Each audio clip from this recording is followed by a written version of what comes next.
Give it a Oh, second. okay. There we go. Okay, you're back. It just restarted. That's all. All right. Okay. So yeah, There we that was go. the game. Terribly sorry, everybody. That was weird.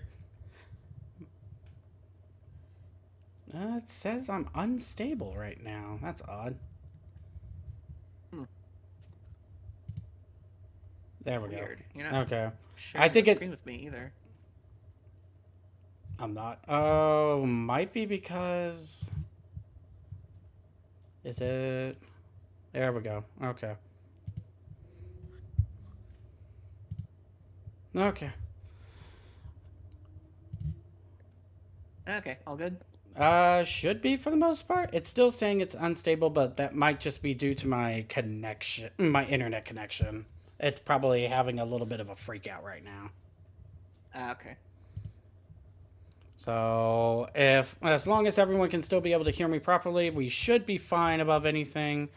Any other issues, I will deal with it accordingly as fast as I can. So, I am I'm working this is still a work in progress, I swear. Okie dokie. Alrighty. But yeah, for the most part, I could see myself getting it, honestly. At least when it comes to a little goody two shoes. There's also a combo sale where they sell the prequel and the actual game with it together on Steam. Oh, really? Yeah, I think it goes for like 20 something if I remember correctly. Hmm. That's actually pretty good for the price, honestly. Hmm.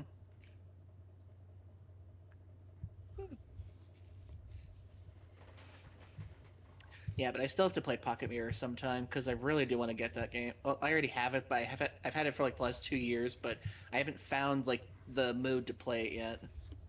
Yeah, there's always got to be a mood to play some things. And apparently, Pocket Mirror is supposed to be like the actual horror game compared to Little Goody Two Shoes. Oh, really?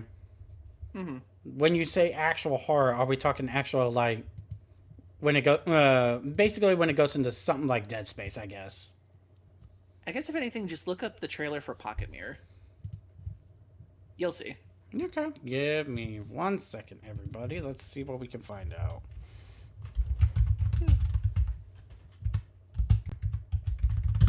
This stream brought to you by Tea Tree. Yeah, there's an ad for you like on the side of your screen right now. As we're talking about horror stuff. Tea Tree, green goop in a plastic bottle. We're not sure why it is, but it's on your screen right now. Yay. Green goop means green slimes, therefore dungeons, therefore horror, right? Oh, I thought it was tea, but apparently it's actually shampoo. It's shampoo. What? We went from tea to What? shampoo. Well, it said the brand was Tea Tree, so I thought it was tea, but instead it's shampoo. Huh. Alrighty then. But Pocket Mirror, here's the announcement teaser trailer that was done back 3 years ago. So let's take a look at this real quick.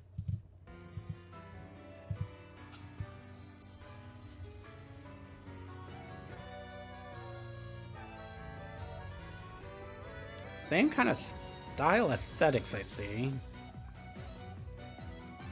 Okay, the music is actually pretty good. This is actually a remaster of the original. Oh, okay. Oh, there you go.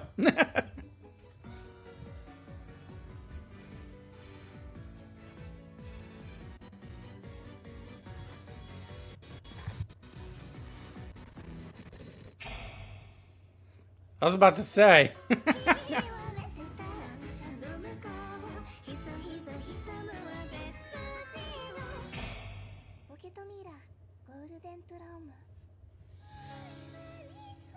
Huh.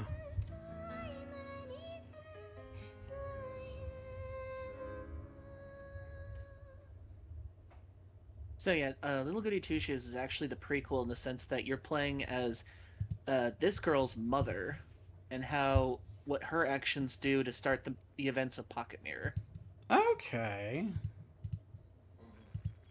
Interesting. Either way, I can't wait to play Pocket Mirror later sometime. Well, if you do happen to stream it, I'll be sure to be there to at least watch. Okie doke. Alrighty. And checking my stream again. Yep, it looks like we're in the excellent category again. So, huzzah!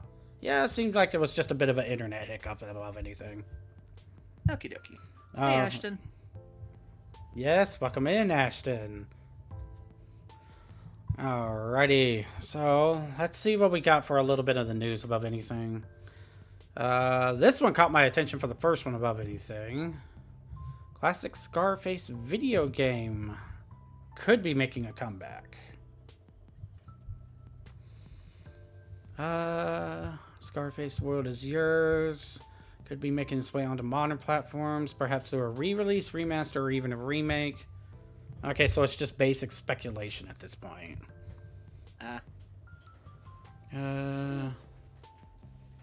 Like, I get the whole thing about Scarface being important to popular culture in the sense.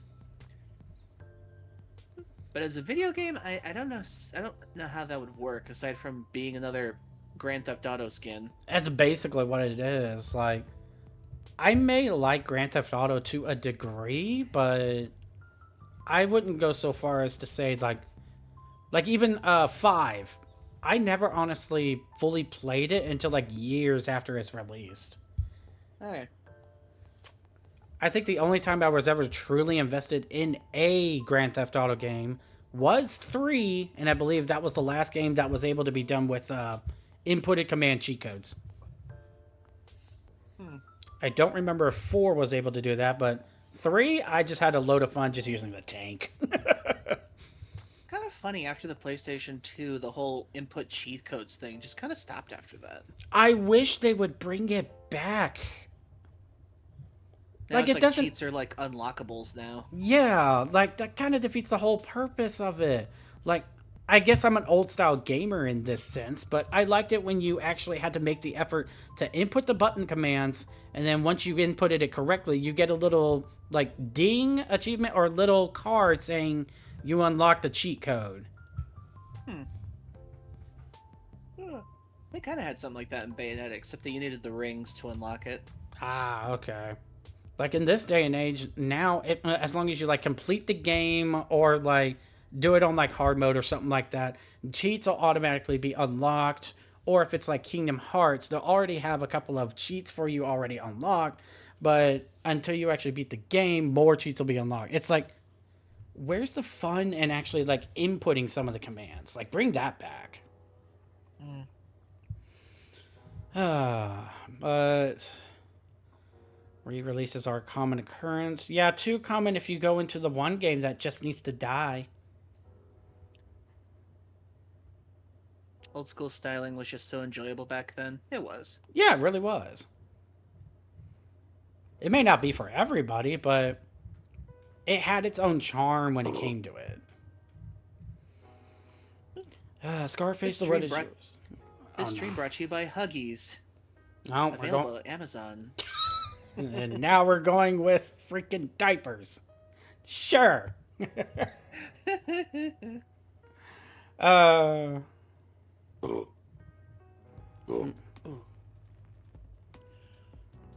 gonna be burping for a while. I had a taco dip lunch/dinner. Ew, yummy.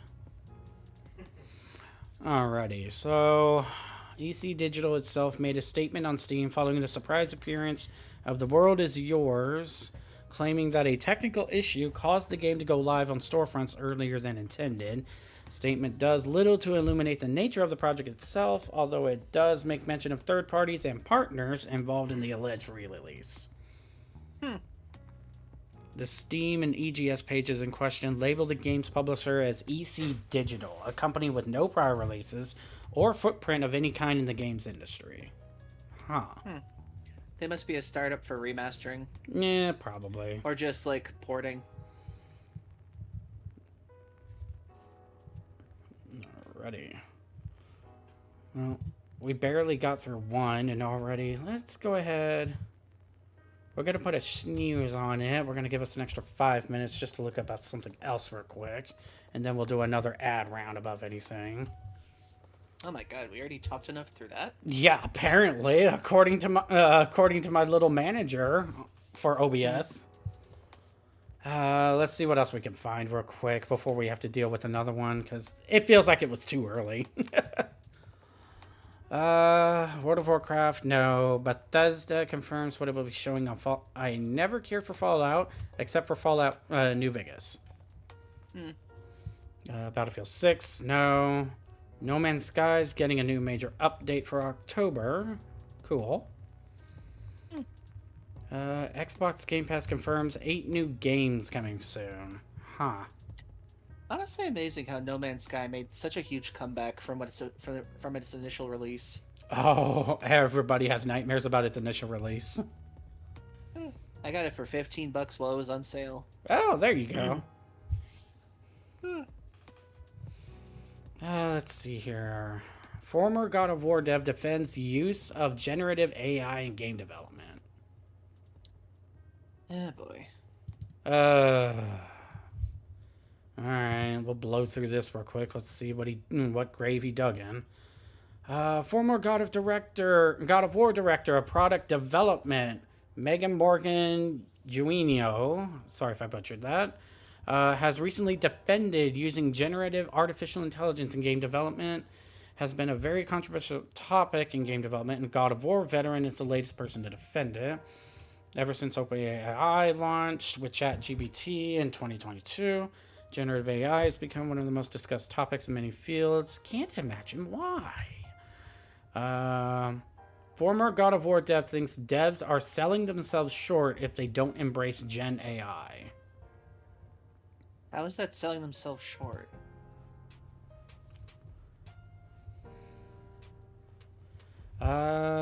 Well, quick question for you, Mr. Rue. Reed has said, still haven't played No Man's Sky. Would I go for it if it's on sale? As far as things go, they have added a lot more compared to when it first released. Like right now, there's multiplayer, there's customizable skins that you can put on and costumes and everything. Let me see now. The ships are more customizable than ever. You can pretty much buy a whole fleet at some point if you want to.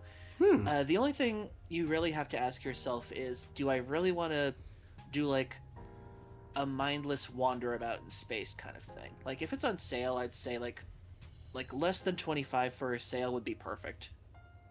Okay.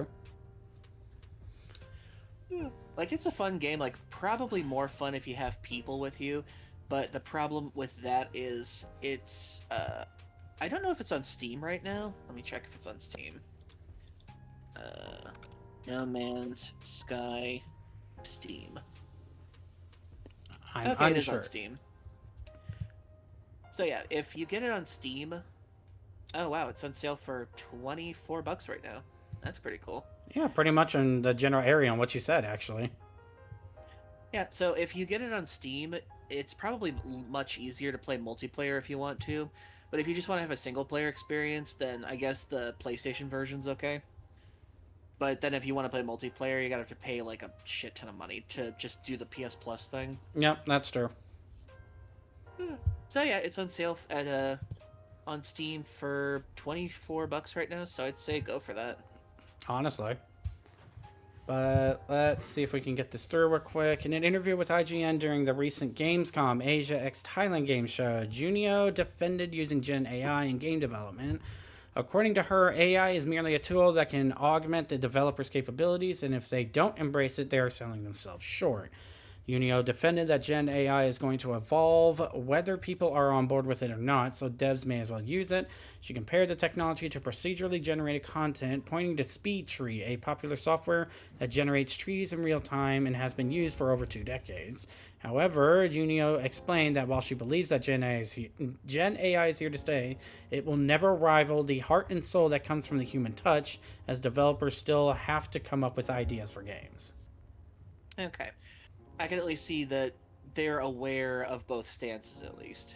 As long as they understand the general principle of both sides, then sure, at the very least. Yeah. I mean, I can't imagine how tough it is just to be able to design a tree over and over again, for that matter. No, that's true. So yeah, as far as just like helping developers get things done faster, or at least in a timely manner, and then you just go in and correct it yourself if there's like even an off thing, then I can at least get behind that. Yeah. Because I remember one of the more interesting Chat GPT things I've heard recently was the developer behind Megabonk.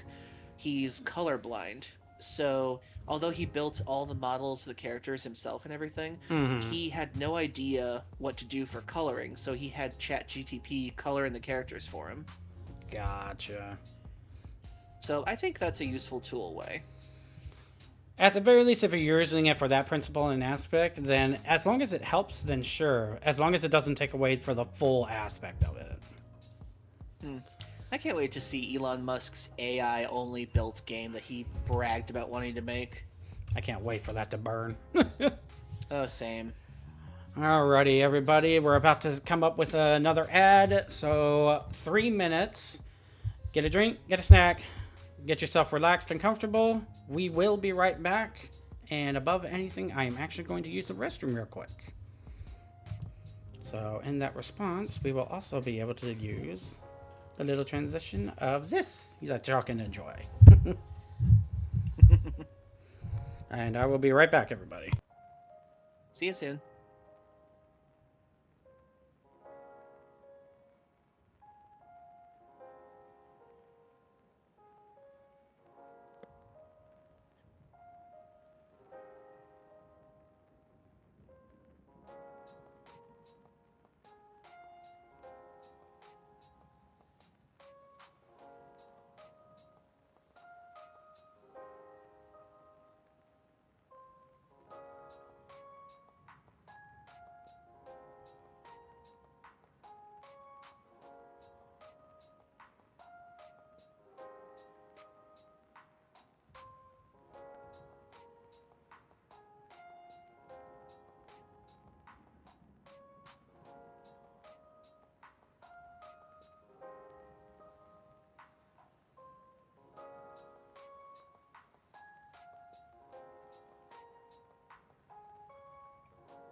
I'm still wedged.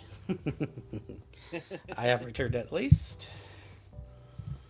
I'm just scrolling through my music. Yeah, you're good.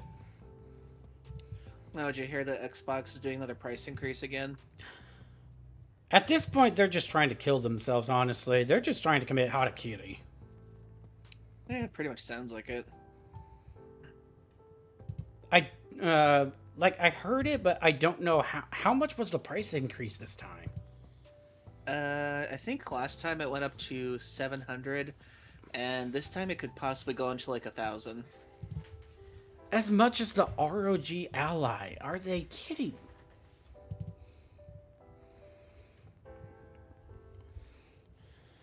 Alrighty, everybody. Welcome back from the ads. Annoying, but they're unfortunately here. And Decus did bring up a good point during the ads as soon as I got back. It's so stupid that to me with Xbox, they just want to perform harakiri to themselves at this point with this next price hike that they did. Because last time it went up to 800, and now you said yourself that it's possible that they're going to price it at 1,000. It's possible, but it's only a rumor right now. Okay. Oh, Ruby! Welcome to the chat. Thank you so much for joining the stream.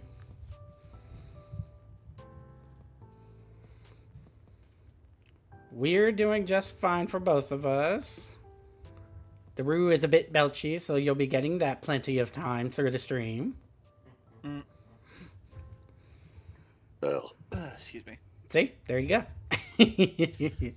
I had a very gassy dinner. I mean, hey, as long as it works.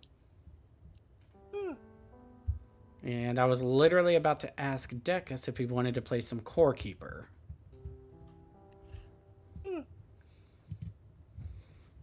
Alrighty. PS5 gets another new system update for October. Yeah, we'd have to think about that another time, Ruby. Splinter Cell.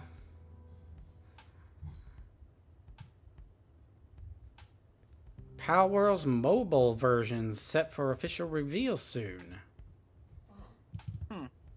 Okay. Oh yeah, that's right. I forgot Palworld was getting a mobile version. Fans. Let's see here. Fans of Palworld eager for news on its mobile version should mark November 13th on their calendars. So that's when Crafton will reveal its gameplay for the first time. Since back in 2024, mobile version of Palworld has been a hot topic in the community, many speculating about what the port will look like. One confirmed detail is that it won't follow the live service model, which many see as a selling point. However, Crafton and Pocket Pair have kept most other aspects of the game under wraps, sharing only small hints such as the mobile port aiming to preserve the core gameplay elements of the console and PC editions. Now it appears the development team is ready to end its secrecy and reveal the game to the world. Okay. Cool. I still need even... Honestly, considering the fact that the game can run on like the basic PC build right now, the fact that they can put it on phones is probably going to even be even like more technical impressive. I still need to even try Palworld to begin with. Oh, it's a fun game. Yeah, especially if you could do multiplayer every now and then. I mean, you're the one that basically sold me on the prospect, and I do have it. Yeah, we can do a collab stream sometime then. Sure, I wouldn't mind. Yeah, I think I need to get it re-downloaded above anything, but well, there's been a lot of updates to it, and they still haven't even gotten to the 1.0 yet. They're still under 1.0. I thought they were going to release 1.0. Well, it's still been in development. After they got the initial sales from the early access, they used most of the money in order to fund the rest of the development that they wanted to include in the game before the finale of the game, because we still haven't gotten the ending of the game yet. Ah, okay. Hey, Justian. Hey, Justian. Welcome to the stream. Oh yeah, Retail. I think you'd like Core Keeper. It's a fun game.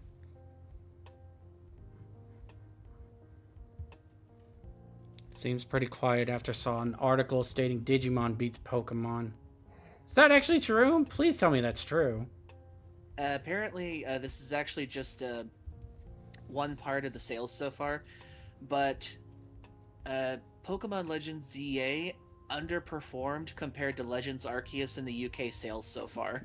Oh my goodness. Apparently, the official number is 40% less right now. Oh! And this is what happens when you don't invest in your games. Yeah, apparently word of mouth has been really spreading recently with the Pokemon streamers that usually love the games. But some of them have been beating the game really quickly and putting out a lot of different reviews right now. Not to mention, on Metacritic, it's been getting a lot of review bombs. Yeah, I remember about the review bombing. And honestly, yeah, Ron, they invested in the lawsuits, basically. That's where all that money went.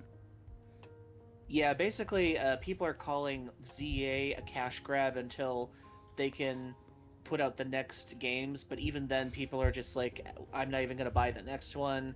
This should have been treated with more respect. And I actually watched somebody did a video where they ran around the entire map of the city of Lumios. It took them like about a minute just to run around the entire thing. Are you?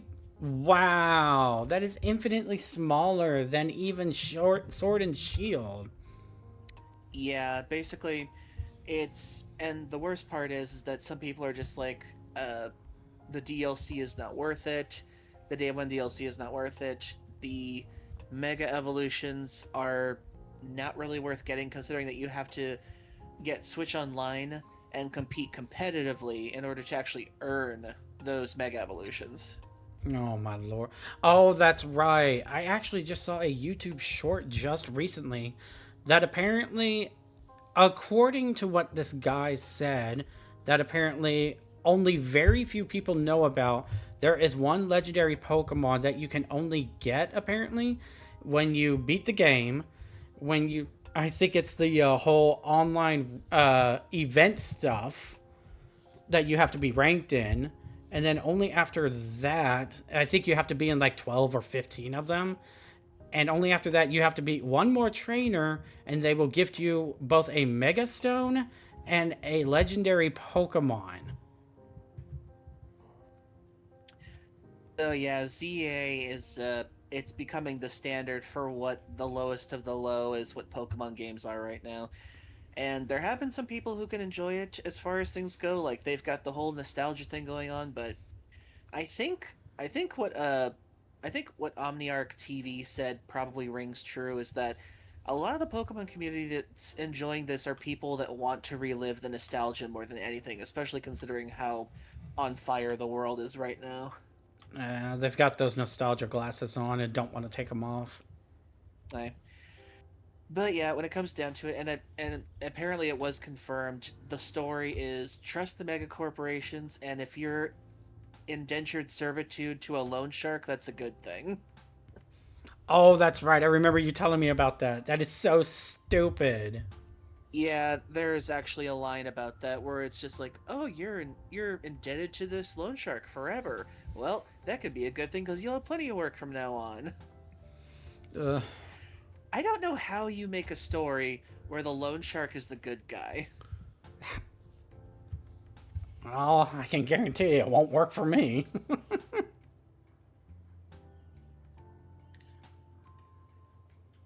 But yeah, it seems like Pokemon has taken such a turn to the point now where it's just like it's pretty much just downhill at this point. And what's actually really interesting is that I looked at some fan games from Pokemon fans recently. Two of them that stood out to me. Someone actually remade Pokemon Red, a few levels of it in the style of the HD 2D style from Octopath Traveler, which I thought really suited it.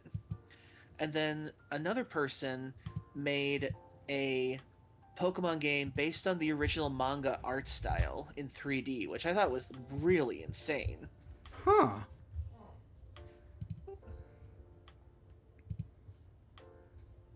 So I thought that was really cool. But yeah, it's when it comes to Pokemon Legends ZA, yeah, it's the sales are not as good as Legends Arceus.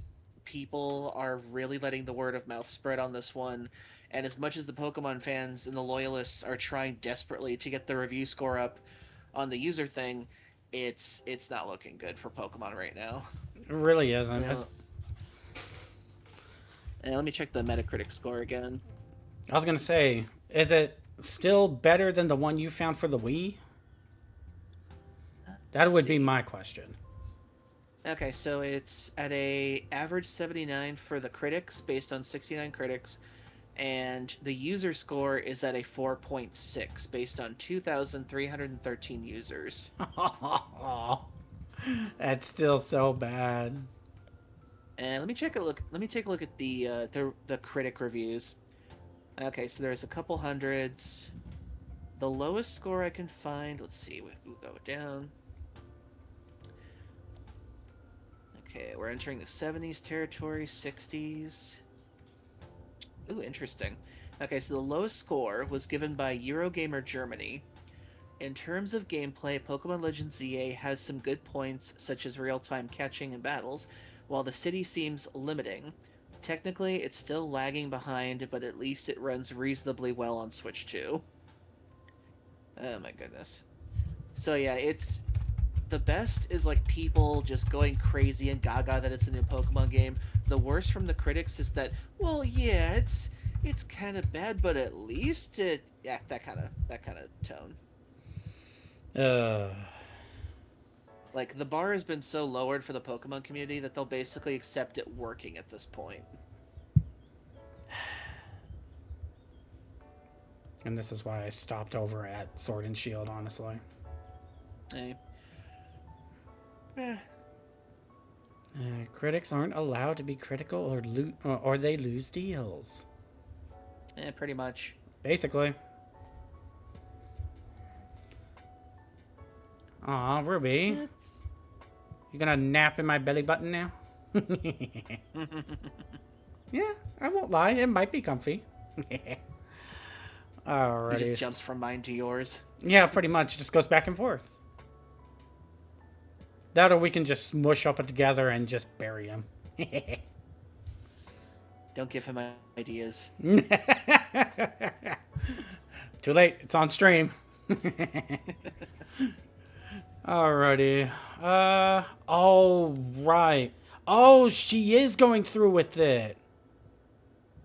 What's happening? Emiru. The whole TwitchCon thing that happened.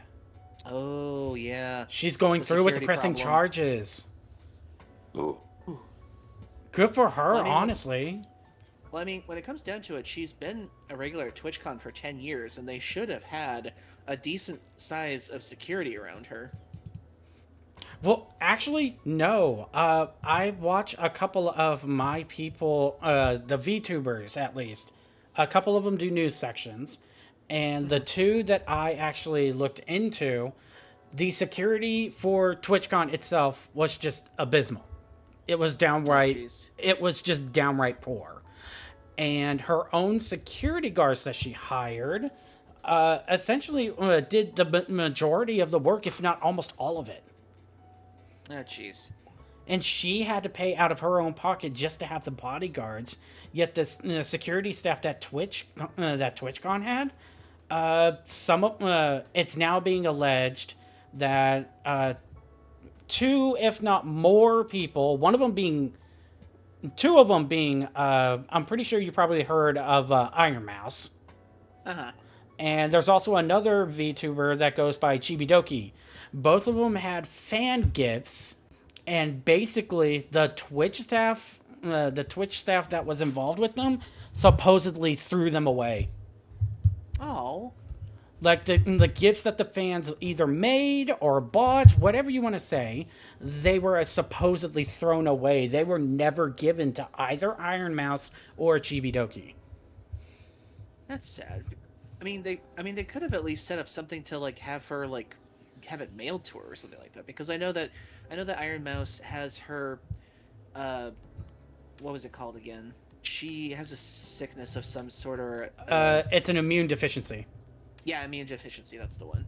And she can't go out of the house or anything. So I imagine she has a lot of her stuff mailed to her and everything. But I'm surprised Twitch didn't have anything set up for that. Considering she's one of their number 1 Twitch streamers right now. Yeah, you would think they want to keep her in the good graces and everything, especially what happened with V Shoujo.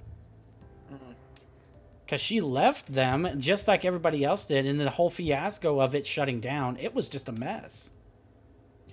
Well, it seems like Twitch is going to have to reinvest in their actual security and like integrity and everything for this to come out of the other side clean. Oh, essentially people, if the latest news I heard about it, people are calling for a restructure. They want the CEO to step down. Let's take a look at this real quick. Twitch content creator Emiru confirmed in a recent live stream that she has filed a police report and is pressing charges against the man who publicly assaulted her in San Diego during a meet and greet. Following an assault, Emiru stated she is urging other Twitch partners and content creators to consider avoiding any TwitchCon events. Incident occurred, on the first day of TwitchCon. According to videos from TwitchCon attendees that surfaced on social media, assailant crossed multiple barriers to grab Emiru during a meet and greet at the convention. Man, whose identity is currently unknown at the time of writing, was subsequently banned from Twitch and TwitchCon after Emiru's management prompted the Amazon-owned service to take action hours later. Twitch issued a statement hours after the incident involving Emiru and said it was working with law enforcement in the ongoing case. Like, you know it's gotta be bad if it takes them this long just to respond after that guy crosses multiple meet and greet in the sections just to get over to her. And even get that close to her too. That should never have happened to begin with. Unless you're doing like a handshake above anything, there's like no reason whatsoever. You know what this kind of reminds me of in a way? What's up? Do you remember at the Game Awards like 2 years ago when that random Twitch streamer like jumped into the crowd where I can't remember who won Game of the Year that year. I think it was like the people who did Elden Ring or something like that. And he just jumps into their little group, goes on stage, and then he starts talking this worst propaganda I've ever heard, and then he somehow walks away, but he was actually banned from the Game Awards after that. Oh, jeez. It's like, that's what it kind of reminds me of, where like the security wasn't up to par, and then the next year they actually increased their security because of that. It kind of seems like it's just going as a... It's basically going as a Pong effect. They'll increase it the year after, but then after that, they won't increase it again, I assume, because they think, well, it's already been a year now, so I'm sure it won't happen again. Lo and behold, it does. It's basically, we won't spend the money unless something actually happens kind of situation with them. Like any other big gaming, like big gaming company or just company in general, basically. In response, Emiru stated that it would be her last TwitchCon event following the assault and urged other content creators to consider not going to any further TwitchCon events. Additionally, Emiru confirmed during an October 18th live stream that she is pressing criminal charges against the man who assaulted her at TwitchCon. She stated that she followed a police report and said that TwitchCon security staff failed to intervene during the incident. Emiru said she felt as if she could have literally been stabbed during the assault. Emiru also confirmed that her management pushed Twitch to take harsh actions against the assailant after he was allowed to walk away before being caught sometime afterward. Emiru disputed Twitch's claims of a quick response, calling them a blatant lie during her October 18th broadcast and expressing disappointment in Twitch's support following the incident. Following the assault, Twitch CEO, yep, there he is. Yeah, TwitchCon has kind of had a lot of incidents in the past that they've kind of skirted over a few times that, like, at first Twitch doesn't think is a big deal, but then you have to realize these are big deals for a lot of them. Like, I remember one of the other big things was that year when, let me think. It was, I can't remember who that terrible woman was that was always harping about how, she was... she was like an SJW warrior against games or something like that. And then as soon as I can't remember who the person was, like her opposition at the time, but he was in the audience and he was gonna legitimately ask her a question of her, and then she immediately pointed to him and goes, and then you have this guy over here who's always doing things to me like that, and he's just like, I'm just sitting right here, and she's like, I don't want to hear it from you, like, evil person. I'm just like, oh my god, what the hell? And then Twitch took her side because they heard wrong and thought that he was doing something to her. Jeez. But he was just sitting there with his, like, recording equipment, just trying to, like, see how things would go. And then she just literally attacks him out of nowhere to try to prove some sort of a point. So yeah, Twitch has had a lot of problems in the past, and they really need to correct their mistakes on this if they ever want to have people like come and attend their TwitchCon events, because it seems like the problems are only getting worse now. Yeah, it just seems to be still escalating. Yeah, she was like a female Jack Thompson back then. I can't remember her name. Oh, okay.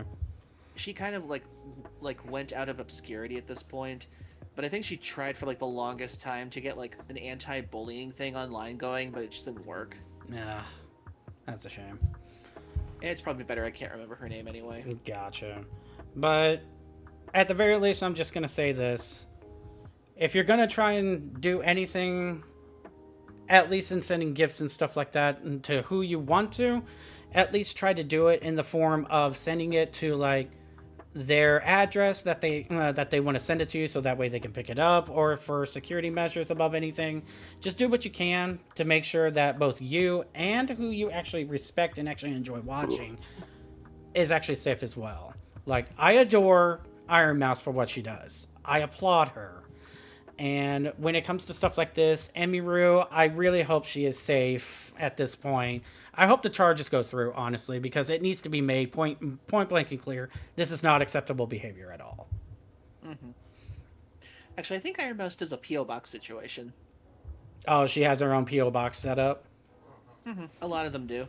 I'm not surprised, honestly, because you want to make sure that nobody gets your actual address, which is fair. Oh, yeah. But for the most part, at least make sure, just support them above anything. At least the three I mentioned. There's a lot others as well that you're more than welcome to support as well. My main support is always going to be with Iron Mouse. I love Chibidoki as well. And this new one with Emiru, I just feel so bad for her.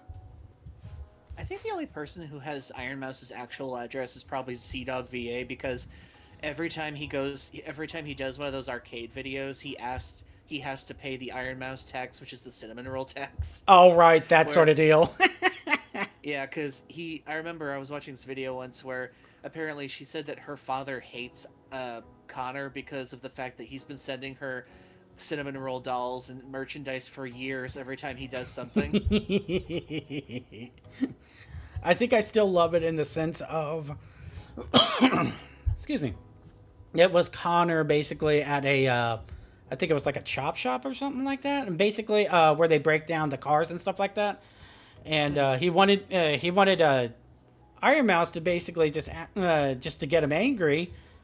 At first, she didn't want to, so he was just like very sad music style, just like banging the hammer against the back of the car. But as soon as she asked for, "Can I have another cinnamon roll?" is when he starts wailing, going, "Ah, you've had enough!" I just love it how in every video that they do the crane game thing, he's like, "Oh crap, I saw the cinnamon roll. I have to pay the tax now."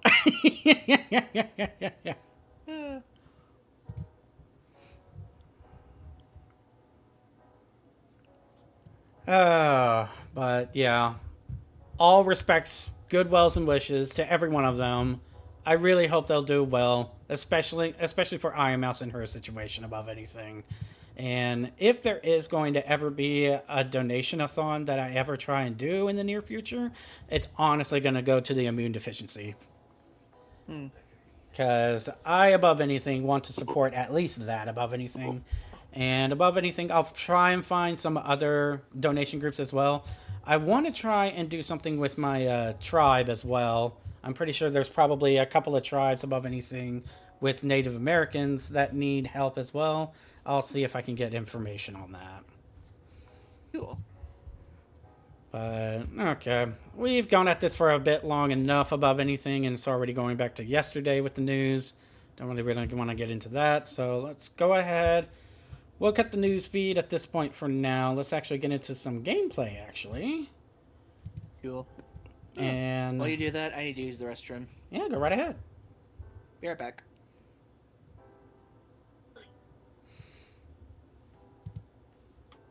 That old bastard should lose every penny from this. Honestly, I mean, as long as he steps down, gives it to someone else, and that person actually comes in and actually helps fix everything. But as far as it goes, at the very least, the CEO himself should have realized they needed more security than what they actually had, especially after what happened with that. I'm pretty sure they probably got it, but it was a too little too late thing. We'll just have to wait and see how this pans out. I'm at least in the category of I want the CEO to actually resign. Because it seems like the issues just keep piling up and the CEO is not really doing much of anything.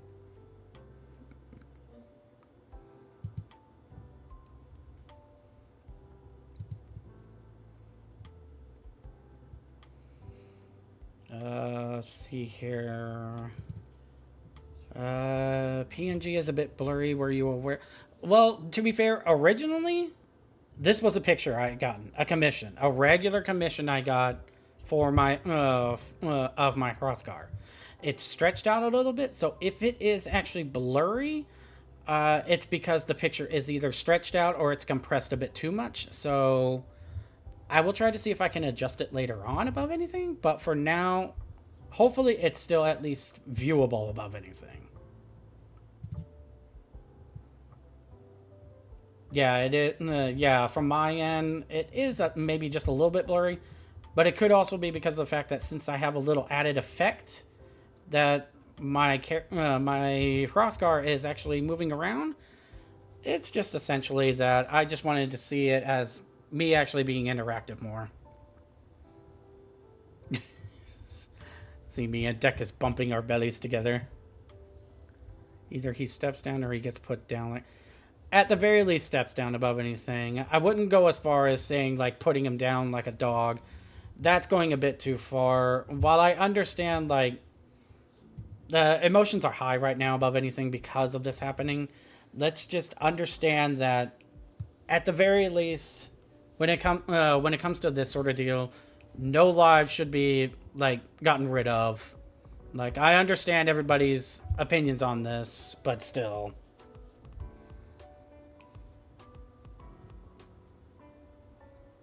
Like, let the justice system do what it needs to do in that regard. We can try and push for what actually needs to be done. But as far as it goes with, like, what you said, furry cures, just keep that a little bit on the download above anything. Yeah, when it comes to politics and everything, I try not to get associated with it. It's a whole beast entirely of its thing. That's kind of why I try to keep it away from my channel. If it comes up, if it's forced to come up, when it concerns with, like, gaming, anime, anything of that ordeal, I understand it's unavoidable at that time. But for the general most part, politics just does not need to be here. The world's a mess as it is already. Let's just enjoy each other's company. Let's actually focus on what we got right now. And above anything, I just hope to give you at least some entertainment above anything.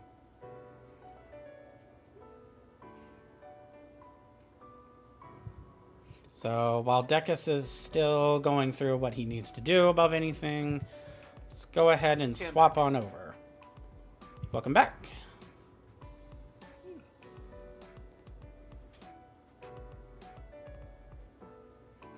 Yeah, my god, my cats are running around like crazy.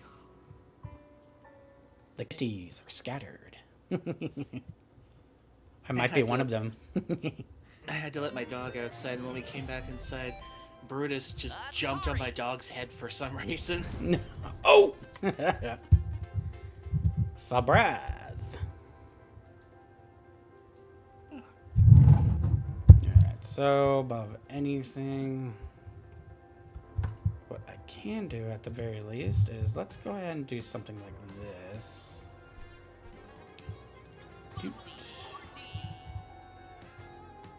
Okay. Can you share screen with me? Yes, of course. Give me 1 second. Thank you.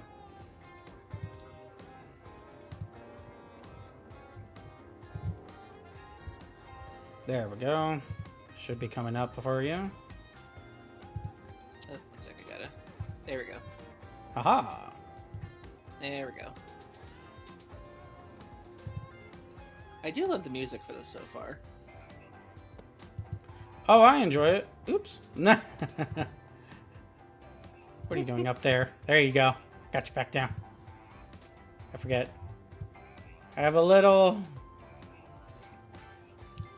bit of work that needs to be redone about it, but Excuse me. there we go. We can work with this like this for a bit. You'll be right beside me, and the game will be actually mostly in view for everybody. Okie dokie. We'll be side bumping bellies. Nice. Alrighty, so like I said before, I delved into this last stream. The controls are very smooth at the very least, so that is a good thing about itself.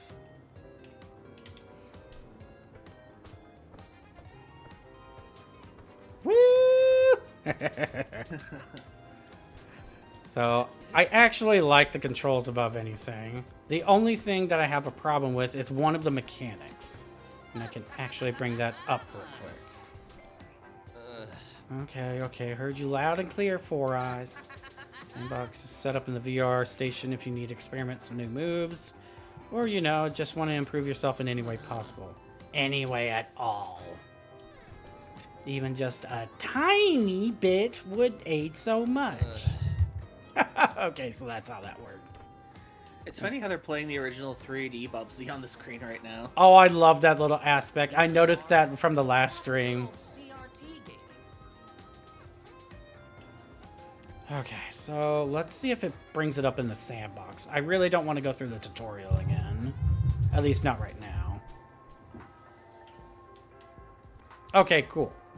Let's see if I can find it. Okay, here we go. Okay, so it might not work then. What the? Hiya! Oh, they implemented the enemies already. Okay. Okay, so this is my issue right here on how it's supposed to work. It's basically supposed to be a Mario-esque style wall jumping sort of deal. But the problem is that you're supposed to jump towards the wall and you're supposed to hug it. Therefore, afterwards, you can press the jump again and it's supposed to go back and forth. Half the time, yeah, no, the camera's a bit of an issue in this one. It's not allowing me to actually get it, so I don't think this is... I'm probably going to have to go into the tutorial for it. Bubsy. Don't forget, you can pause the emulation anytime to look up the moveset menu. That's a whole lot of words I don't understand. Pause game, open moveset menu, get good. Pause menu. Get it? P-A-W? Forget it. Okay, here we go. So let's go back to the hub. Alright, so VR Sims. VR. What happened? Let's do tutorial. And you can be able to tweak with the sensitivity on it in the options menu, which is good.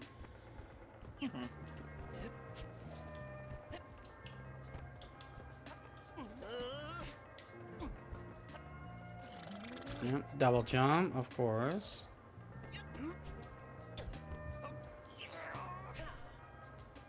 And if you actually hit the left trigger as well, he does a little parachute style break your fall sort of deal. Hey!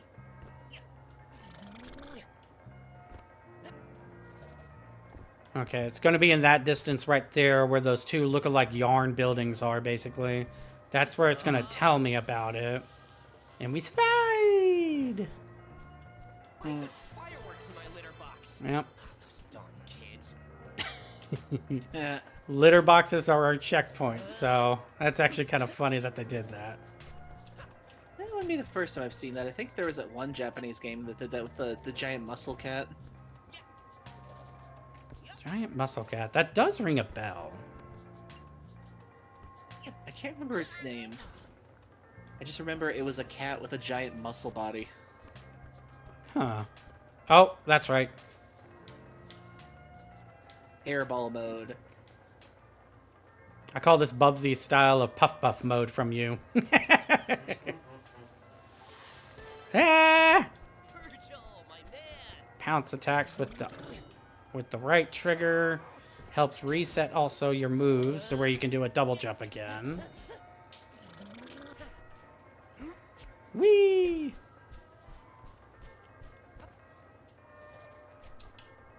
Oh, Slide it down. Here we go. Okay. Got the checkpoint again. And this is where it's asking for it. Where you jump against the wall and press against it to cling on, jump again to leap away. This is how the mechanic is supposed to work. But for whatever reason, I can't get it to work. I've only ever been lucky. Like, Weird. I'm supposed to press against it, regular jump style, mind you, and just basically be able to go back and forth with it. Is there not like an extra button to latch on or something, or? Now, I did figure out at the very least that if you pounce towards it at the beginning at least, or at least in a way that it actually does that, then Bubsy will get a little bit of extra climb. But in my opinion, that's technically not how the mechanic is supposed to work. Therefore, you're doing it another method. That's so weird, because I saw the Sean Chiplock video where he was able to do it pretty easily. Yeah, yet for some reason, I can't get it to emulate that at all. Like, at most, I've probably gotten it to work twice, but it was all by pure chance, basically. I think I spent like 5 to 10 minutes above anything just doing it like this. Are you just supposed to like tap it immediately once you hit the wall, or? At least from what it was showing above anything. Like, I've tried tapping it, and I've tried holding it down, but it just does not want to work with me. No, the voice actor didn't really have any issues as far as I could tell, Ashton. Yeah, I haven't fully seen what Sean Chiplock did. I did at least get to the part where he got to this point, but from what I saw, he kind of did his own thing, at least at the beginning, where he did like this and just got up like that. So I don't know if he actually was able to get it working or not when it came to the wall jumping. I know you watched it, Tekis, but...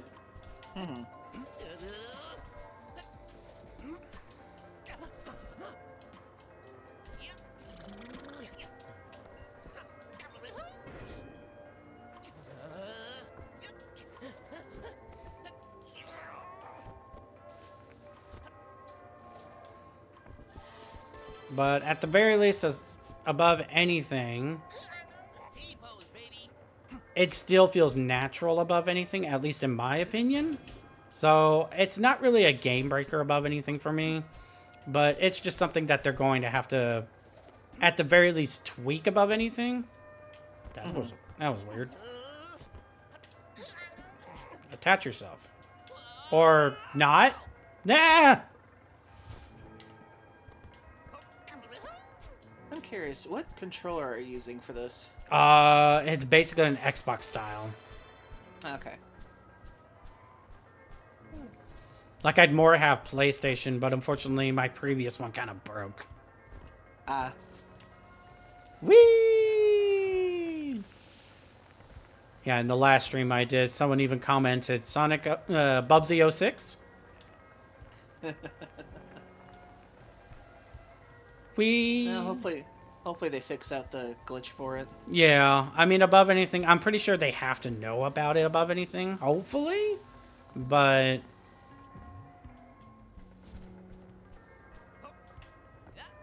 At least generally, in my opinion, besides that one thing, everything else has been running smoothly for the most part, so...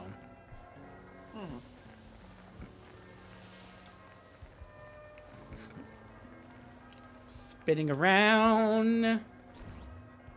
Oh, Lord! There we go.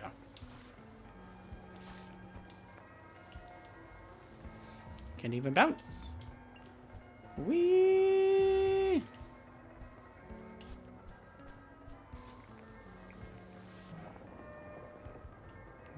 And there we go. No. Oh, Lord. I will say one thing above anything is, at least when you're rolling, the camera can make it a little bit rough in actually seeing properly. Virgil,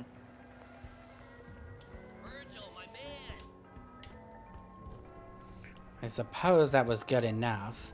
Though it baffles me to no end that we need to resort to you to save the day. What could possibly go wrong? Why do I keep saying that? I have no idea. And so much. So much. I actually saw an interview for some of the people that made this game, and I remember the thing that they said the most was, we they went into the original games and they actually like saw what was fun about them and what was not fun about them, and they played the last game that came out for Bubsy. Uh-huh. And they said the main reason why they didn't find it enjoyable is because mostly there was way too much self-deprecating humor. To the point where it just got like too meta and too like just too much for them to bear at that point. Okay. So they basically just wanted to go into this game, make a good game, have a tiny bit of self-deprecating deprecating humor, but not to the point where it overtakes the character. I mean, I can understand it from that point of view, to be fair. I think somebody quoted it best as saying, this game is more self-conscious than it is self-aware, which is a good thing. Ah, okay. Shop, I thought this was cool gear for my epic adventure. It is, but a girl's gotta eat. It's just a small convenience fee, uncle, okay? Okay. Oh, right. Buy something these kids stole. His Did- niece and nephew are becoming capitalists. Did Sean Chiplock go through some of the, at least the costumes? Yeah, he did go look at some of them. He actually bought one of them at one point, I think. Well, for everyone else, here's what we got. Buy whatever you want. Old Reliable is from his original games with his exclamation shirt. Then you got his 3D model. You know, I'm not sure, but Now, honestly, in my opinion, the night jacket goes well with him because it's a contrasting color. The tiger jacket, I'm not that fond of. I like it. now this I like. I think the leather jacket is alright, at least. Hedgehog style. I love the censoring. Right. I really love the censoring they do. Like, what is up with this? It's like that damn frog thing. Yeah, it really is. Ring-a-ding-ding-ding-ding. Oh god, what's the next one? Then we got VR mode. Right. It's me. I thought it was alright for itself, above anything. Alright. And Puppet. at the very least, in my opinion, this is probably as spooky as it gets. Oh, looking better than ever. Oh god.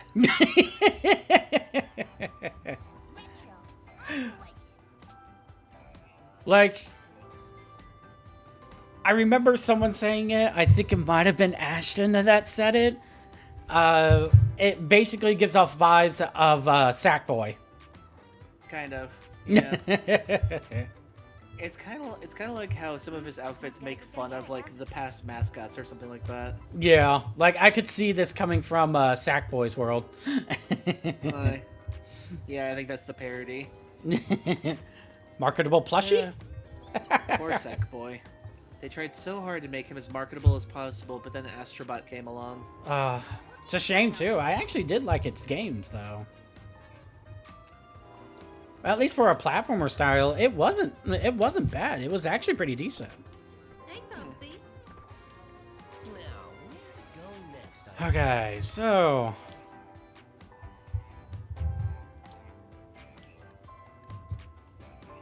alrighty, so I completed the first one above anything, which was Woolly Outskirts. Actually, give me a second. We are actually going to pause the music itself since this game actually gives quite a bit of music itself, so it's kind of redundant to have it right now. So we'll just focus on just having the music itself. So without further ado, I at least did the first world, so we'll just go ahead and jump right into the second world, which is Heartfelt Village. Let's give this a whirl.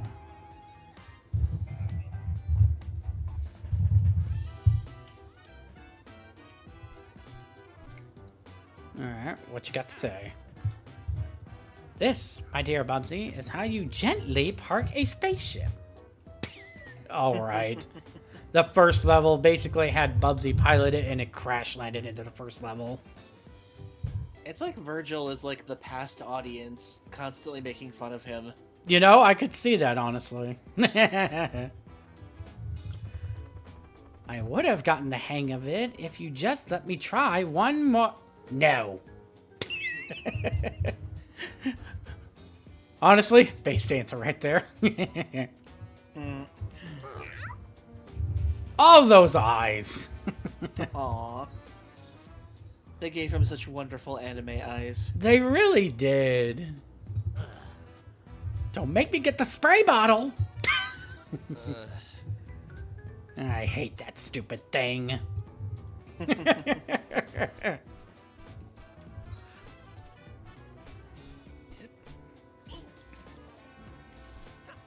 Okay, so that's what actually happens.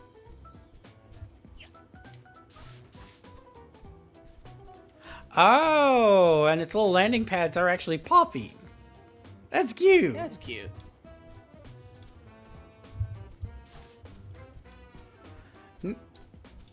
Let's see here. I guess my one and only maybe small complaint is the fact that the only way that you can actually run, quote unquote, is if you're actually in this ball mode.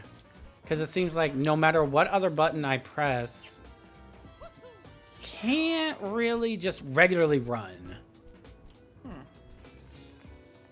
Yeah. I mean, don't mind the hairball mode. I mean, Honestly, I'm kind of surprised Sonic doesn't do something like that.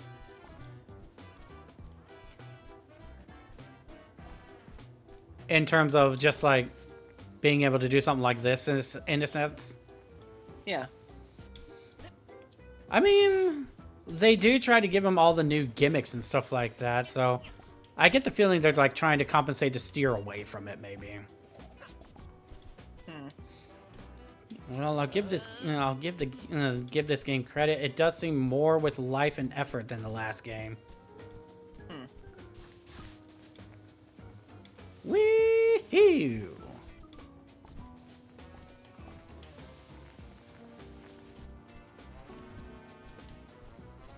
Oh, I can actually talk to you. Oh, man. One of those babots blew up my house. Why? I don't know. They tend to do whatever they want with us now. Ugh. Have you ever tried rebuilding a house without any hands? This is going to be a nightmare. Yeah, that's right. The Woolies don't have hands. Oh, yeah, they don't. How like did they that. ever rise up as a society? I don't know. I do like this wanted poster, though.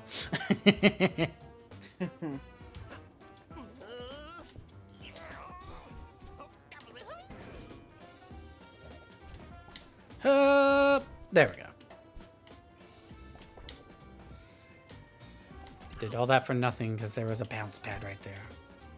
Yeah. Ah, I'm stuck in between. There we go. Whee!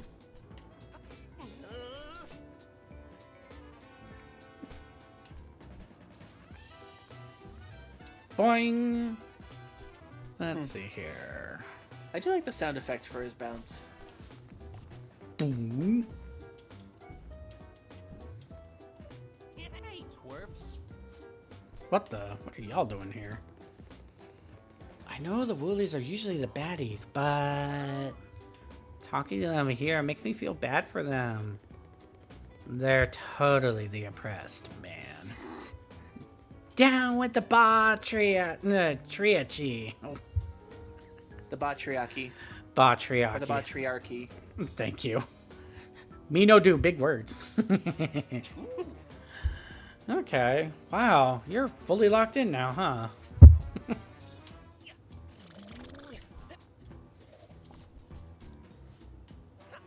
I do like the premise on how it starts, though. I will admit that. Huh? That's weird. What is? You're not going to attack me? Nah. Some of us will because the babots demand it, but I don't feel like it. I hate those woolly freaks. Wish we never gave them our tech.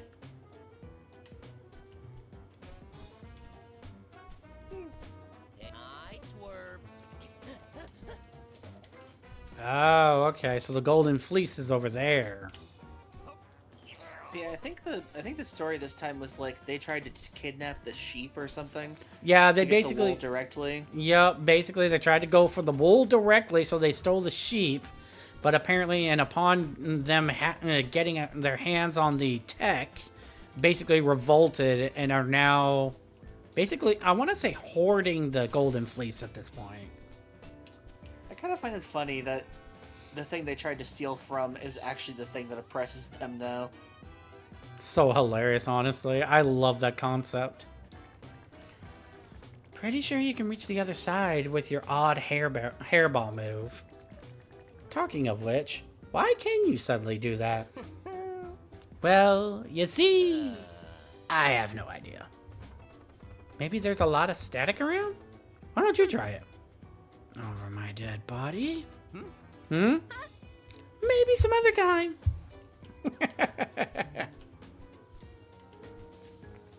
It's all about appearances. Lord!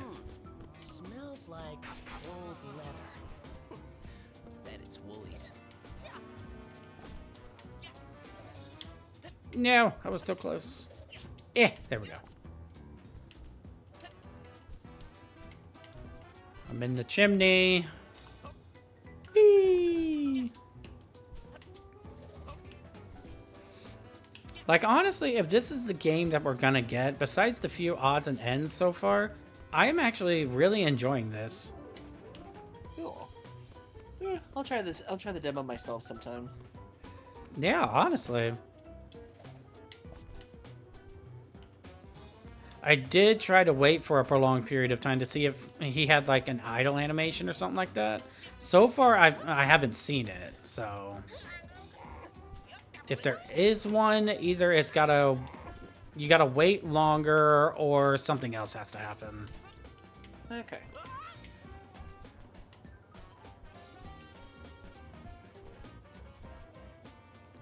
Give me my yarn. I deserve it. My balls of yarn.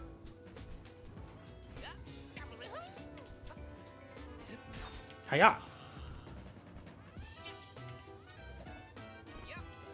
Yep. There we go. This is a decent page up from 3D. That's a good start. There we go. Like, personally, I've never actually played the 3D one, because I know that one was notoriously bad. I've only seen videos. I don't think I've ever seen actual videos myself as well. Like, I was only ever told about it, I believe. Oof. Goodness. Old leather. Bet it's Woolies. There we go. I did it all for nothing. Eh. Attack! Hiya!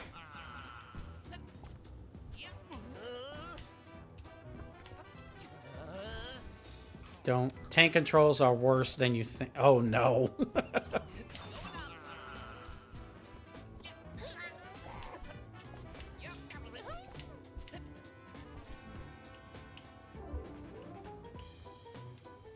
Well, okay then. Hairball time. Whee!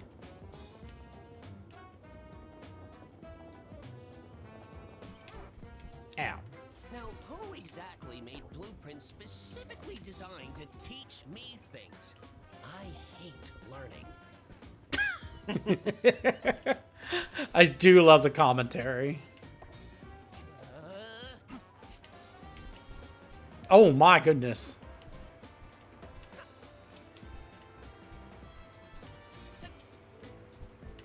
Whoa! Dodge and weave. Oh, nice.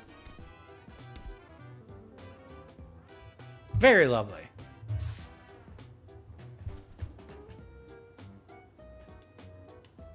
Okay, cool.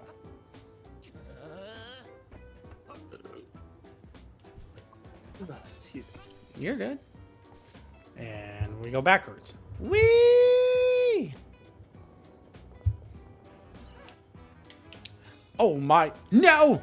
Too far. Ooh. That was close.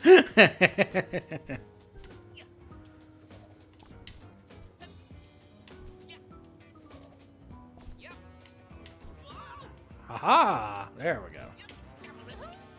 I will also say they did give him the aspects of, I think it's like Mario 64, I think it was? Because if you time the jumps each time, he actually goes into the acrobatic style. Get up there. Haha. Incoming. Haha.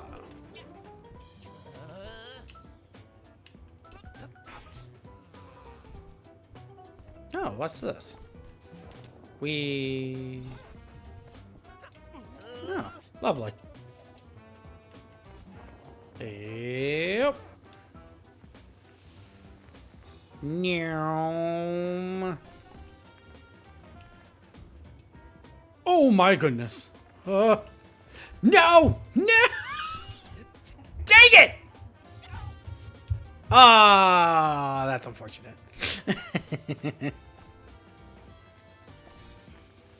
Yeah, that happens. Wee. Oh, so you can attack them while in ball form too? Okay. Nice. Oh goodness. Camera, please. Oh! A litter box means the next segment must be tough. But hey, what could possibly go wrong? He said the thing! He said the thing! He said the thing. I just found out I'm claustrophobic. Now, can you... No, okay, you cannot. Oh, are you... Wait. Hairball wall bounce? Hold the jump input while in hairball form and bounce off the walls quickly. Oh, my lord! That's awesome, honestly. That's honestly a lot better than what they were trying to do from the tutorial.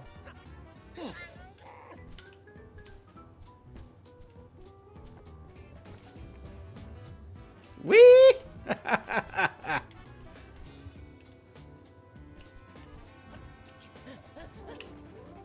probably can't do that. Alright, so let's go up here. No! You had it latched on. Probably much easier that way then. Seems like it. Yeah. No, why aren't you grappling onto There that? we go. Okay. Yeah, it's controls for both grabbing onto the wall where you can clearly do so, and also the wall jumping seems to be a bit finicky. Like, I don't know if it's just me above anything, but... I wonder if this was patched recently. I mean, I assumed if it was, I would have gotten a notification before starting it up.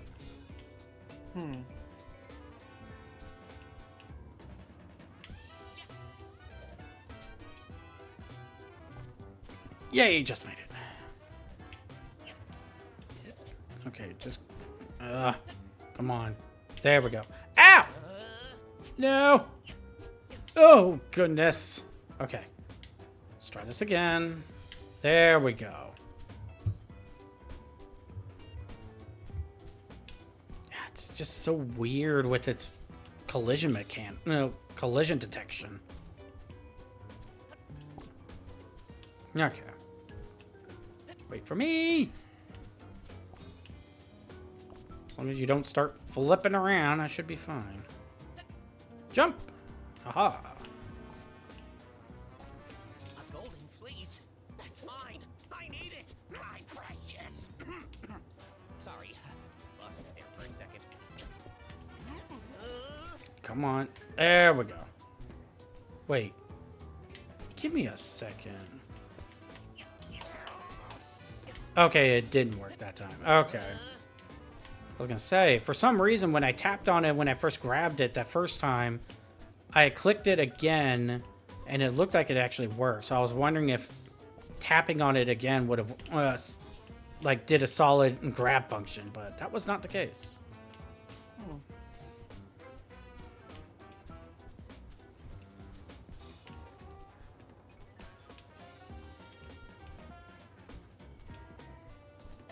Okay, there it is.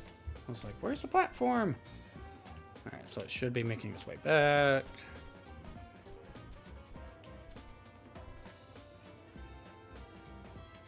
Yay. There we go.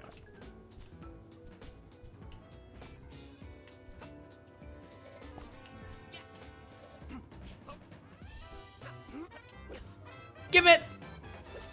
Yay! I wonder what the time to beat this is in. A minute 50. A minute and 50. Oh Wow. my goodness. Yeah, if I remember correctly, the tutorial was supposed to be like a minute 30. I wonder if you can do it. You know, I didn't do it with the first world, and I didn't do it with the tutorial. I'm honestly tempted to trying, to be fair. You know what? Let's give it a shot. I'm gonna have to be on mostly hairball mode for this. Oh my goodness.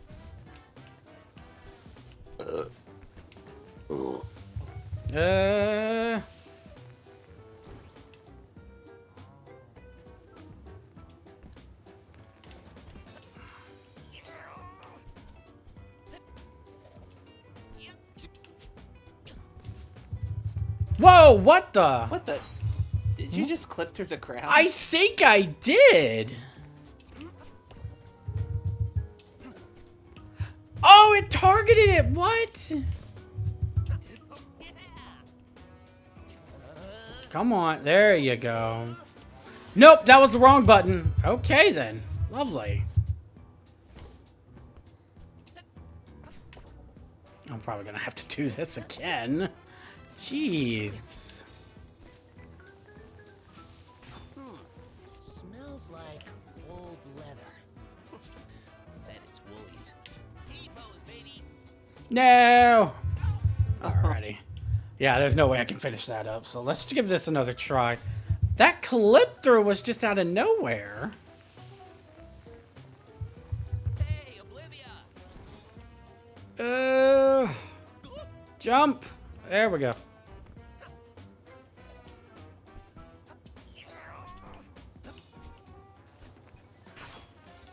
Okay, didn't clip that time at least. There we go. I did it again! Oh, saved it. That was so close. Oh my goodness. I keep hitting the wrong buttons.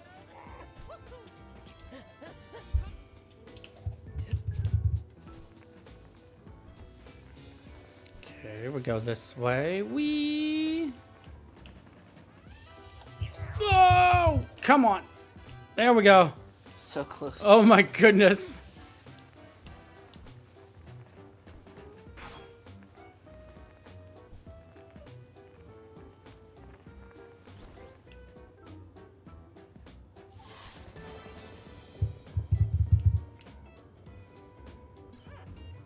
You know what they say? No!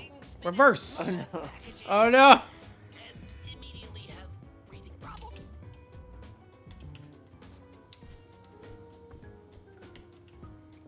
You cannot be serious.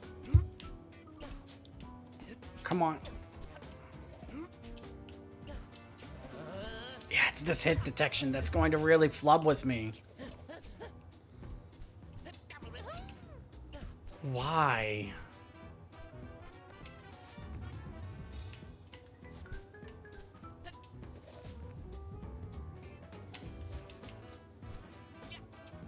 T-pose, baby.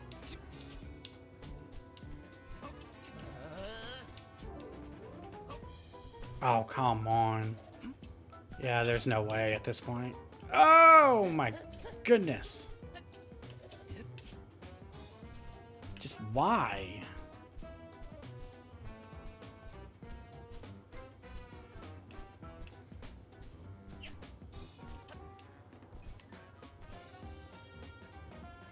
Ugh.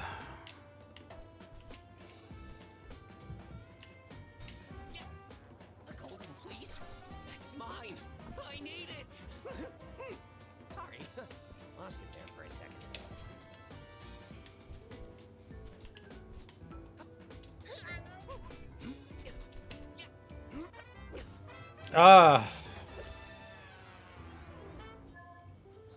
Yeah, I think what's really screwing with me is the hit detection, basically. Yeah, it seems like the contact is the one thing that really needs to be worked on in the demo. Honestly, yeah.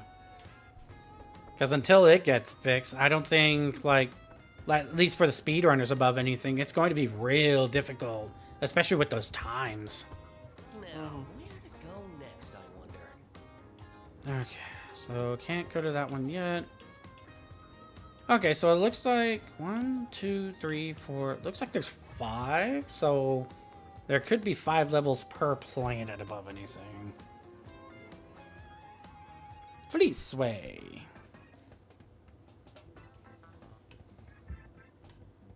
The Woolies area. Okay. With cars. Attack.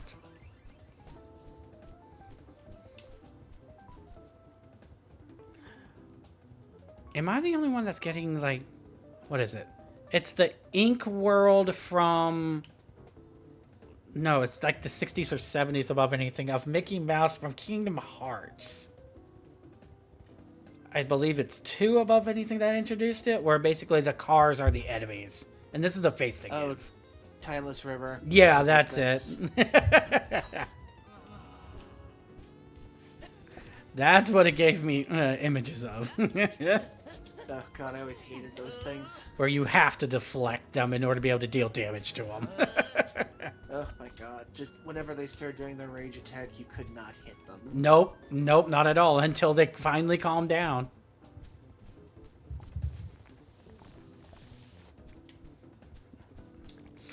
Hey, Oblivia. Glubsy!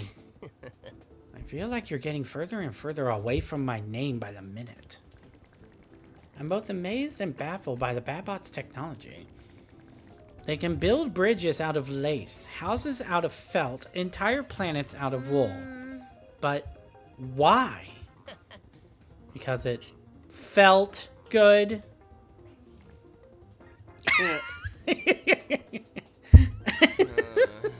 Alright, bye. I'm loving the puns.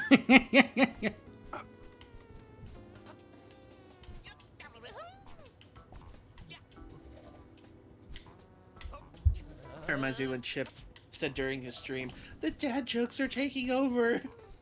They really are, honestly, and I'm loving it. Hey, Olivia. Wee! Whoa! Now when did Oblivia become a character? Because I don't remember her in the past. I don't remember her, because, to be fair, the only technical game I ever played of Bubsy was the first one they made. I think it was for the, like I said, the Super Nintendo, I think it was. Yeah, same. But I don't ever remember her, or even the kids for that matter. Like, unless it happened... The kids are new, I know that. Oh, okay. Like, I didn't know, like, if they were also a thing or something. Like, in previous games. Yeah, maybe she was from the cartoon. Oh, right, they did make a cartoon of this, didn't they? Yeah, I don't think it lasted very long.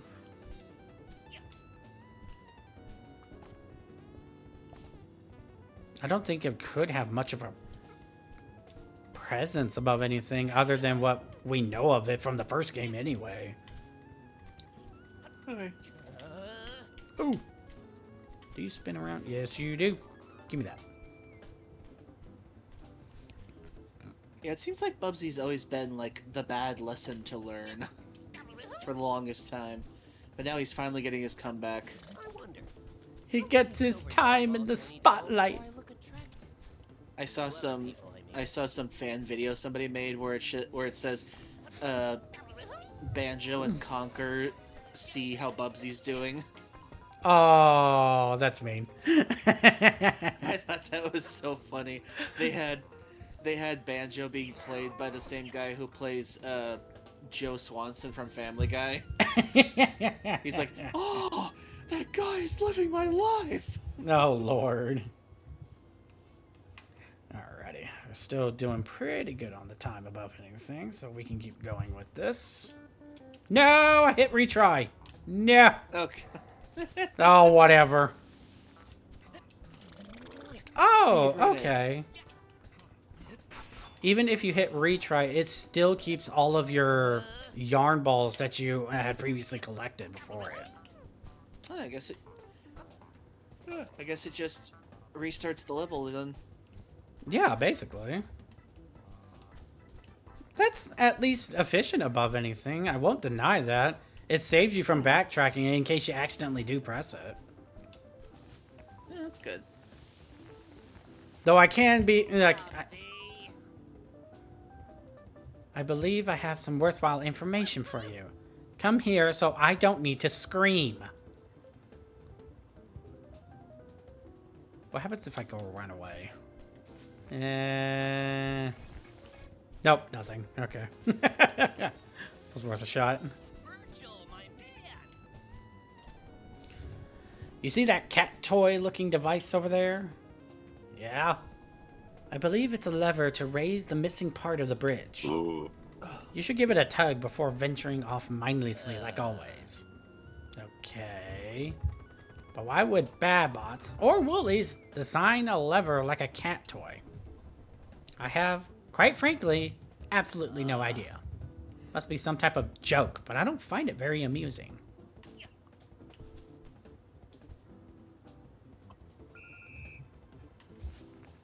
Oh goodness. Gives you a timer. Oh no. No! How See dare! the sign? I didn't see anything. I was too busy going fast. There was a sign that showed left. No! Oh my! I got some distance on that.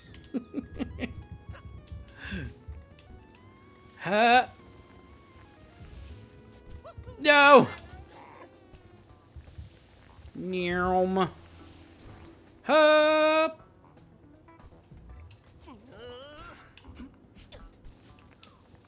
Come on! Hup! Oh, what? Oh, it brings it all down. Drowning in responsibilities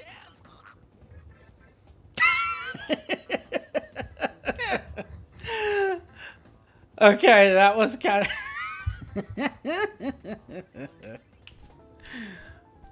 Oh my goodness. This game is fun, honestly. I'm really enjoying myself. Give me just a second. Need to grab a drink.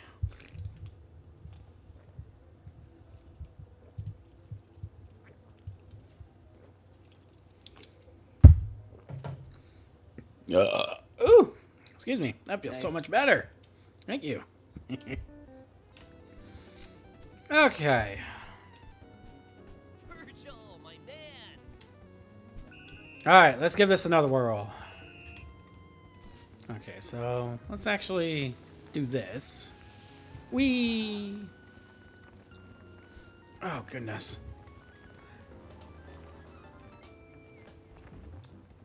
Nope. Don't you dare. Nah. Yes. All right.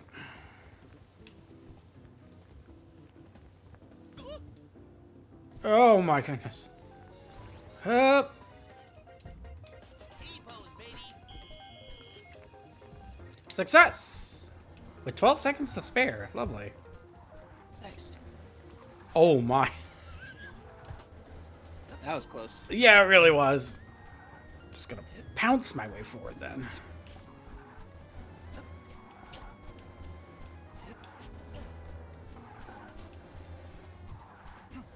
Nah.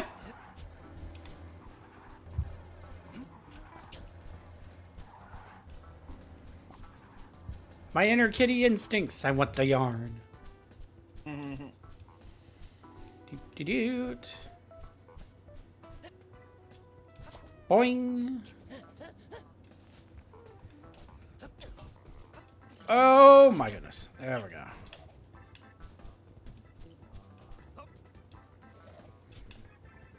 Hey, up.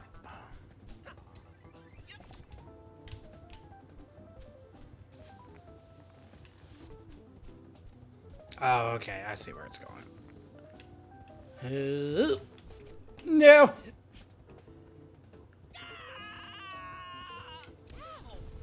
Ow. Where am I? Oh, okay. Well, thankfully you hit that car.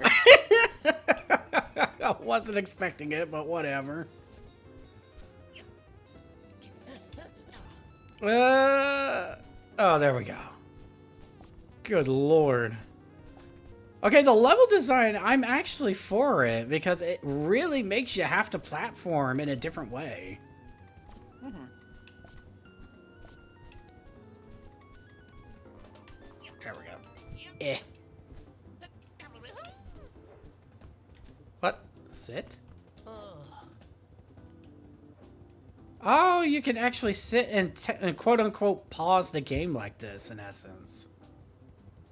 Nice. Interesting. I did not know that. Okay. Oh, well, that's just mean. Okay.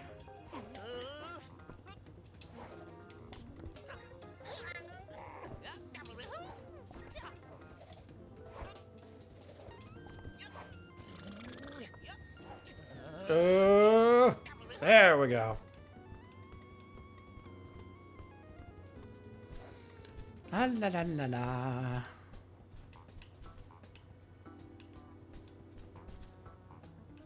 Looks like I gotta go that way, but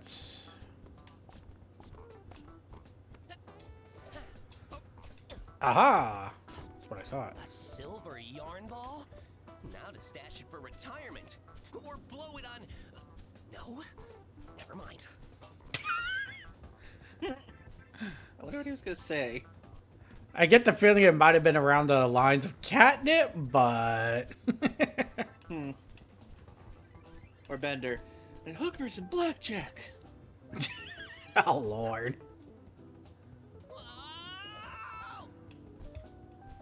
Calm down, you're fine.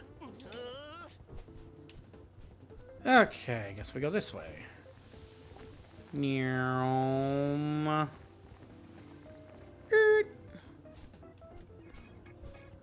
That will take a little bit of getting used to still, but it's interesting that they made the braking mechanic for the hairball basically stop on a dime.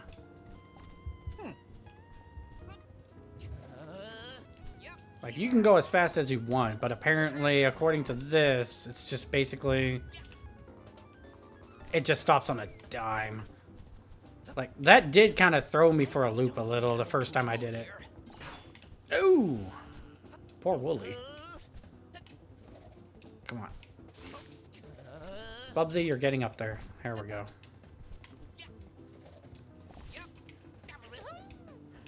Okay. Seems like there was more stuff I could have gotten. Hairball. Wee ho! Don't you dare. Meow. Golden fleece. No, I always wondered why it just floats like that. Hiya! Oh, there was stuff behind it I just noticed. Dang it. Oh well. Oh, I didn't even find the spool. Dang. Oh, really? Finished demo.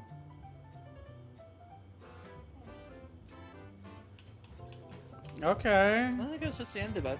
Yeah, seems that way. Customize a lot in the settings. See what it does at the end of this then.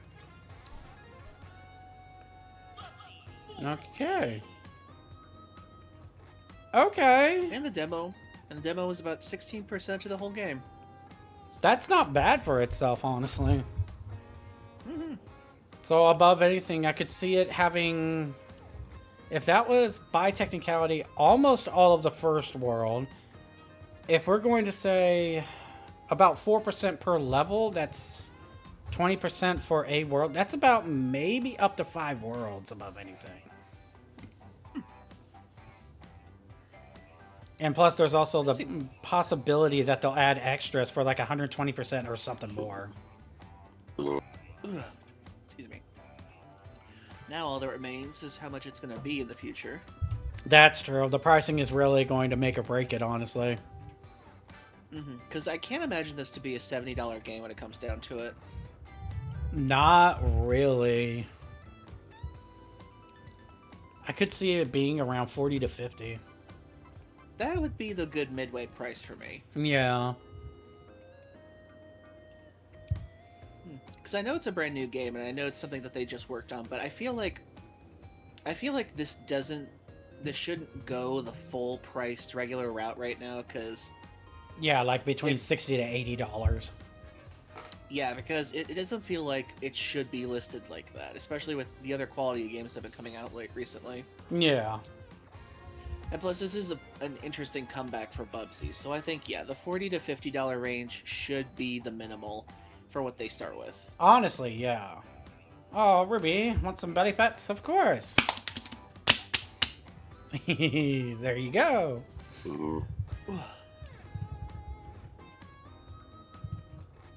Alrighty, so that is in a nutshell Bubsy 4D, at least for the demo. If y'all want to check it out, it is on Steam as a demo. Decus was the one that actually gave me the notice about it. And for what it's worth, as long as you adjust the settings, because originally it was a bit much for me at the beginning, so I had to adjust the settings for it. But above anything, I personally enjoy this. Okay, Ruby, I'll check it. Please check out the thing I sent you. Okay, I'll check it out. Give us a moment real quick.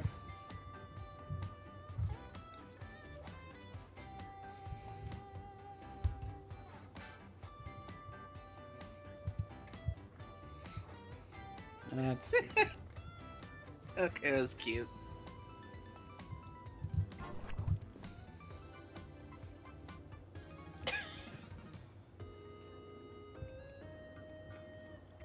Oh, I think I've seen that before.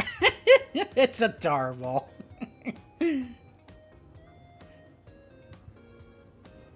It just goes down into it.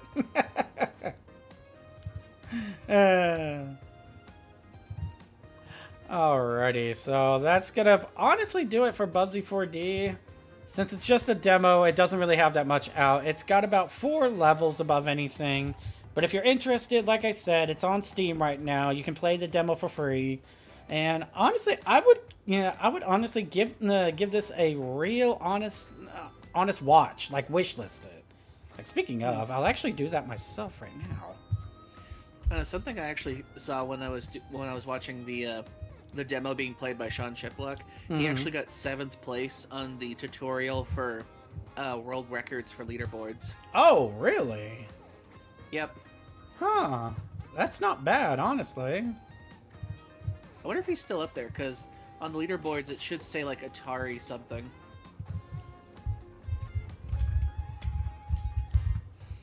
Let's see. At least I'll take care of this real quick. Bubsy 4D.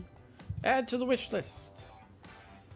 There we go. I give my support to this. This is honestly really well. I'm assuming you're looking that up right now real quick to see if he's still in there. I can't really look it up from here. You Okay. have to go into the game and actually see it. Oh, we actually have to go in the game itself. Okay. Did not know that. Give me 1 second. Let's check it out real quick. Which means we'd have to go back in the game, so... Pause menu. Get it? P-A... Yes, we heard the joke. Check the VR sim real quick. Oh, there we go. VR? What happened to good old CRT gaming? There's the tutorial and the sandbox. Check the sandbox, I think it is. Whee! Oh, wait, I guess it's the tutorial then, sorry. Okay. Where am I? Well, look at this. Cat-like reflexes on top of top-tier charm and looks.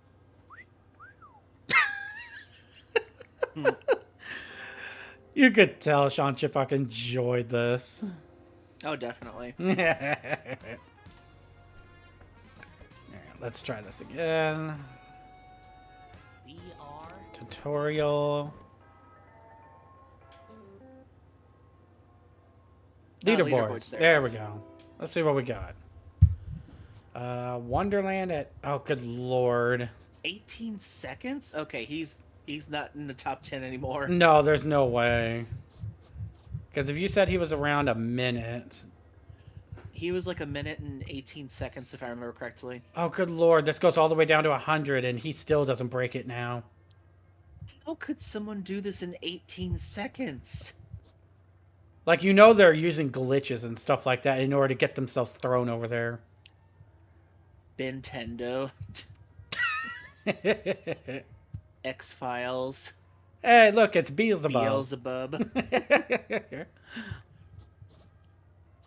Punch Shot. Best Bud. Admiral Crunch. The Mighty Meatball. So, Meatwad as a superhero? Yeah. Bubsy 1D. The names are interesting at the very least. I Am Smart 10. Yeah. Benjamin Button Masher. Okay, then. Pigeon Chest. Back when they made the Rick and Morty VR games, you could tell Squanch Gay and Games tired. enjoyed having one guy singing in a recording booth talking to himself for several hours. The Rick and Morty VR games. Oh, okay. I think I've seen like snippets here and there.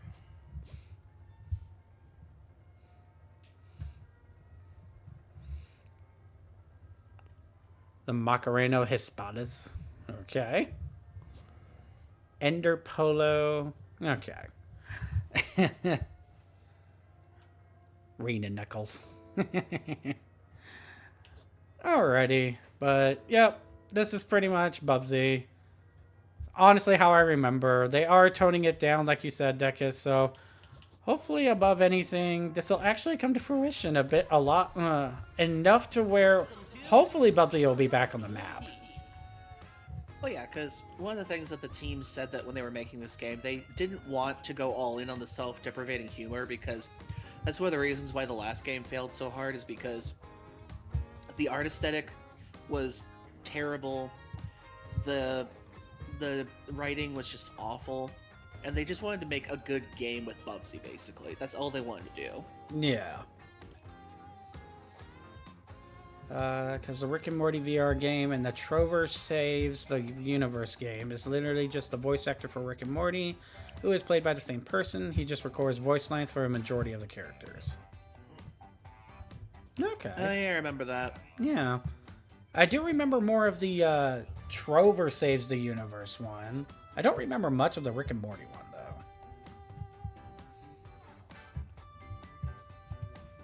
though. Alrighty, so since that was the entirety of the demo, we're actually going to swap it up a little.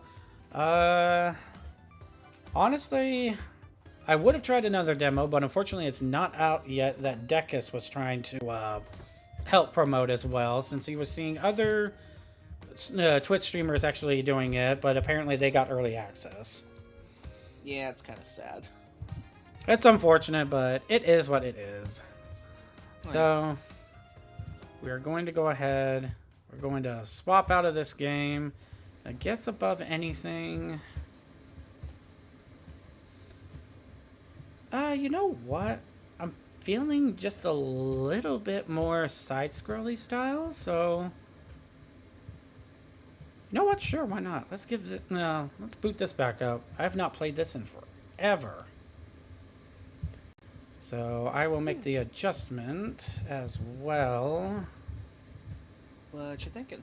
And I'm thinking we actually go for Ori and the Blind Forest. Oh, cool. That was a good game. I personally enjoy it, honestly.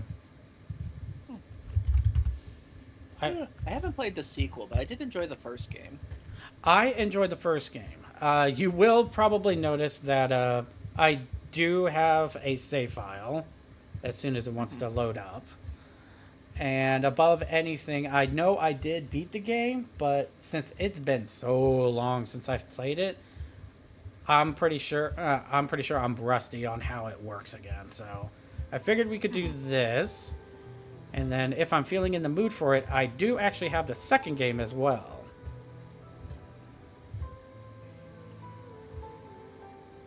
Alrighty, let's see if I can get this to make sure that it pops up properly. Mm-hmm. Yep. Gonna have to swap over. Ori and the Blind Forest. There we go. Oh god, these band-aids are so annoying. What's so annoying? Well, I have band-aids on 2 of my fingers. Aw. Did you get a little cut here and there or something?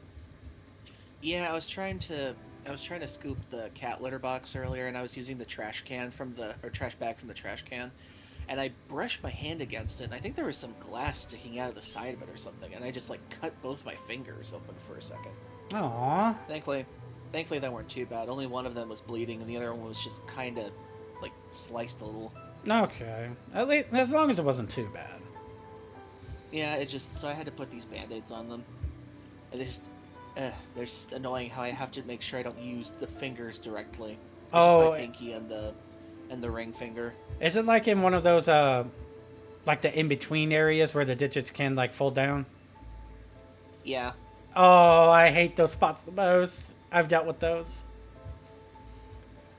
Alrighty. Yeah, but I probably only have to wear these band-aids for like another day or 2, and I'll be okay. Yeah, Thankfully, should be. I cleaned up the cuts, and I had some triple antibiotic, thankfully. Yay! Though Alrighty. I am amazed we have so much more dog medication than we do have people stuff.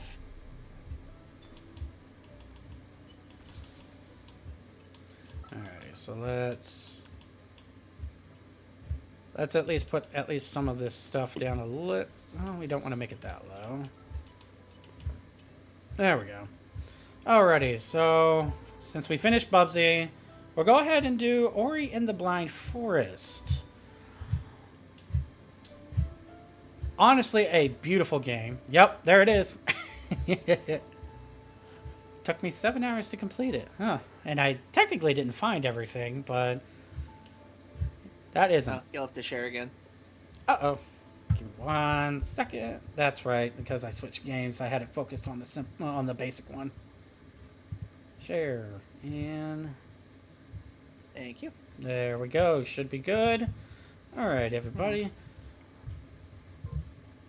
And it looks like we got another 20 minutes before it decides to put us into another ad. So we'll go ahead and start us off at least here. And we'll just go ahead and do the third slot.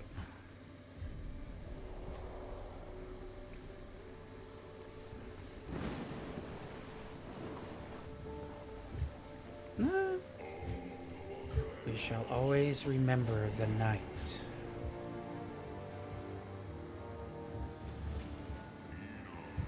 When I lost Ori to the great storm.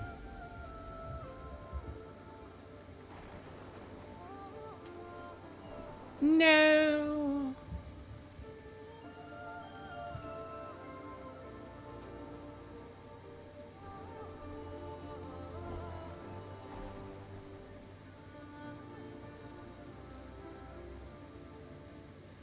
Like, I really enjoy this kind of artwork. It's so beautiful. Oh, definitely.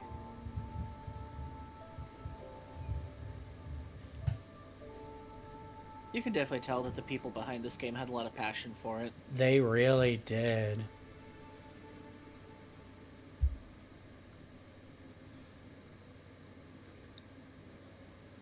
Oh.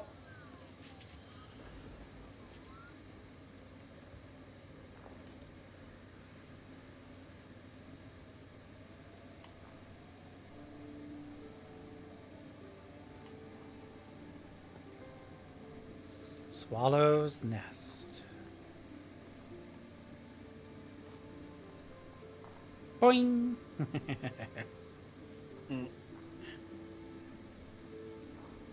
The belly I hope to have wobbly one day.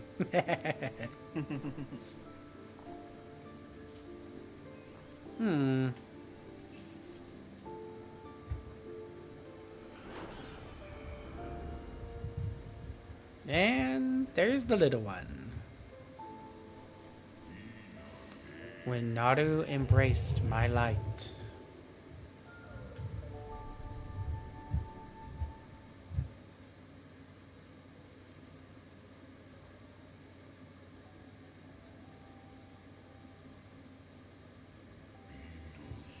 As a child of her own.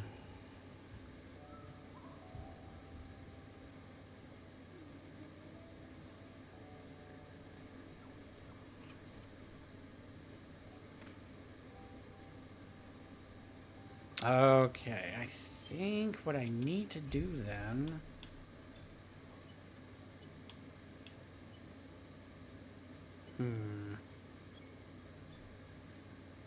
Screen resolution. I think we need to push it down a little. Because it does feel like it's a little bit on the laggy side with some of the animation. Okay, let's try that.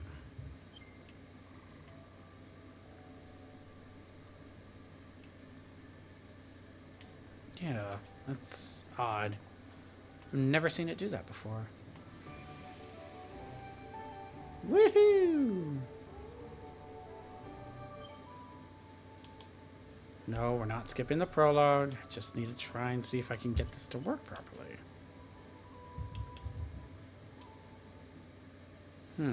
No. Don't want that.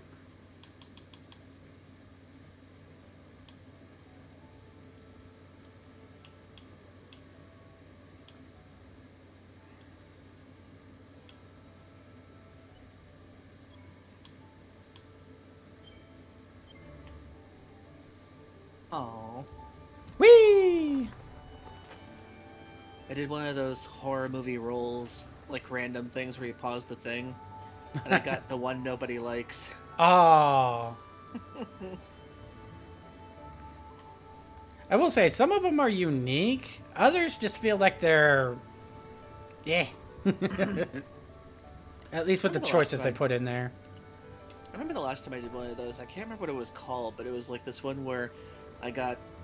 when I paused it, it was like... Tall, bearded superhero or something like that. Huh. Yeah.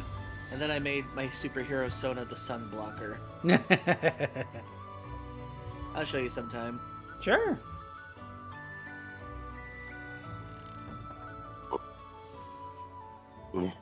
Excuse me. Good time for a sippy sip.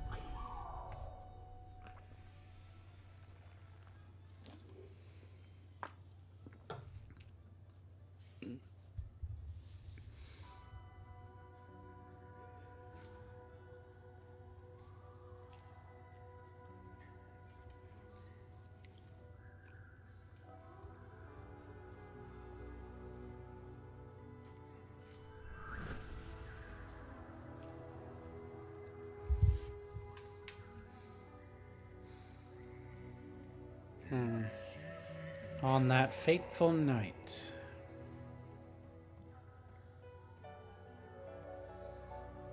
Yeah, it goes off and on with its speed. When I lit the skies ablaze. I did a fucky wucky. Pretty much. I called out to Ori.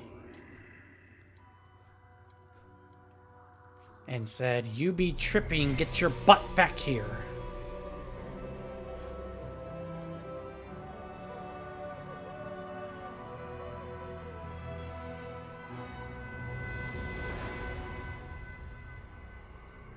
But your mom said no, so we couldn't play that during that night.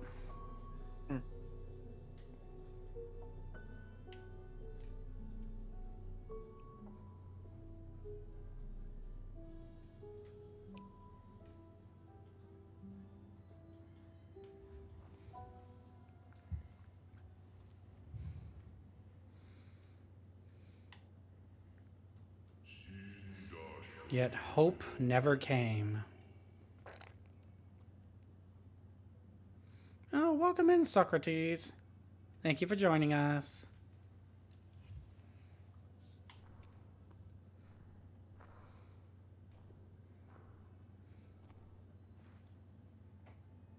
Yeah, I do notice the slowdown every now and then. Yeah, it does it at every interval.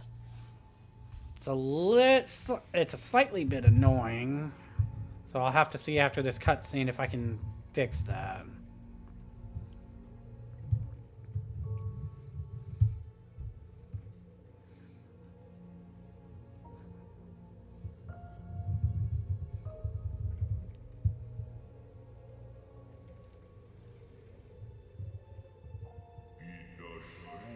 Through the passage of time.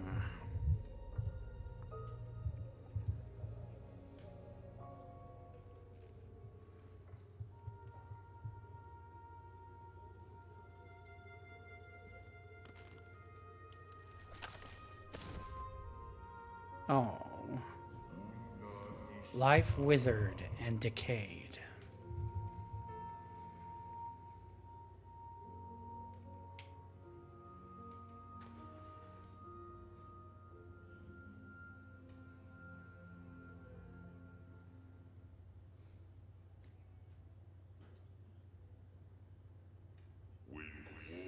When the forest was blind.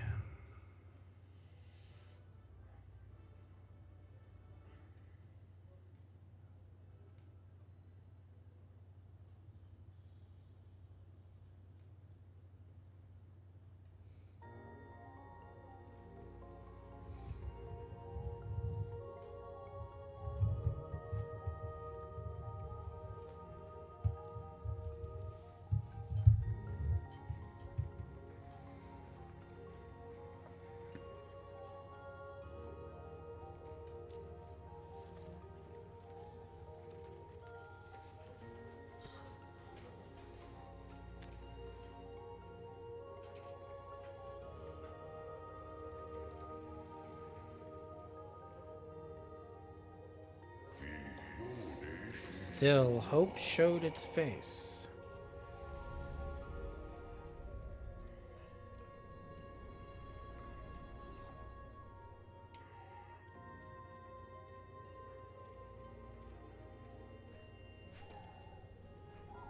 Yay, uppies! Hmm. Yeah, from when they built the bridge.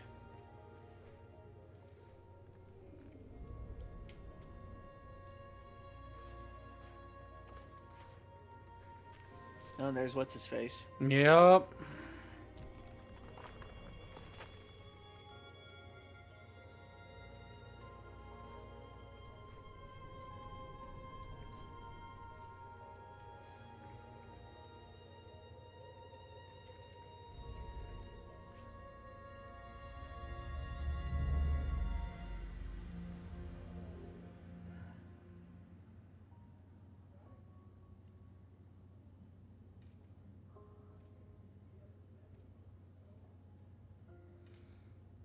Oh.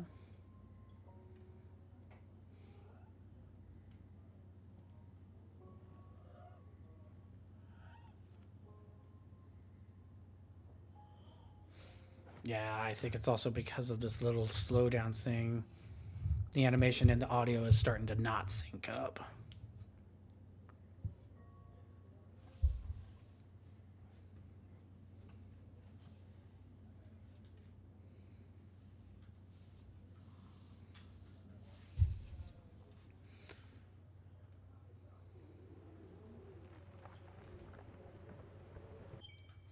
Alright. Let me see if I can do one thing then. Let's try going windowed mode and see if that will actually fix itself a little.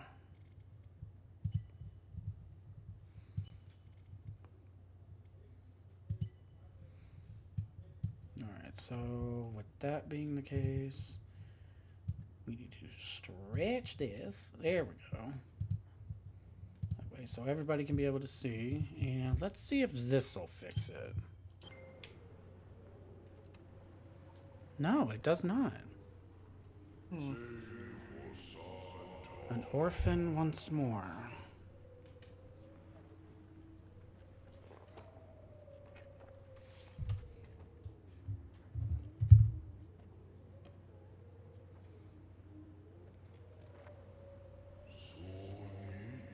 with no reason to stay.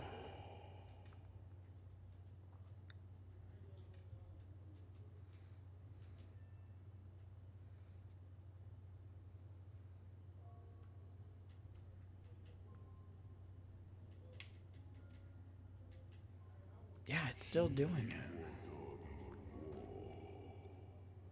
Searching for my light.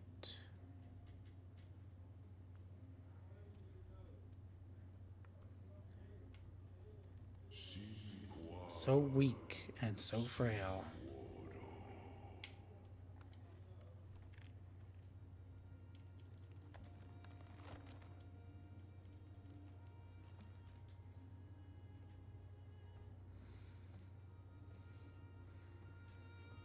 Maybe, hopefully, once it gets to the gameplay aspects of itself, it'll fix itself. Hopefully. And cries were met with silence. If it doesn't, I guess I could try and see about stopping the game and then rebooting it above anything. And hope went astray.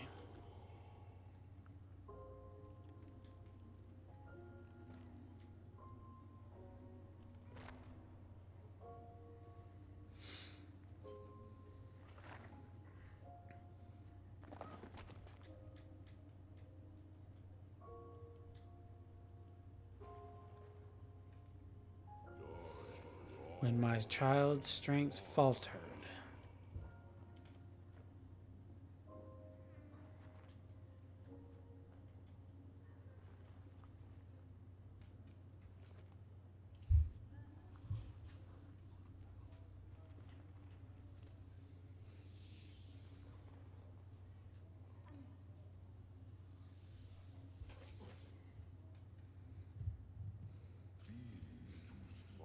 And the last breath was drawn.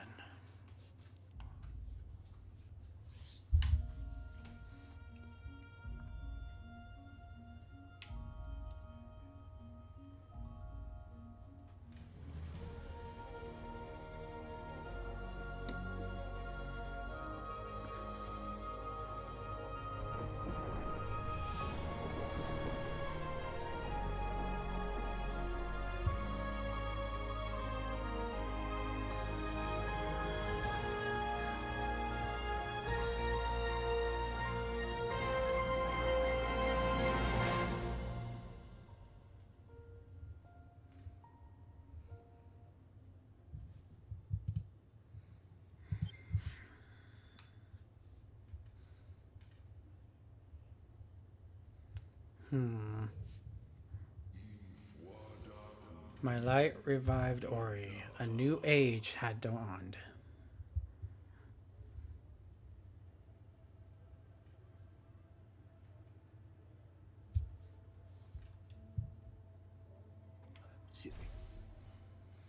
Okay, at least we hit a game save checkpoint right there. Nope, it looks like it's still wanting to... I don't know why it's doing that. Huh.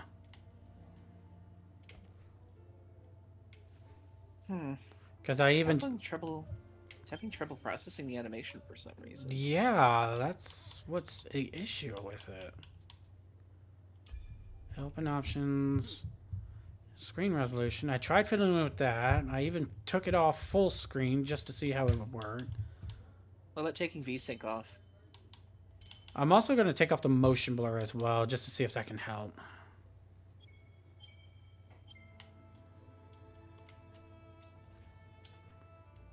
Oh, there we go. Oh. Okay, cool. All right. Yeah, it might have been the V-Sync then. Okay. Yay. What is it about VSync that does that to some things? It's so odd that it does it. Whee!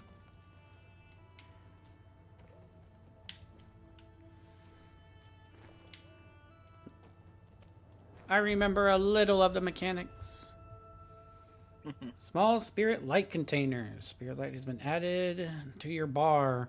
Find more spirit light containers to quickly gain ability points. Going down. Not that way. Up, up, up. Boing. I do love the mobility in this game. Oh, the mobility is so fluid. It feels so natural to me while playing it. And an energy cell. Now collect and use more energy.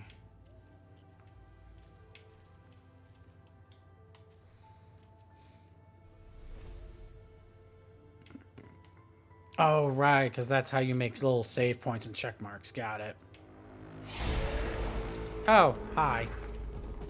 Nope. Nope.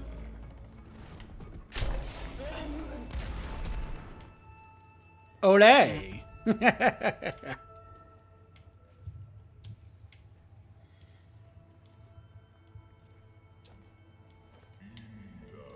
Deep in the forest, Ori found what was lost.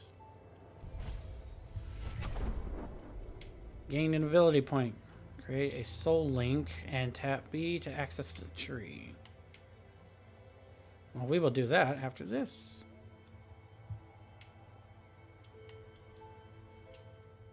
Let's pick up the tiny light.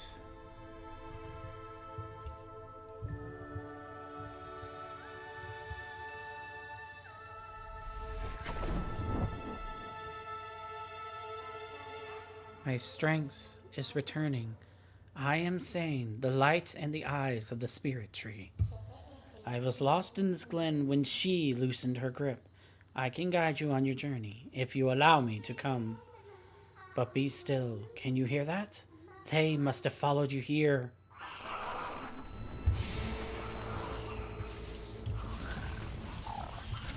Nope. You can go away. Thanks for the stuff.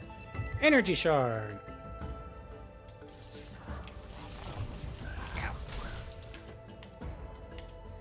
There we go. Like frog monkeys. Pretty much. Okay, so let's use that. We've got one. Rekindle allows reusing soul links, shortens the cooldown timer. Most pickups now float to Ori and allows you to shoot 3 flames before recharging. I need more attack right now, so we're gonna do that.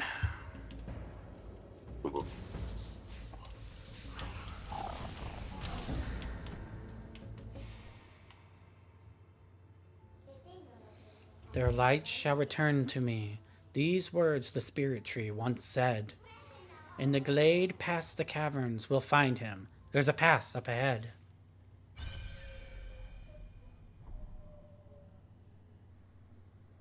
Alright, gotta get to the tree.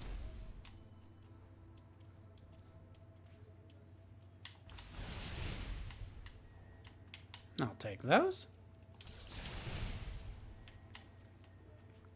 I think probably my next power up is most likely going to be the little drawing pickup thing. Hey! Hiya! Ow! Gimme! Yay! Eh. Nope, nope. There we go.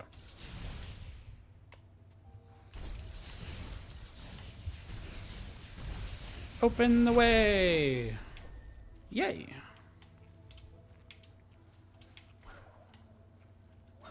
Oh, okay, bounce pad. Spirit wells are ancient structures connected by the roots of the spirit tree. Use their light to replenish your strength whenever you are weary.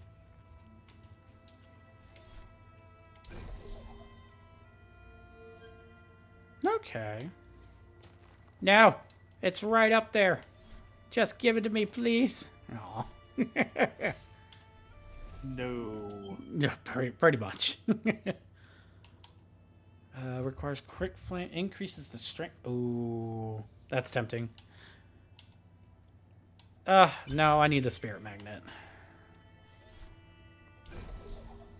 Thank you. I'll take that just so I can have it. And okay, so we've got another ad break coming up in about a minute.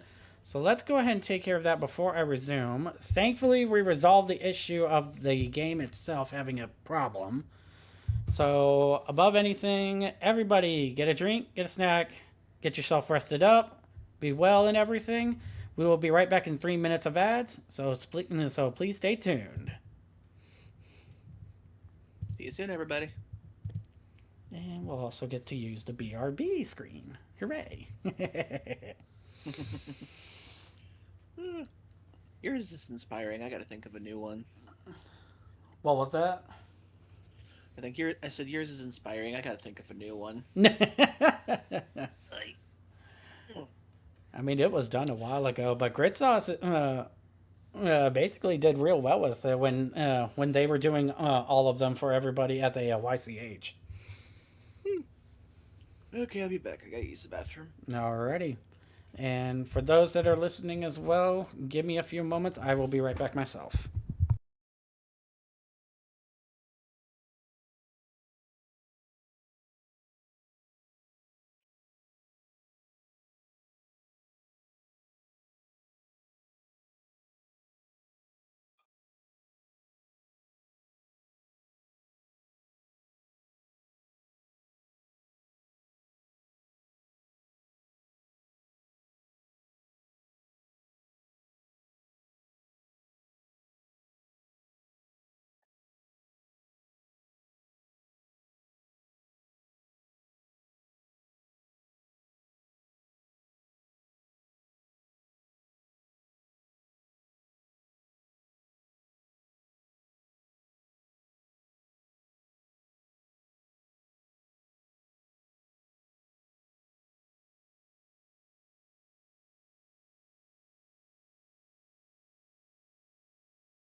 Okay.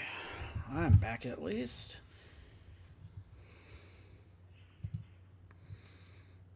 Alrighty. And it looks like we are returned from the ads.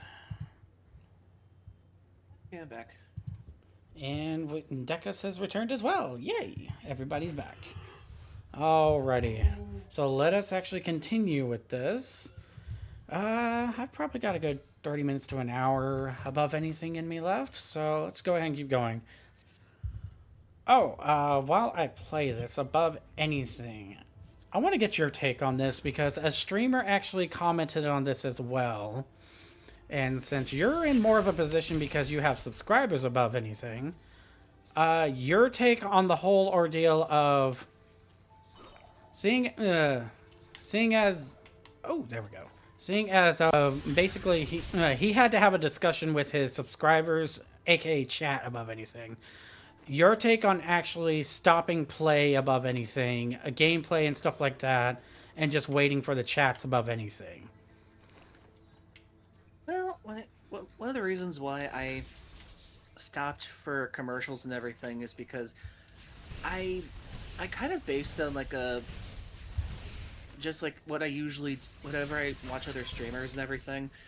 I didn't like the fact that I would miss so much because of the ads, because I wouldn't pay for the subscription. And I know that a lot of the times it does support the creator, but I can't really support them myself a lot of the time. And I always kind of felt left out of some of those sections. So I figured, well, I figure as far as things go, subscribers still get like the emotes, they get the extra benefits of whatever people want to include, and I thought, eh, I'll just stop the game for people so everybody can at least catch up and everything. Yeah, because apparently, at least according to one, I think it was like a YouTube. I think it was either a video or a short. The person's Twitch subscribers were basically making a complaint about how the streamer themselves would actually stop gameplay and everything. He brought up the same points as you did, essentially, because if those in chat were unable to pay, like, say, the $5 or whatever, due to financial reasons or other things in general, it was just essentially that he wanted to have everyone be on the same boat. And yeah, like you said, at least with those who subscribe, they would have the benefit of like the animated emotes or anything else that came with it. But like, it was just like some of the subscribers was just like making a point of like, why are you stopped? Why don't you actually just keep going, since we're the ones paying for the subscription thing? Yeah, that kind of feels a little elitist in a sense, because the ads pretty much happen to everybody, and when it comes to just the break, I kind of saw it more as like a commercial break, because like we all need to get up every now and then, we all need to stretch at some point and just like do what we need to do between like takes and everything. Yeah. And uh, I actually saw I wasn't the only one that does this, as far as I can tell. There's a couple of YouTubers that I've seen. They, whenever they're playing games that have very big story emphasis on things, like they'll pause their gameplay so that they can let the ads go through so nobody really misses everything. Uh-huh.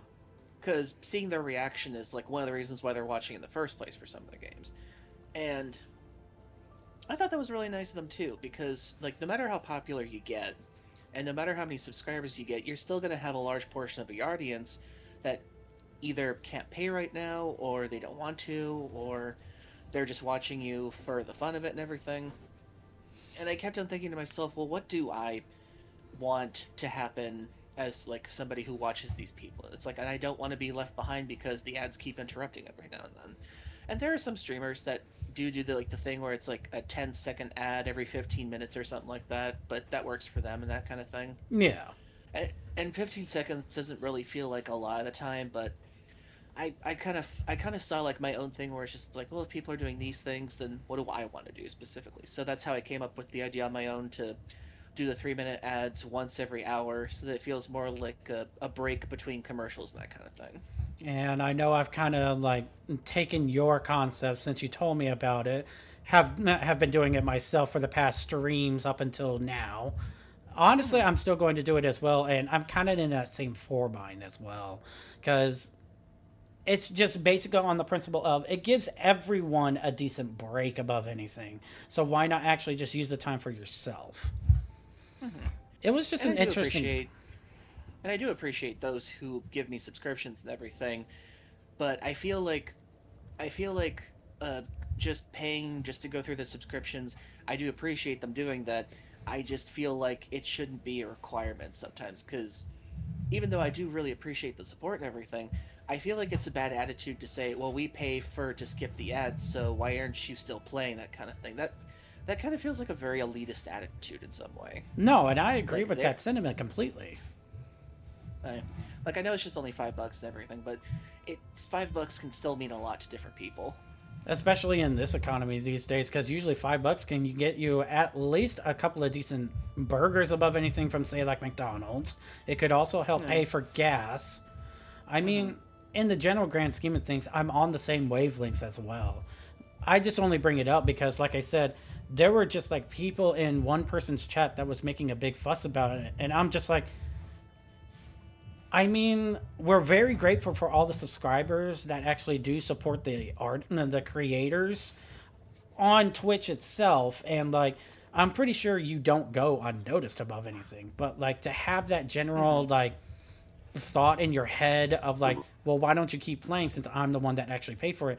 You're basically trying to say that I'm the one giving you money. I should dictate what you do at that point. Yeah, that shouldn't be the attitude when it comes to subscribers. The subscribers are people who just want to help you out and they want to support what you're doing because they enjoy your content. I really do appreciate that. But if somebody's saying that they dictate what I do based on the subscription fee and everything, I'm just like, you're gonna have to pay me a lot more than $5 just to say what I do. Pretty much, honestly, at that point, I mean, if you really want to try and dictate, you're going to have to be paying possibly more than what you can afford, to be fair.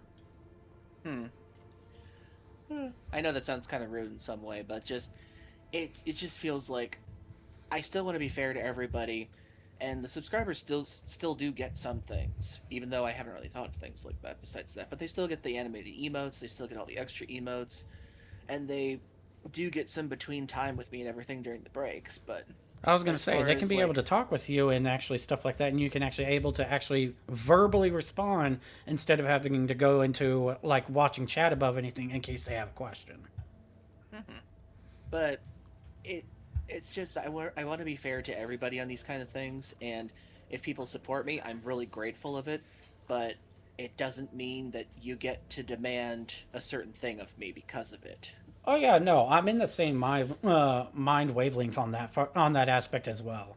It was just an interesting thought of mine because like I said, it's what I saw before. So I was just like, may as well make it a point now above anything, just so that everyone can understand. At least between both you and me, we are very grateful for the subscribers. I'm pretty sure every other content creator on Twitch is as well. But for everyone to understand, just because you're subscribing to us in order to be able to say, get the emotes, get rid of the ads, be able to actually talk with us a bit more about anything, that doesn't really give you the power to say what we do. This is what we generally like to do, and it's either something that is for a hobby for some of us, or others, it's a way to make income. So it's like, at the very least, be respectful of what we're doing for y'all, and we, in turn, will be respectful to you all and actually try to be more chat-oriented and stuff like that to where we can actually interact with y'all. I would like to do some more subscriber benefits eventually. Once I figure out what I can do. I was going to say, probably going to have to go real into deep thought on that for someday. Hollow Grove and Spirit Caverns. I think I'm supposed to go to Hollow Grove, so we go this way. No! Like something eventually on like the plush thing that I do every now and then, but like, I don't know, I guess something more consistent. Like I would like to do one of those end credit things. I just need to figure out how to do that stuff. Ow! I don't know. For me, I would have to probably like either life sell. I would probably have to more along the lines of get a commission from you above anything in order to support the channel myself. Or I would have to think of something that I can technically create on my own in a way, but that's going to take a little bit more time in order to get it going, at least in the proper way that I want it to.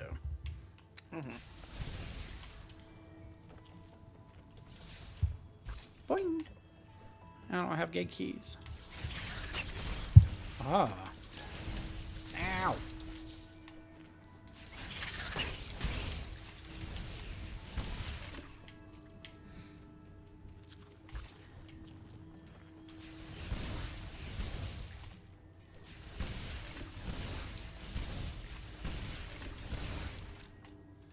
Cleaning up all this gunk.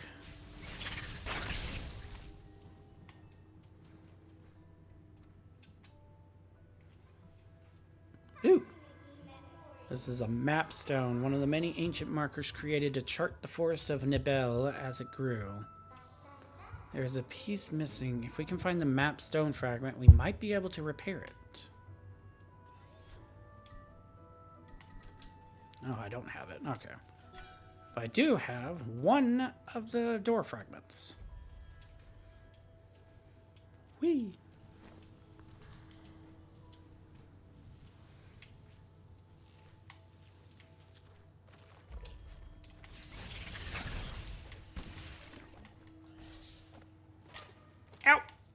quickly. No! Aha.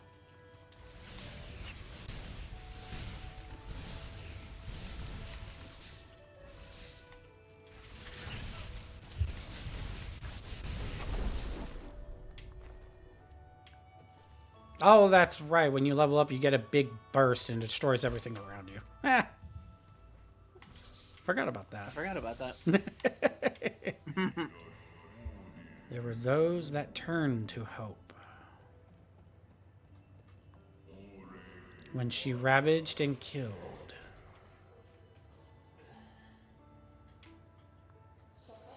The light of the spirit tree lives in all of us. He is the reason we are alive. He is the reason we grew. When he called out to find you, many years passed. We were attacked, wounded, and killed by our foe. Now these ancestral trees are all that's left behind. Come closer now and feel the light to fill the spirit inside.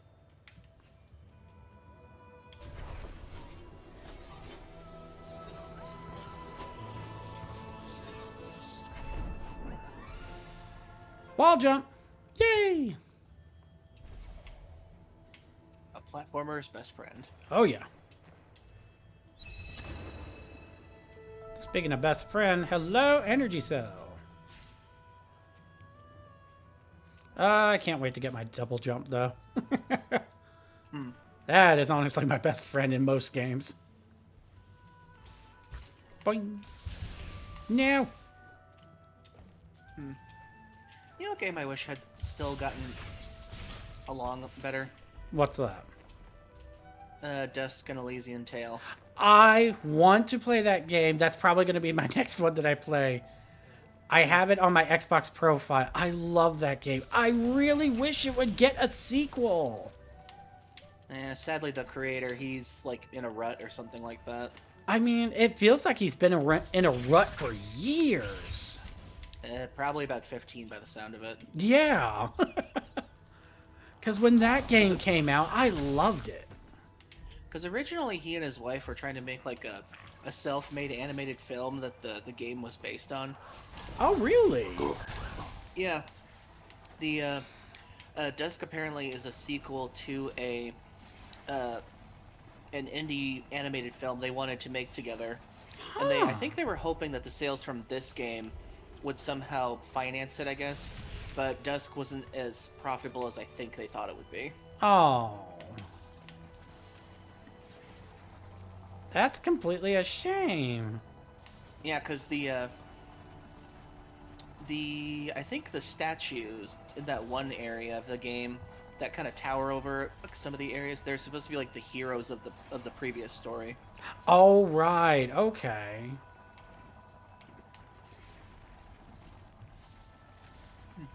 You want to know what's something funny I actually did with that game when I first got it? Uh-oh. What'd you do? You know the achievement where you're supposed to get 999 hits in a row for a combo? Oh, right. I, for the longest time, tried to get that for so long, and then I accidentally stumbled on a way how to do it at the very beginning of the game. At the very beginning? Yeah, it turns out what matters most is the amount of combos you get, and it turns out the weaker you are, the higher the chance you have of actually getting the combo. Huh. And it's actually funny, I actually got the 999 combo on the very first boss my second time trying to play the game. Because to this day, I've yet to get that myself. Yeah, it turns out you can get it on the first boss as long as you're like at the weakest in the beginning. And you know how to do the combos right. Yeah. Because I actually just recently got back into the game, I believe, since it's on my Xbox profile, I can actually be able to play it on my PC. Yeah, cool. I think that is one and only the true game that I actually did enjoy from Xbox, besides Blue Dragon. Blue Dragon was good. It really was. Although it was kind of. I actually did rewatch a video for that with by Mr. Clemps. Did you ever hear of him? No, I don't believe so. He's a British YouTuber and Twitch streamer. He makes these really good videos, editorials and comedy videos about his favorite games of all time. And he did win a Blue Dragon once, and he said, "To this day, I cannot remember much about this game besides the one theme song that plays during every boss battle." and it's not to say that the game is bad.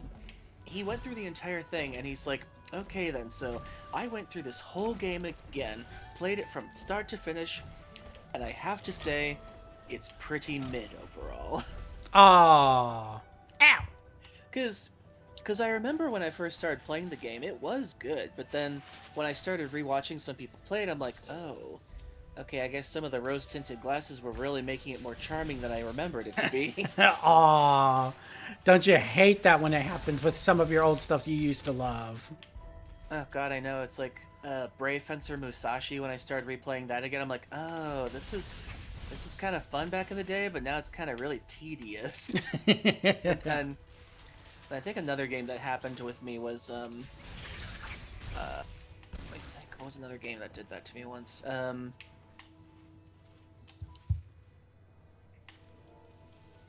I can't remember. There was another game that I played recently that I thought was supposed to be really good back when I was a teenager, and then I replayed it and I'm like, oh, this isn't as good as I remember it now. It's like, I still have the fond memories of the games, but just, it feels like, I don't know, it just feels like it was only good for that time when I first experienced it. I mean, there's always going to be some games that are like that, unfortunately. Especially when now, with modern game style, when you're so used to all of its mechanics now, with how either fluid it's gotten with its controls, or with just how unique it is. You're going to look back at the other games and just be like, oh, this was a thing? Let me see. Oh, now I remember what it was now. It was Digimon World 3. Oh, okay. Well, the reason why I remembered it being good is because I liked that it did a few things. It had a top-down isometric art style that I really loved, and the fact that you could run around with your Digimon following behind you. I loved character trails like that. That's true. And I remember getting some of the cooler Digimon to evolve them during battles and everything, and I thought that was really cool. But when I went to go replay it again on the retro party that my friend Roland made me, Yeah. I forgot how slow that game is. I don't mean... know. I don't know what happened, but when I started playing it, the load times took forever. Getting into battle took a very long time for some reason. Getting out of battle took a long time for some reason. And I'm just like, I don't remember this game being so slow about everything. It literally took like seconds upon seconds to get into battle, out of battle, into someone's house, out of someone's house. Just loading in areas just took forever with this. I'm just like, no, this was good, wasn't it? Just keep telling yourself it's good, I swear. It's like it was good for a time, but with how fast things load these days, it's just no. Yeah, no. At this point, it feels like it's a slug at this point. God. What was one game that would have been like that with me? It still was one of the better Digimon games back then. Oh yeah, no, hands down. Though, to be fair, I still did love 2 for what it was. I don't remember liking 2 that much for the dungeon crawler aspect. That, and I was so confused on what to do in that game half the time. I mean, you're not wrong, to be fair. The dungeon schematics on what they did with it, it was a bit far-fetched, honestly.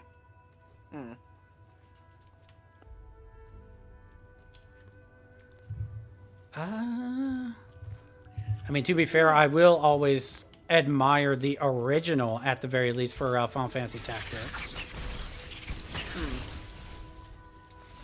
But the PSP Lion War Edition was terrible.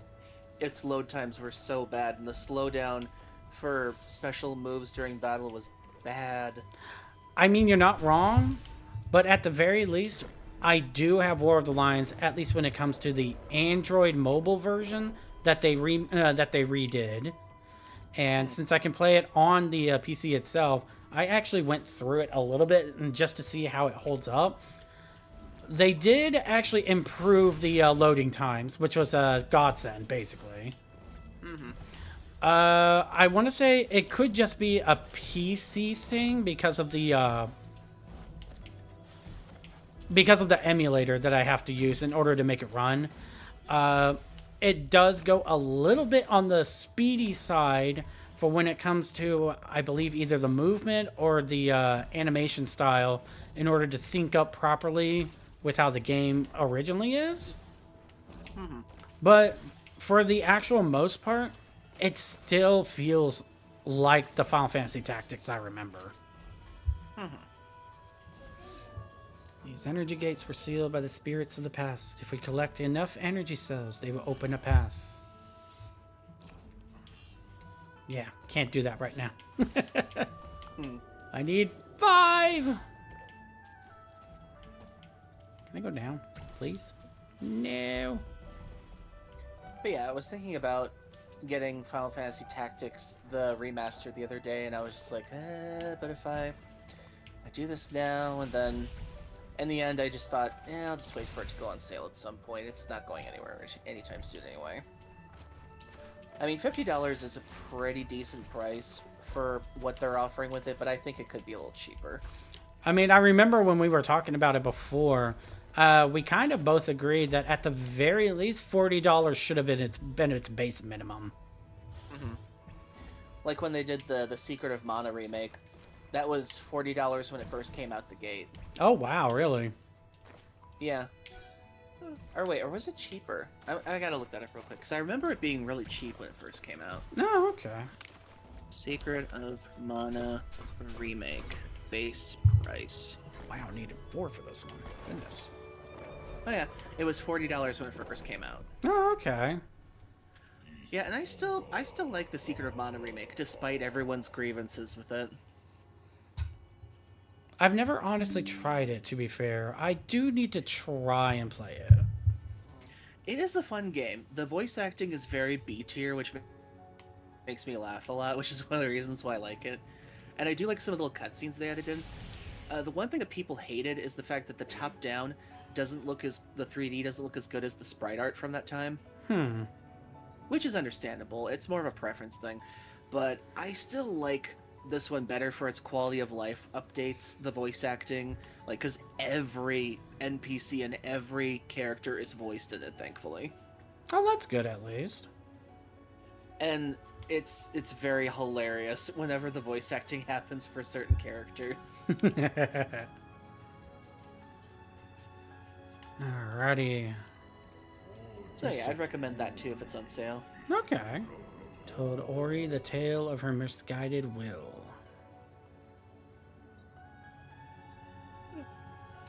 Because one thing I actually liked is when I pre-ordered it, they gave me some bonus costumes with it.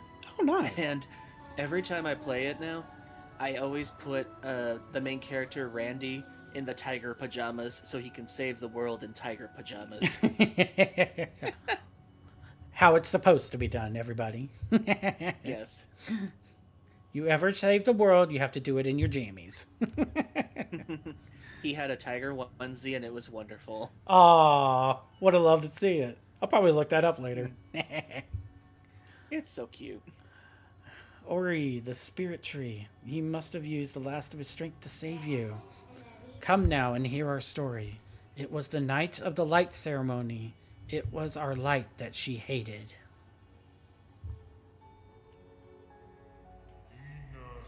I called out to Ori, but my child never came.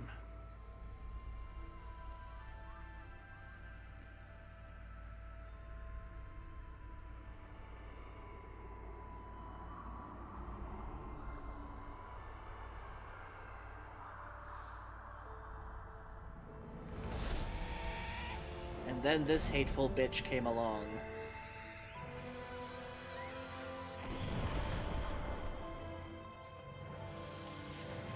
It's Clockwork's brother!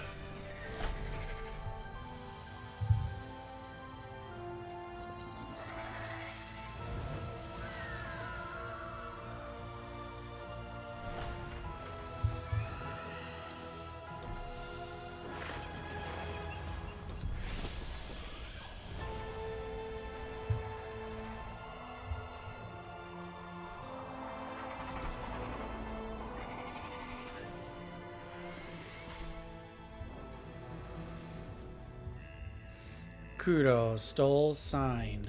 It was the end of our days.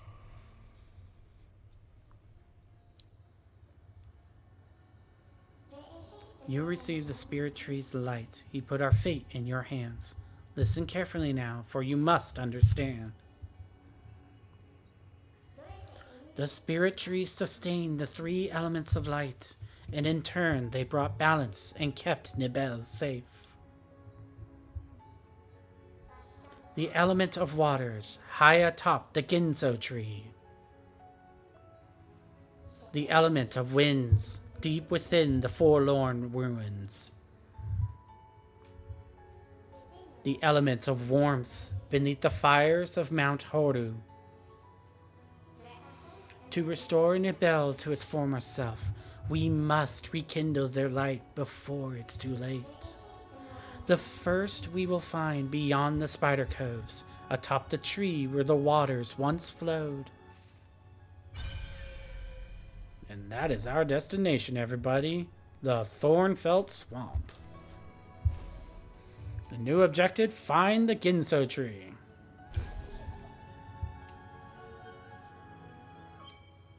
Okay, so you can do it at the wells here too for this. Nice.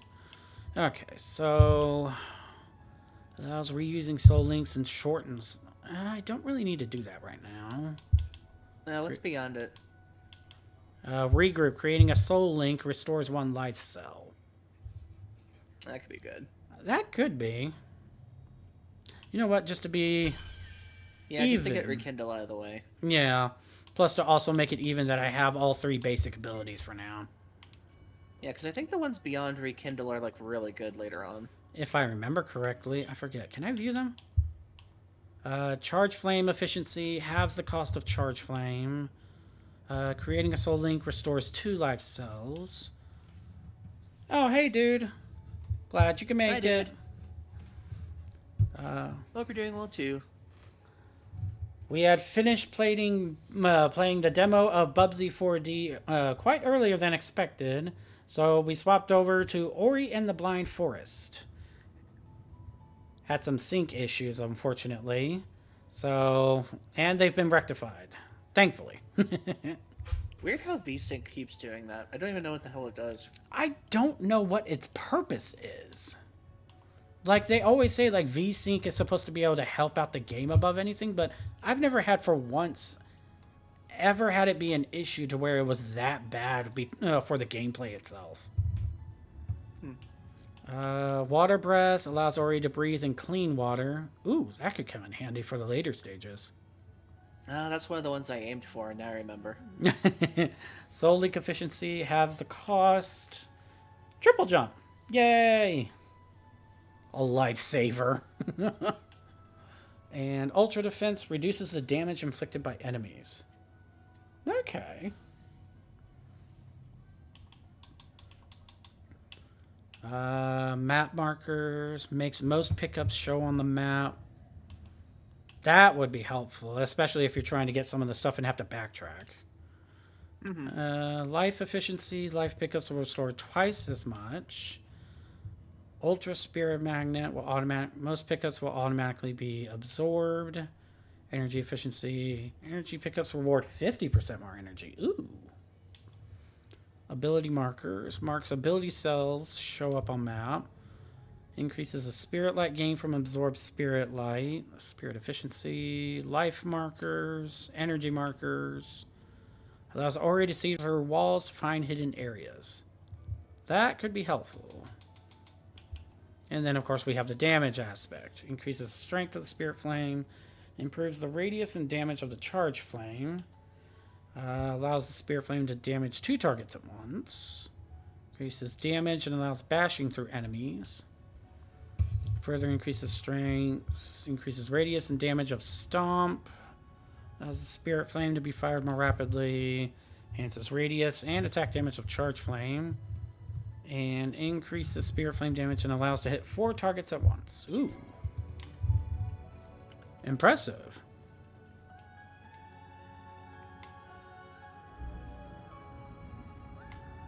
Yes, Ori and the Blind Forest. We had some issues with the gameplay itself, Reed, but we got it fixed and it should be working properly. Be careful, Ori. The ground is unstable.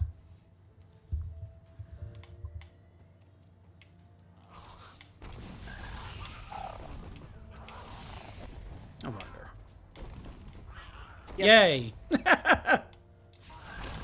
Ow! Why are you still alive? There we go.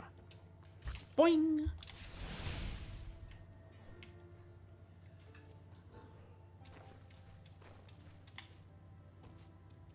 Is there anything that's over here? Boing, boing. Nope, I can't reach it. Okay, Now you need the double jump for that. Yep, so we are going to have to go down here. Alrighty. Nope, that's going to lock me out. Okay, so we do go this way. Boing. Ooh. No, I can't break you. How dare. Probably need a charge shot. Eh. There's a lever. You know what actually made me feel some validation for a minute? What's up? I decided to take a break from Silksong for a while because I don't know why, but I feel a little flustered playing it these days. And then I started seeing online people saying, I love Silksong, but I need a break from it or something like that. And I started seeing more people being like, I love this game, but I hate this game. I love this game, but it's too much for me. I love this game, but I need a break, that kind of thing.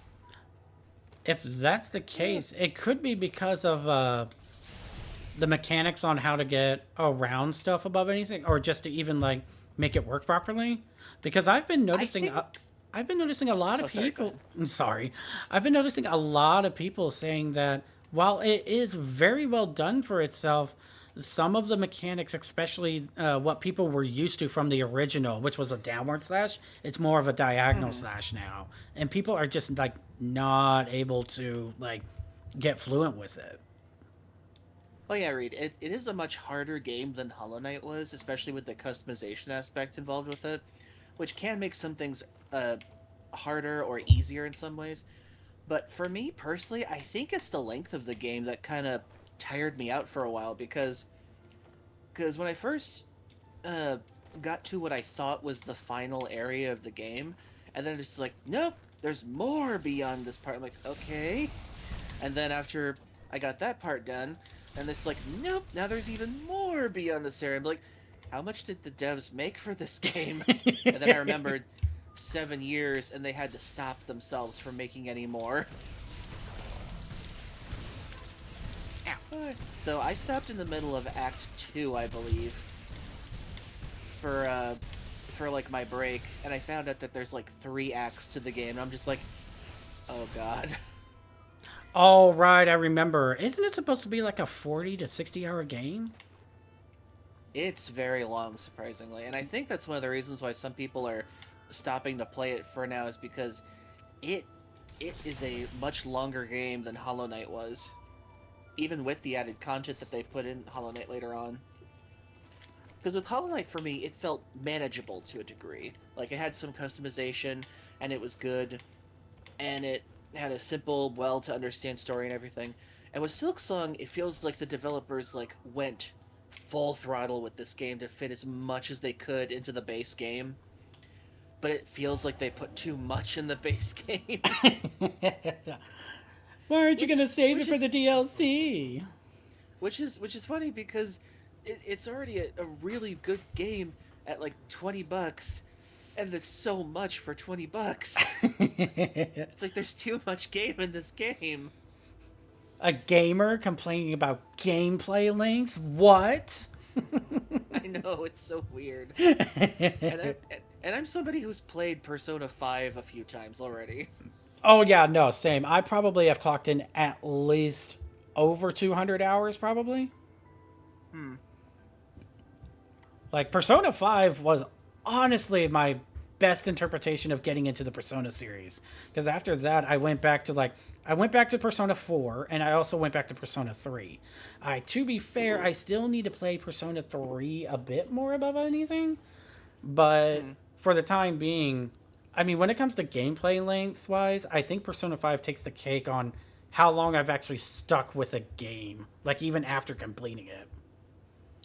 I do like the quality of life improvements in 5, but I still prefer 4 for its story and its characters. And I really cannot wait for the remake to come out.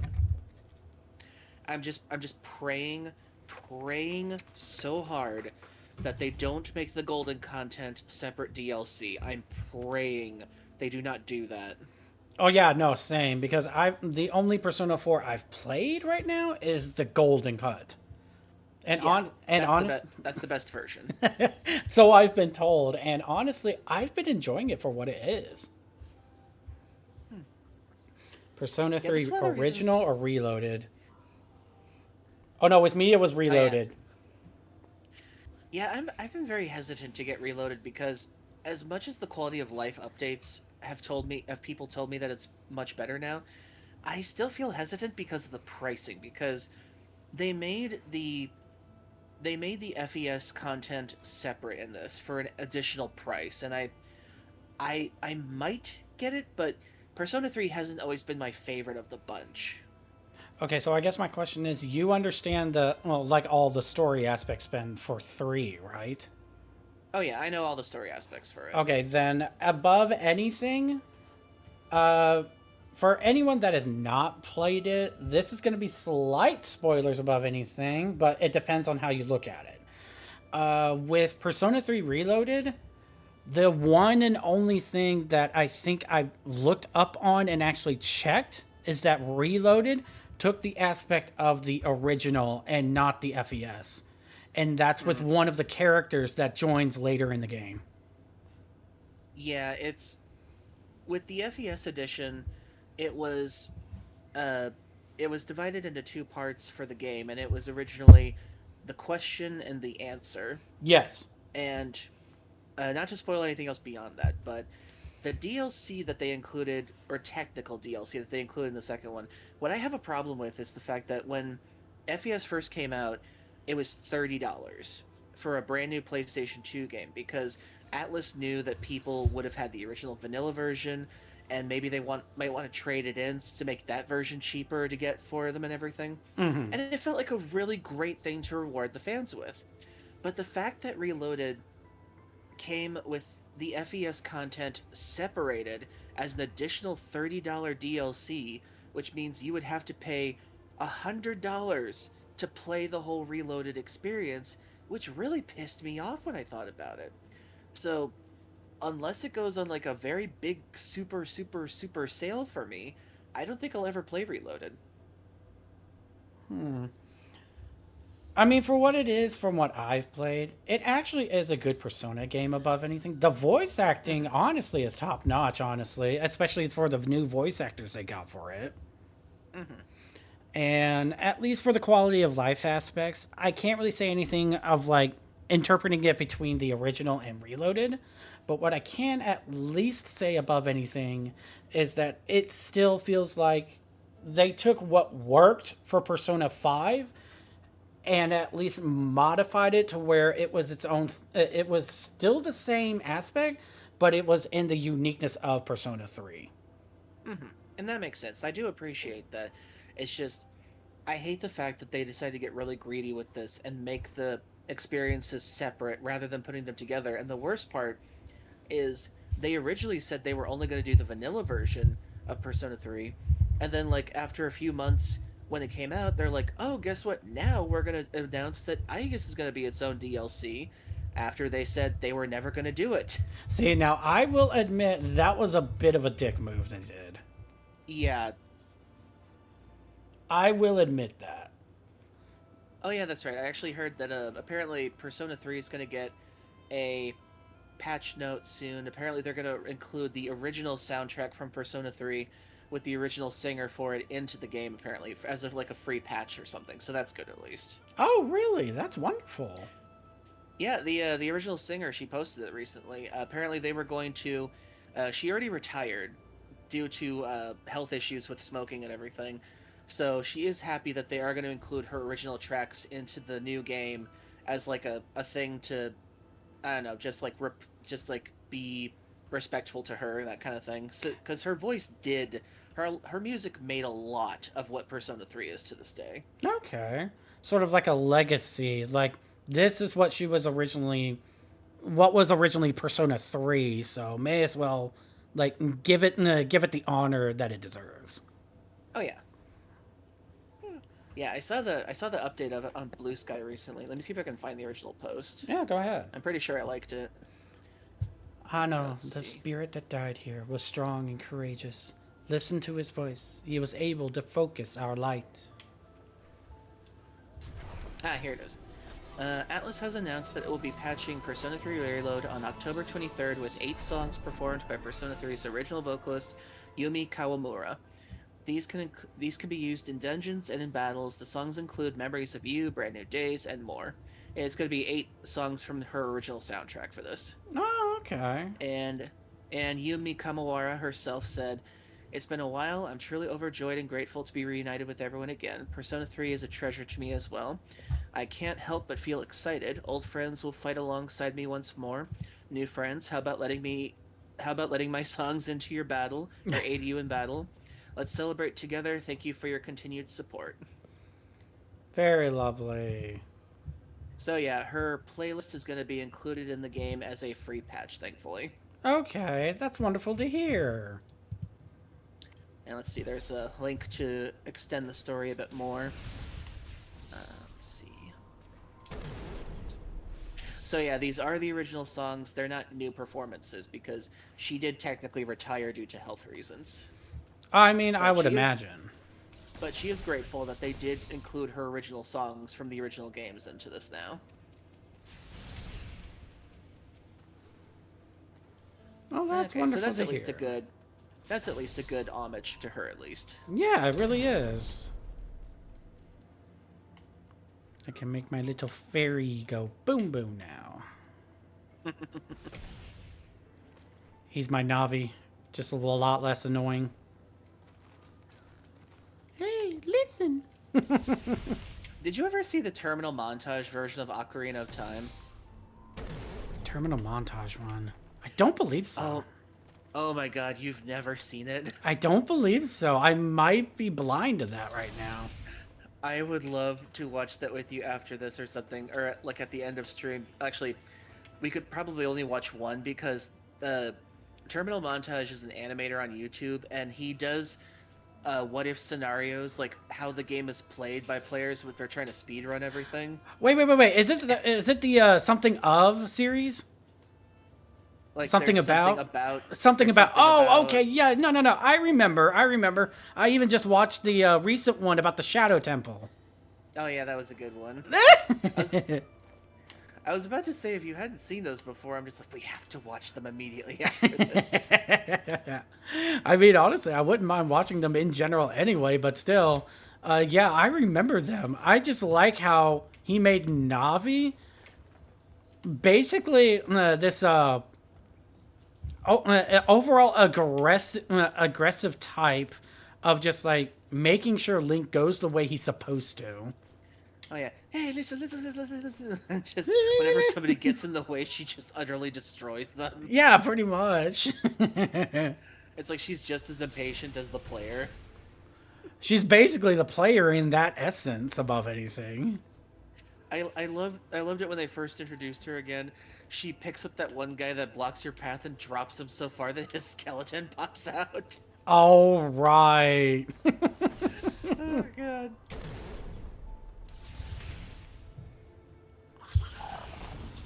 Oh man. Oh, yeah, I no. can't wait to see what he does next, aside from the Zelda stuff, because he did make an original animation recently. He did? I've not seen him actually put any new videos out on it yet.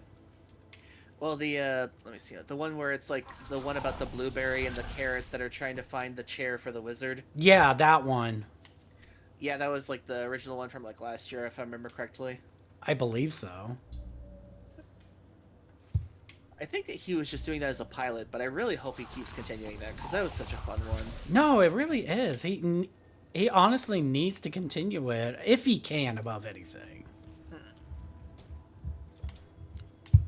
Boing. Okay, so I can't get over to there. Okay, so I just got to go back to the right. Okay. But yeah, I'm just hoping that when Persona 4 comes out for the remake, I'm praying that they include the golden content because if they try to separate it again, I'm gonna be so pissed. I probably will never buy that after that. I mean, honestly, you're not wrong in thinking that because even I was thinking the same thing. Because like Persona 3, I was actually genuinely surprised that they was doing a reloaded aspect. I was actually hyped about it, but to hear that they did the whole thing with the Aegis episode, I was a bit I was at least disappointed that they did that. Yeah, that they did include it at first, and they're just like, wait, we did make it, but we're charging extra because it's separate. Yeah. And what I'm worried about is the fact that I can understand to a degree why they would separate it, but what I'm hoping for is that because the Persona 4 Golden content is so ingratiated with like a majority of the story of the game, I'm hoping that they don't separate it. I really hope they don't. Because above anything, if they do the same thing that they did to Persona 3, that they would do to Persona 4, that could honestly start making the customer base kind of divided then. Because the story for Persona 4 Golden, it's very ingratiated into aspects of like the entire story, not just like an episode they added to the end. It's like it's embedded in throughout the entire story and everything. Oh yeah, of course. So to separate that would just be stupid. It really would be. I can't jump that far. But if they do include it and they make sure that everything's okay, I will be so happy for that. I will pay full price for that, most likely. We found the one game the Rue will pay full price for. Well, that and before Dragon Quest 1 and 2 comes out, the combo pack, I would like to get that for the pre-order. Because there is some really good stuff to add for the pre-order for it. Oh, really? Yeah. Well, it's like, if you have Dragon Quest 3 data, you get some extra bonuses. And then if you pre-order it, you get, like, some extra items and stuff like that, and some extra content or something like that. Oh, okay. As, like, the beginner stuff.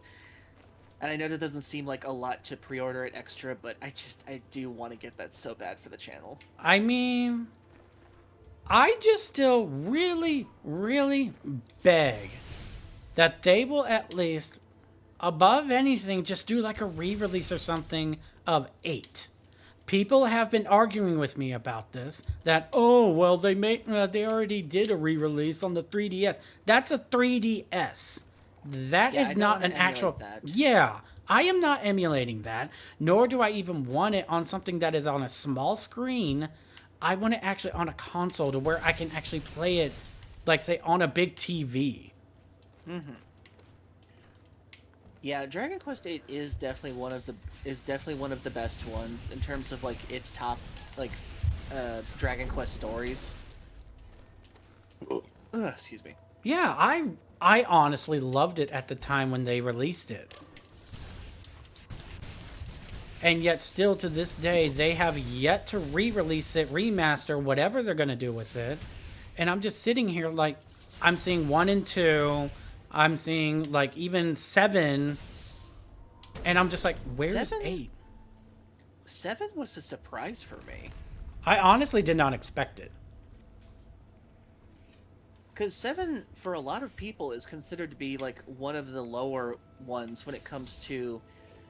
if I remember correctly, the biggest complaint about 7 is that it's the longest Dragon Quest in the entire franchise. You forgot to look down. Yeah! Navi didn't tell me about the spikes. But yeah, that was one of the biggest complaints about 7 is the fact that they said that it's way too long.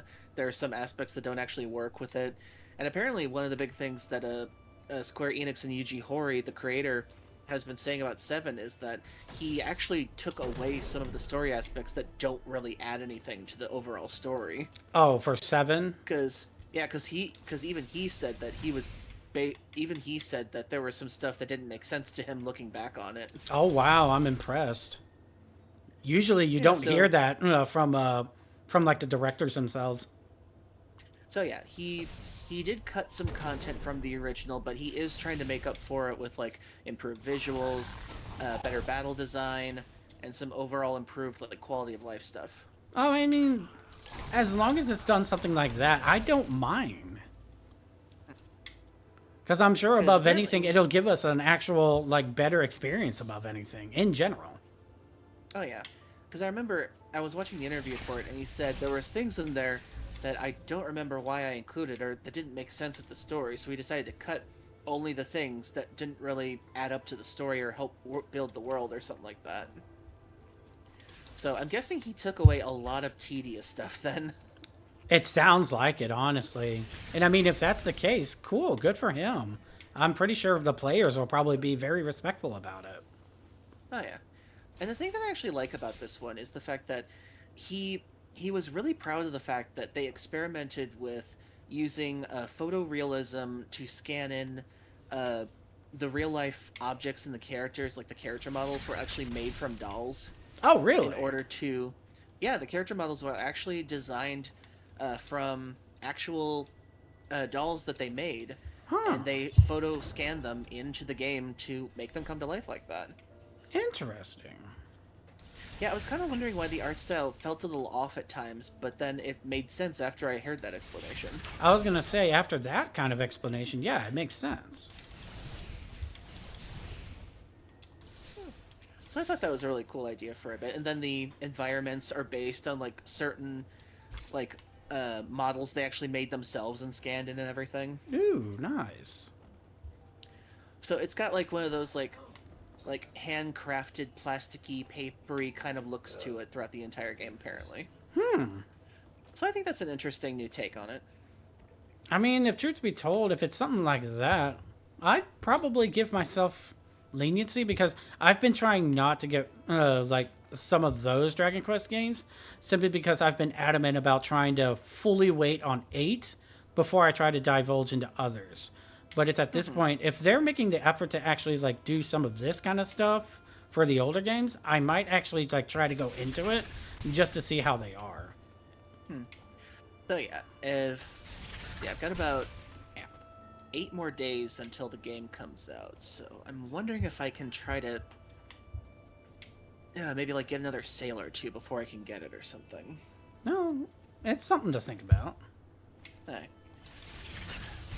I just gotta do it before my next internet bill comes in. That's true.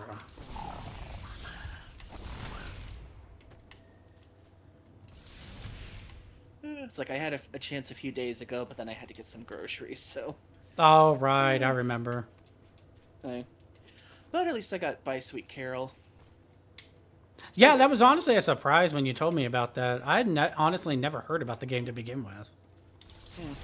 I can't wait to play it this weekend. Well, I know I'll be there.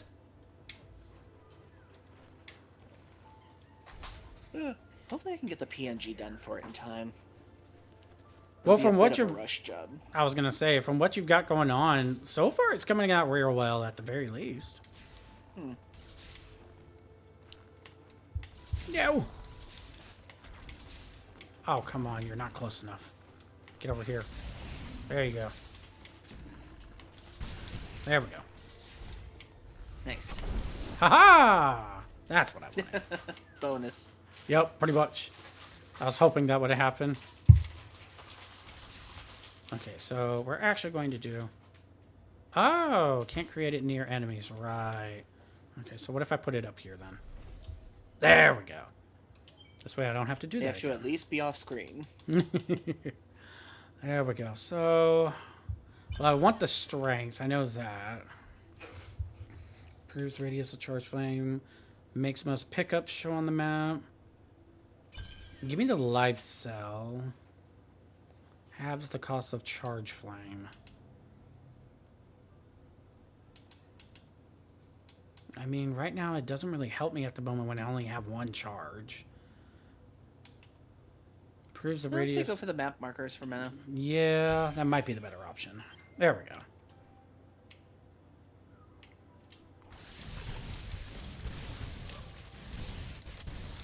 No. I am not on the menu. Ow. There we go.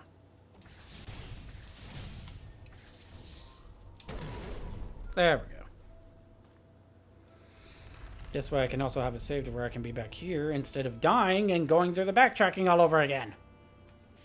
I forgot that is the one aspect of this game that kind of hurts me a little. Ow! See? Like that. There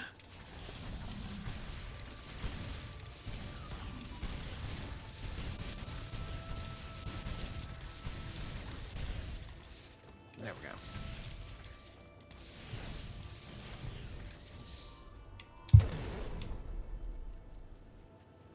Just gonna go through this cutscene again. Yep.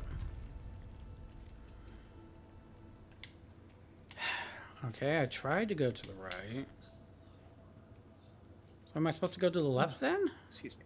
Goodness. Wait.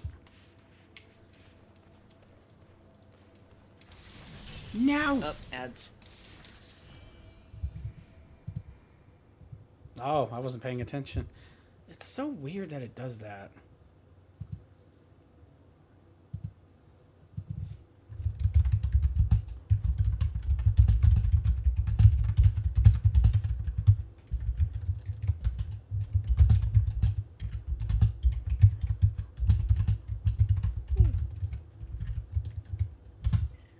I was watching Josh Johnson earlier. Mm-hmm. He was going on this huge rant about how certain people spend their money, like if they're millionaires and billionaires. And he was really going on this rage tirade about yachts in the first place.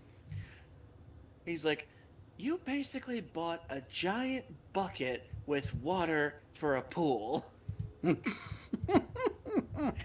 Okay. And then he just goes into like the whole, like the interior of certain yachts, and he goes, okay, you basically bought my apartment and put it on a boat and put it on the water, and now it's $50 million. Wow. And he's like, and I'm not even trying to shame people. If you want to buy stuff, but make it make sense. Please. And he's like, and in this economy, there are people who can't afford groceries or gasoline right now, but you can buy a $50 million bucket to go on the water.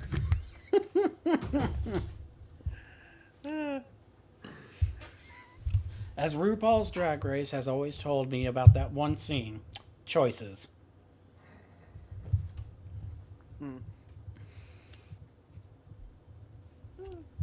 I have never watched RuPaul's Drag Race before.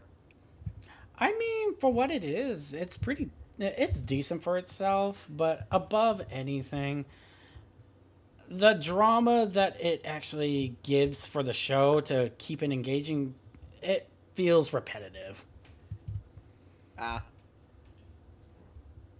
Like, I know they do it for, like, the whole viewership and everything, but it gets stale after a while when sometimes it's of the same issues with different actors, and I'm just like, ugh. Alright, everybody. Terribly sorry about that. I wasn't paying attention to my ads, but we are back, so yay! Alrighty, so going back to the live. And let us continue my lovely adventure of trying to deal with this. No! There we go. Yep.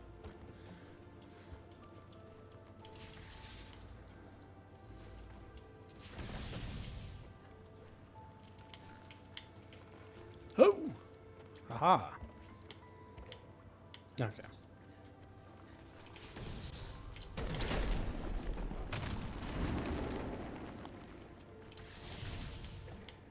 I did it, and there will be no repercussions for what I did. Right? Nope. Who?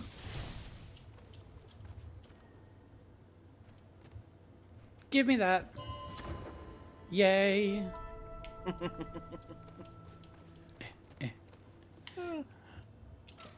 Ow. I like Blake Jennings videos. They're funny. Which videos? Blake Jennings. Oh, okay. Have you ever seen his stuff before? I don't believe so. The name doesn't sound familiar, at least. He does a couple of different... He's basically like a very gay YouTuber when it comes down to it. Oh, okay. Like, one of the funniest things he's ever done that I thought was hilarious was he does these one lists called video game characters who can use the bad word for gay. Like the ones who get permission, that kind of thing. Yeah. They have the card. And one of the funniest things he ever did was he mentions Prince Sidon, and he does like a 4-second thing of like a Korean pop song dance for a second. And he's just like, first time I ever saw Sidon, it was like a religious experience for me. That's it. He's like, with this, I will never be able to fight the furry allegations on this one. Sidon is the one I will die on the hill for. Oh, God. I'll show it to you after this, after a bit. Yeah, sure.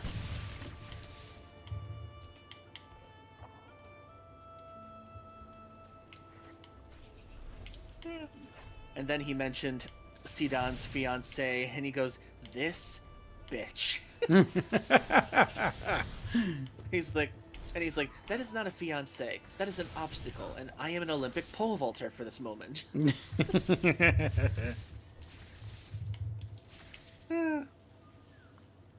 Because, yeah, I gotta say, somebody at Nintendo really loves Sidon for the fact that during Tears of the Kingdom, when he gives you the ring, he literally puts it on your ring finger. Oh, wow.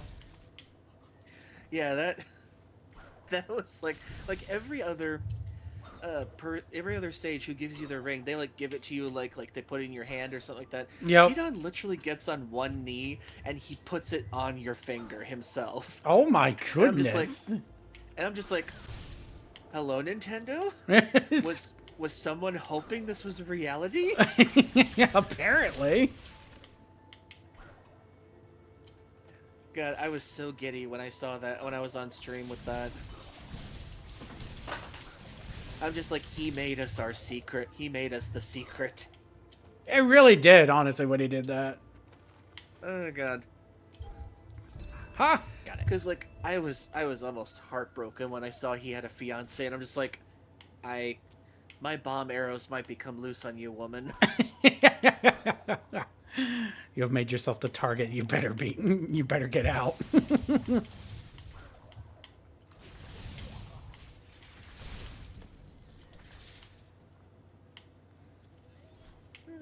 Yes. Show me the way. Lovely. I forgot how big this game is. The map design is really good for this game. Even when looking at the mini-map, it's very well designed. I mean, you're not wrong, honestly. Ooh. Okay. Give me what I want. Thank you. Hup. Oh, come on. There we go.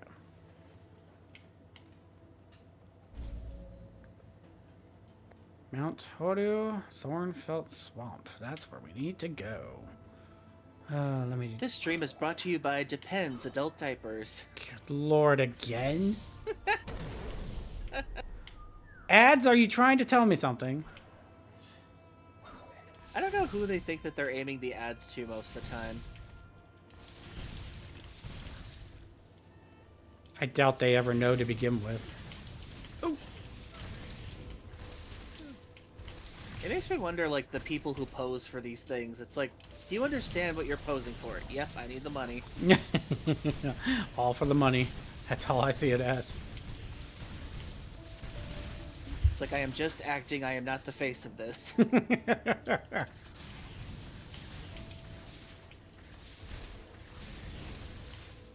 No! There we go. God, just... It made me flash back to that Family Guy version of that commercial where it's like, "Hi, I'm so-and-so. I have type 1 diabetes. Last night I stubbed my toe and I took it out on the dog." All right. He keeps going and he's like, and then I struck my wife. Then I found out my wife's been dead for 10 years. Who the hell did I hit?" sit? I vaguely remember that now. Crap.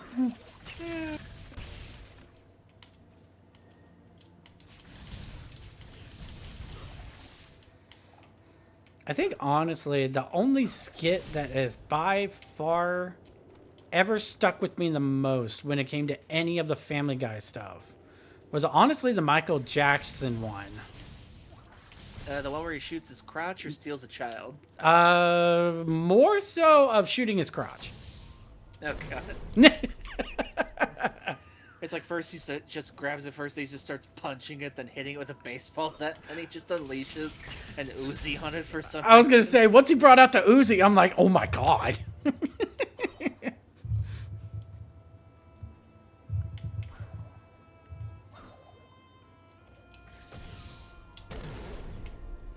Though still, I did like the other one of him stealing the child. Wow, it's like Oh, Michael God. Jackson. It's coming right at me. Comes off the screen Yoink. and just yoinks him.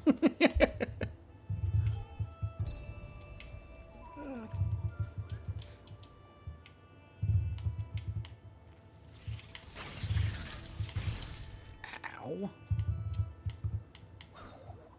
I think I found my new binge show to watch. Oh, and what's that? Furry Cures. Hey, furry.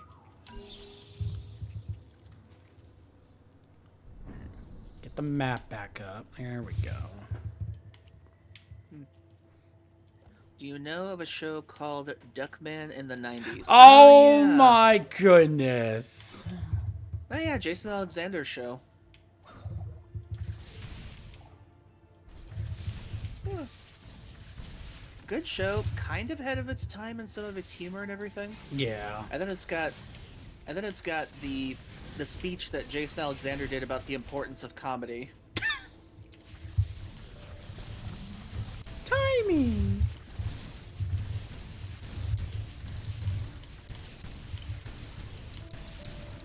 There we go. Goodness.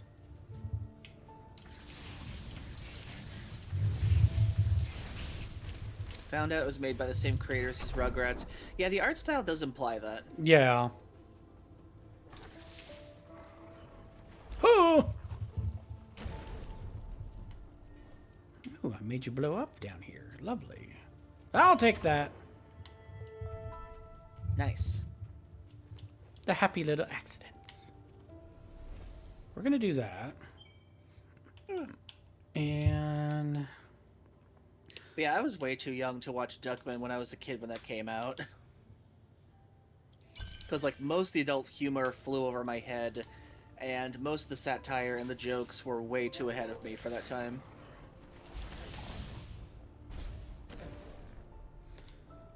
I think what flew over my head the most with some of the jokes was when it was, I believe, either Animaniacs or it was Freakazoid. Oh yeah, Freakazoid was like... To this day, Freakazoid feels like it wasn't ahead of its time, but it wasn't at the time. It's this weird in-between of some sort. It really is, honestly.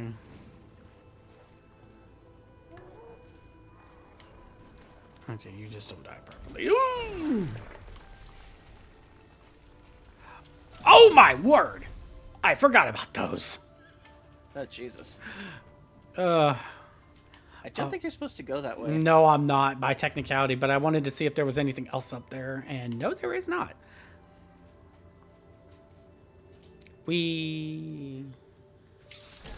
Ow! Forgot about you. What I also did not know is that the creators used to be married to each other. Huh. That I didn't know, huh?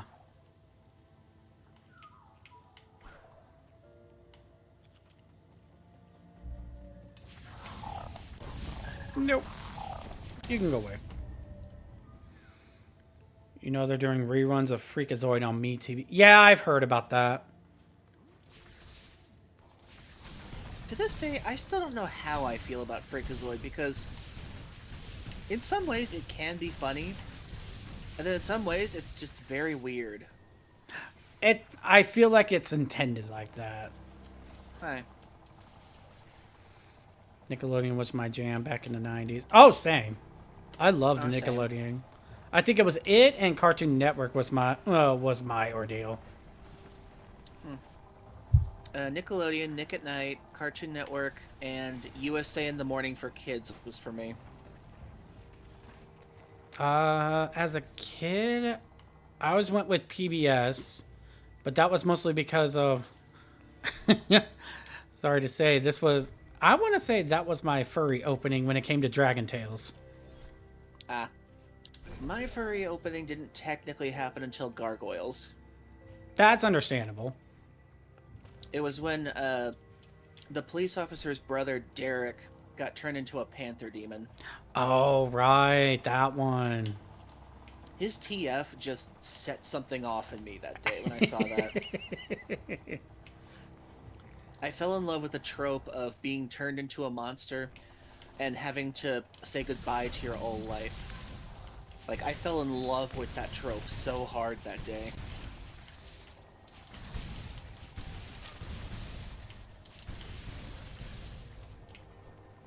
I never got too into the TF roots, even though I have seen them all the time. But I don't know if that ever struck a fancy with me, but I have grown to enjoy it at least. I remember there were a few shows that were centered around that, like Street Sharks, and then the dinosaur show where the teens get turned into dinosaurs. Oh, right. It's like everybody tried to copy the Teenage Mutant Ninja Turtles for the longest time. They really did. Because Teenage Mutant Ninja Turtles was a first of its kind. It was the one that like started the precedent for a while at the late 80s. I mean, it was martial arts, it was Mutant Turtles, and it was a cartoon that just everybody thought was cool because it originally started off as a comic book. And then the cartoon was like for kids more and that kind of thing. Yeah. I think. And then after all the merchandise they made, everybody else was like, "Well, we have to do our own Teenage Mutant Ninja Turtle thing, but like different." I still remember Mighty Ducks. That was one of the stranger cartoons combination ever. I mean, they're actual ducks who come from a planet where hockey is everything to them. And for some reason they came to Earth and they fight aliens. And I'm just like, what? Like, the premise was so far out there, I actually kind of enjoyed it, honestly. I'm still amazed they got Tim Curry in that.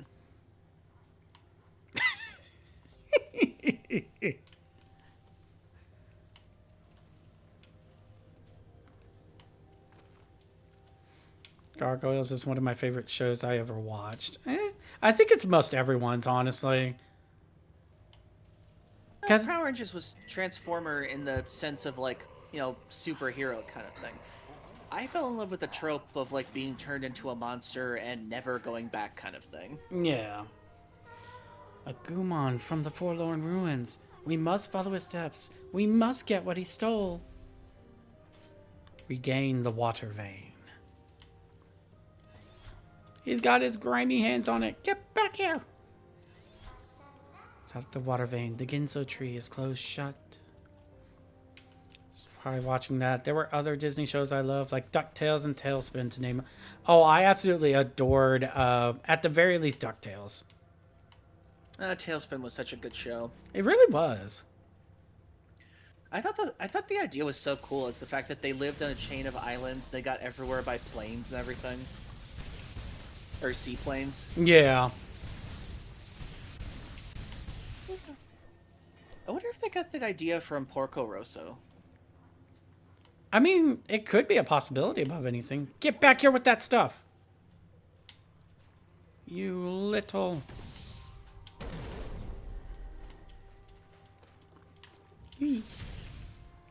What else was there? Well, I haven't been able to watch it fully, but when they redid the DuckTales for the more modern, I thought it was still a pretty good show for itself.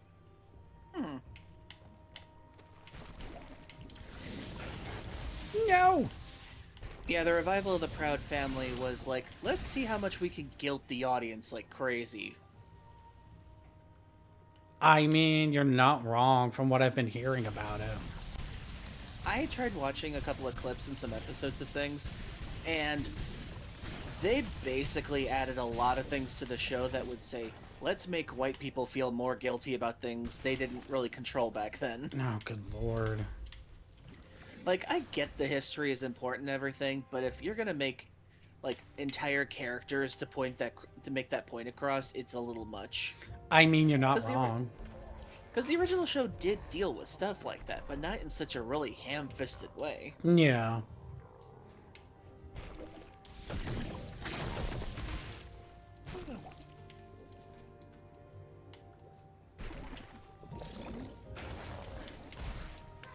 Dang it. You missed.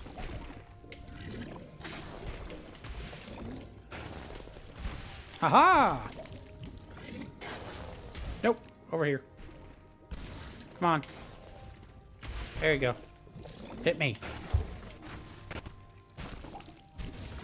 Nice. You missed. Aha. Let me see.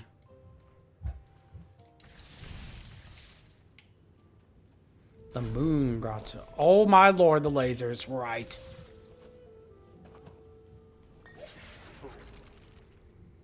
Honestly impressed that they can get around like that.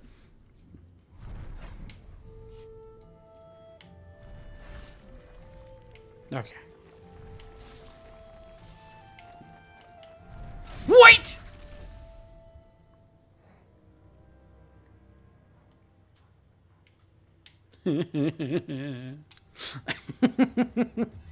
Oh, that's unfortunate.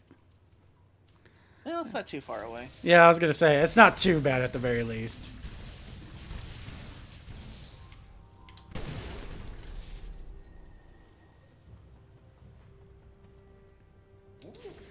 Get back here!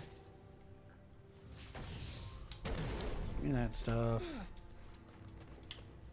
Yeah, one of the reasons why I liked USA Kids was because what was really weird about it is that they actually showed a lot of anime surprisingly for a show called USA for Kids. And I actually got to watch the very first season of Sailor Moon. And one of the coolest things for me back then as a kid was I watched it every morning when I woke up, and the first season ended with the destruction of the main villain on my birthday, which I thought was like the coolest thing ever. Oh, okay. And I thought that was like the final episode, and then years later I find out there's more? Don't you hate that? Well, because Sailor Moon's been around since like the very early 90s, and I only knew of the one season because I thought that when they killed the main villain of the first season, I thought it was like over. I'd never heard of a cartoon aside from The Simpsons that got more than one season back then. I mean, you're not wrong, honestly. So when I watched Sailor Moon on like Toonami again years later, and then there was another episode after the final episode where I thought, like, wait, there's more? There's another one? It just blew my mind back then. But I still thought it was cool that the main villain got killed on my birthday for the first part. That was still pretty sweet. It's like, She was a horrible bitch. This was the best birthday ever. Yeah, Queen Beryl dying was like one of the coolest ending fights for a cartoon series I thought ever existed back then.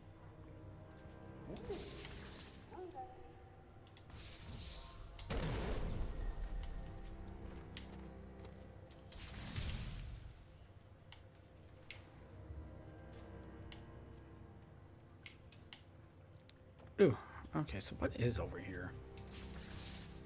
Right, the ability. I don't like the original dub of Sailor Moon. It wasn't faithful.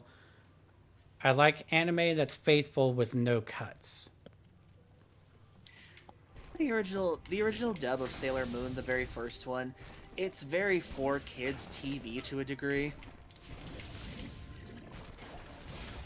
Ugh. But they still got away with a lot. They really did, honestly.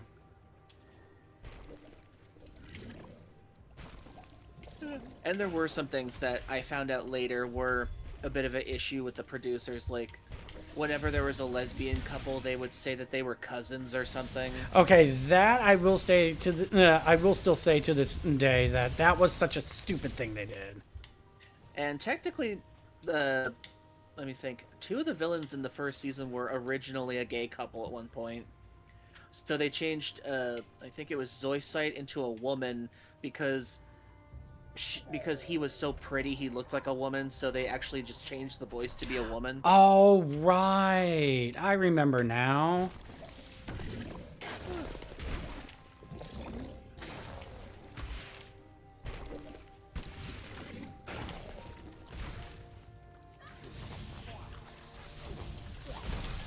Which, given it's kind of a strange it's a strange thing with me, but I still think Zoisite's actress did a good job, despite the fact that she was originally playing a man initially.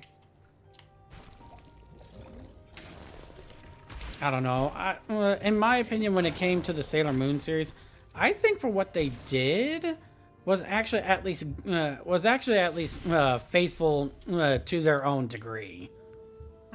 Because like you can only do so much during the time that you're in order to be able to get what you want. Oh yeah. Give me that. More health.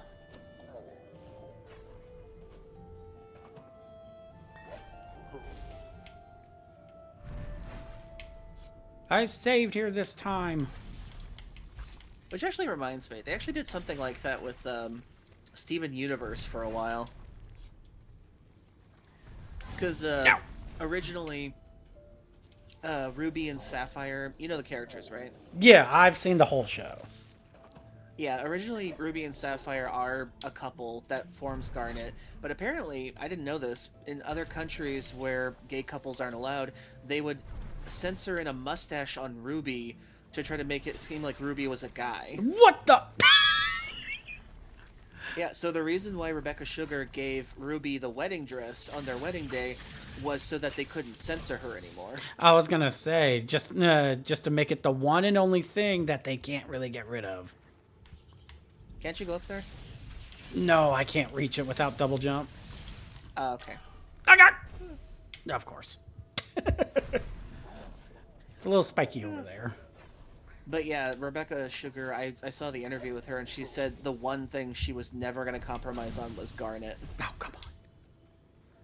I mean, 'Cause- if you actually enjoy doing a character, you shouldn't have to compromise. But what's interesting is that she, even though Garnet is supposed to represent love in her own way, Ruby and Sapphire, she said, were originally conceived as her and her friend from Adventure Time that she helped make the show with that. Oh, really? Yeah, I can't remember his name. African-American guy, I can't remember his name, but the creator of Adventure Time. She said Ruby and Sapphire were originally, like, their friendship made manifest in character form. Oh, okay. But then it evolved into something else when she thought of the concept of Garnet. And so, originally, Ruby and Sapphire weren't supposed to exist in the show at all, apparently, because the producers or the censors or whatever didn't like the idea of them being a couple. So she actually hinted at it throughout the entire first season, and then when the reveal happened, they couldn't say no anymore. Nice. So she actually had to trick them into making Garnet a thing, and then the reveal, like, she had to have enough episodes for it to be popular enough that they couldn't say no anymore. Nice. She knew if she told them about why Garnet's a fusion, that they would never allow it, she said. So she had to hide that for the majority of the first season. Ah! I mean, it's sad she had to hide it, but she did what she had to because she knew that they wouldn't agree with it in the first place. I mean, I still say kudos to her above anything on that regard. Simply because she's not willing to compromise with it. And if it's something that you truly believe in, and by technicality, since she is the one that's voicing the character to begin with. No, she wasn't. Oh, I can't believe I stood there. Wait, she wasn't the original? No, Rebecca Sugar didn't voice Ruby or Sapphire or Garnet.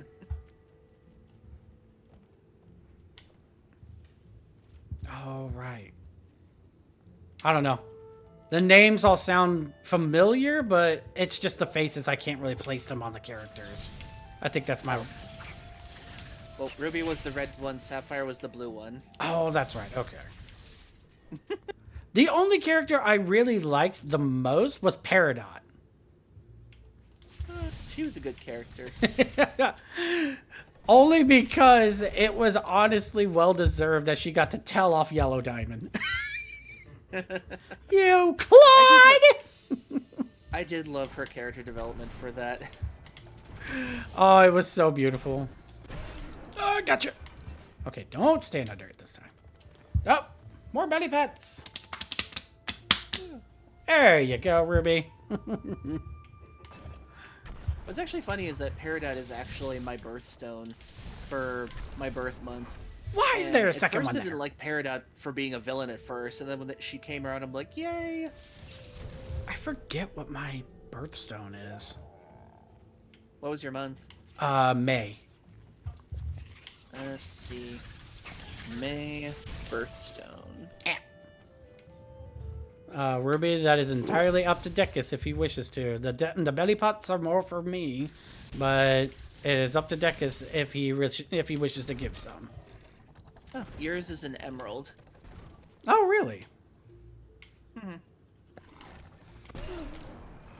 Yay. mine is Peridot. Sometimes yellow or yellowish green. No squishing. Nah. If only I could have been born in February, I could have had an amethyst. Purple. I mean, purple is your color, honestly. I do love purple. I've always loved blue the most, honestly. No, I was one there. How dare!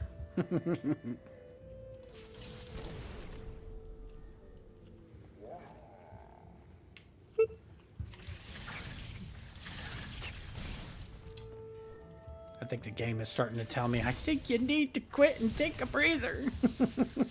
I'm guessing you want to keep going until you get the stone from the... At least, I was going to say, above anything, I want to try and get that stone from the guy, and then we'll probably call it on that one. Okay. Ow. Because I know we've already hit the 4-hour mark, which I'm impressed with myself since it doesn't feel like 4 hours to me. It feels like it's only been like 3. Well, it's only been 3 and 48 minutes.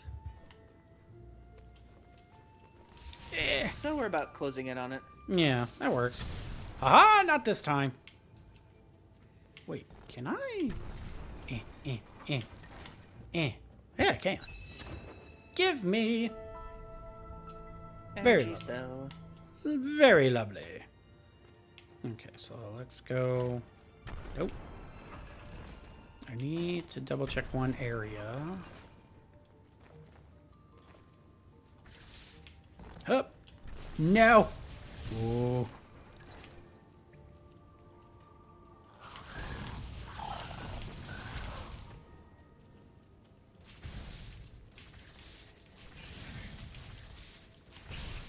You can go away. Thank you. Up. There we go. I'll take that. That's all poison water. Alright, I've hit a dead end on this side. Hey! No! Go back. There we go.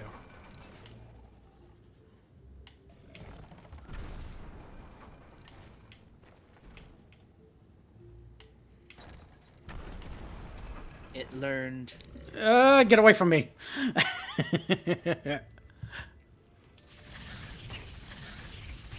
Go away. There we go. Take that. Boing.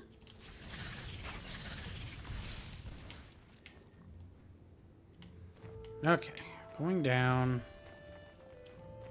Oh, I can open the energy door. Hallelujah.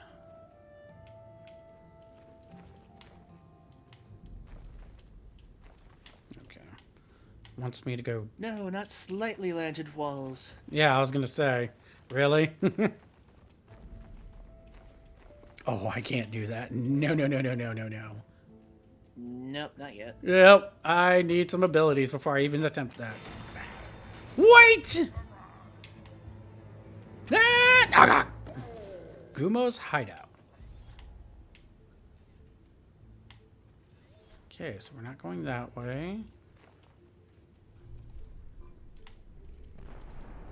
Oh, okay. I was like, why am I going faster than normal? Is there anything down here?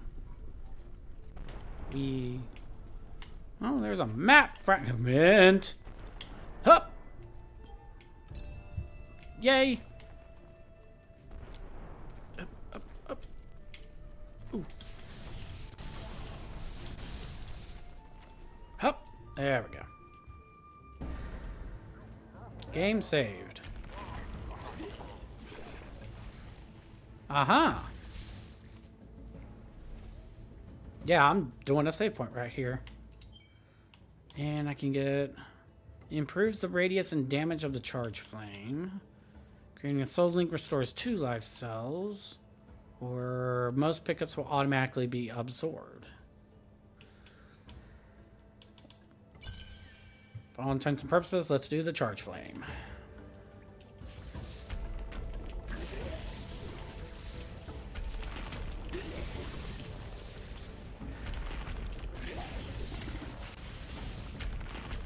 Come on. I got your number.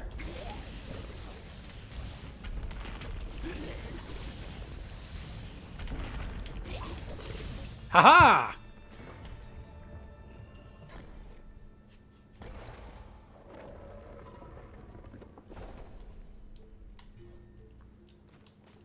Up, up. I'll take that. Thank you.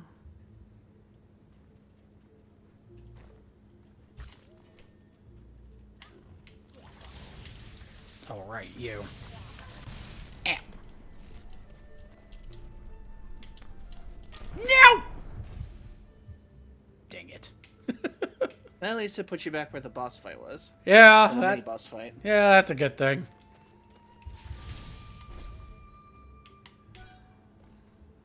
Just have to grab those 2 again. Hoop, hoop. Let me see. What is coming out, actually, that you are most interested at the very least? Now, the Dragon Quest 1 and 2 pack is definitely something I want to get before it comes out, hopefully. But I gotta get, like, another sale for that. Yeah. And then... let me see. As far as other things go, I just bought Buy Sweet Carol, so that was lucky.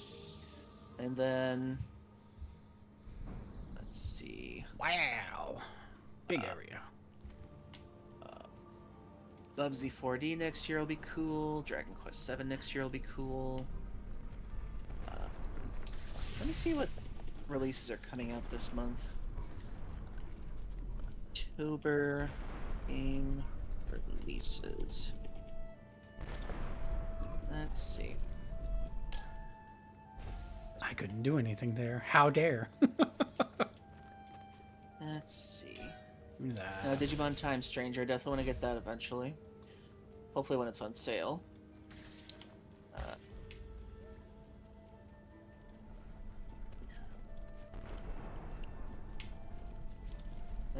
I am wanting to.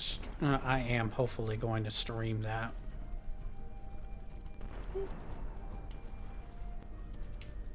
Just so I can live my dream of riding on a Digimon I love. Same. I like it how Leomon. I actually had him on the on the previous Digimon games. Same. Cyber Sleuth and Hacker's Memory. Yup. Yeah, aside from Dragon Quest 1 and 2, that's pretty much all I want this month. I just gotta get $60 before then.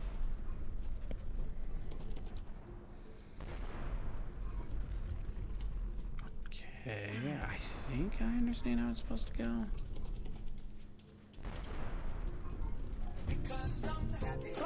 Oh my goodness! Hype train! Alrighty! Wait, what? Oh my goodness, no, wow! Biggest teddy bear, thank you so much for the 5 gifted subs!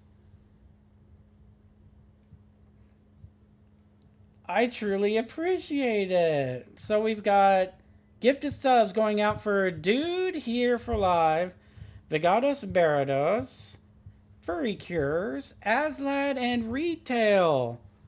Thank you so much. I honestly was not expecting that. And even did a hype train for it too, for the next 4 minutes. Congratulations. Well, thank you so much, Dekis. To all those who got the tier subs, I do hope you enjoyed the animated emotes and such. And just to help out above anything, the animated emotes. There you go. Please do enjoy having them above anything. And yes, biggest teddy bear, thank you so much. Wow, the first 5 gifted subs I've ever gotten for a channel. Lovely. I didn't know you had 2 belly drums. One of them is yours, of course. Oh yeah, that's right, I forgot. I don't remember my art too well sometimes. The other one was done by Fat Blue Dragon off of Blue Sky. Nice. And biggest teddy bear, thank you so much for the 500 biddies. Oh, that's so generous of you. I truly appreciate it. I do hope you're doing well this evening, though. I was honestly not expecting that, but I like it. Don't you love when that happens? It's such a surprise that I'm caught off guard. I genuinely was not expecting it.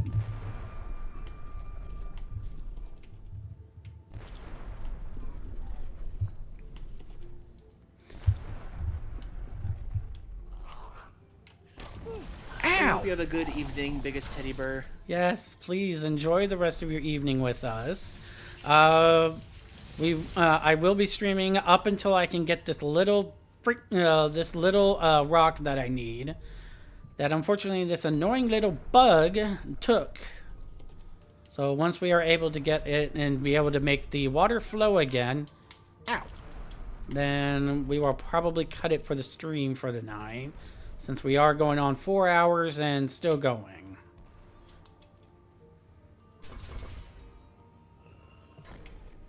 Belly pats. Aha! More belly pets! There you go, Reed. It's always nice to see the redeems being done. And I'm always happy to do them for y'all. What the? Oh my good, biggest teddy bear! 3 more, and you actually upgraded the hype train. Thank you so much for the gifted subs. 3 more going out for Ruby Red Fox, Ronald Bloodwings, and Fallen Hero 28.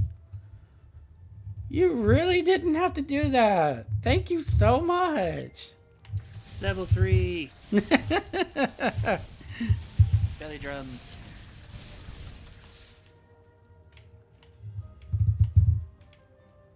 Aww. I really appreciate it.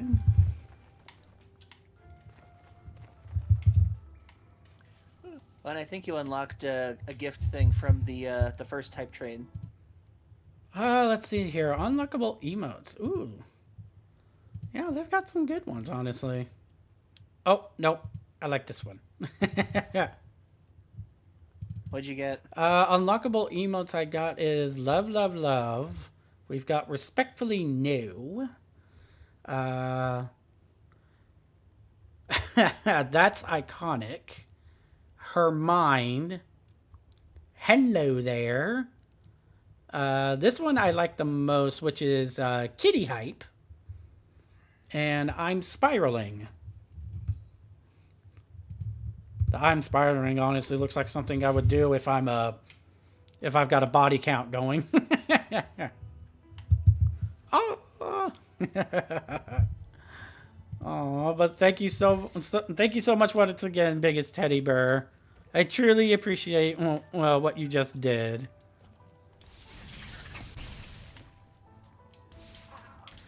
Now. Ah!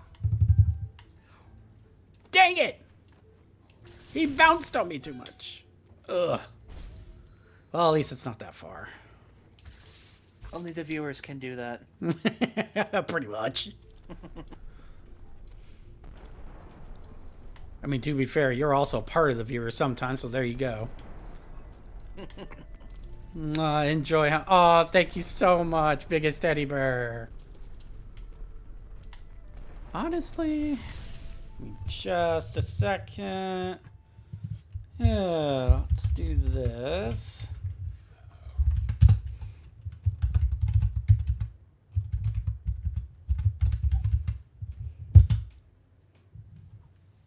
There we go. I'll at least give you a shout out above anything for doing such a thing. Thank you so much. My first ever gifted subs on this channel.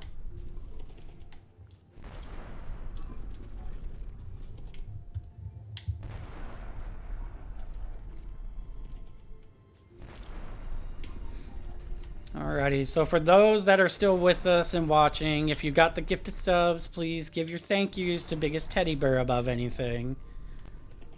And please enjoy the emotes, for I hope you will enjoy them as much as it was fun for mostly Decus, my usual go-to artist right here, to actually have made the emotes.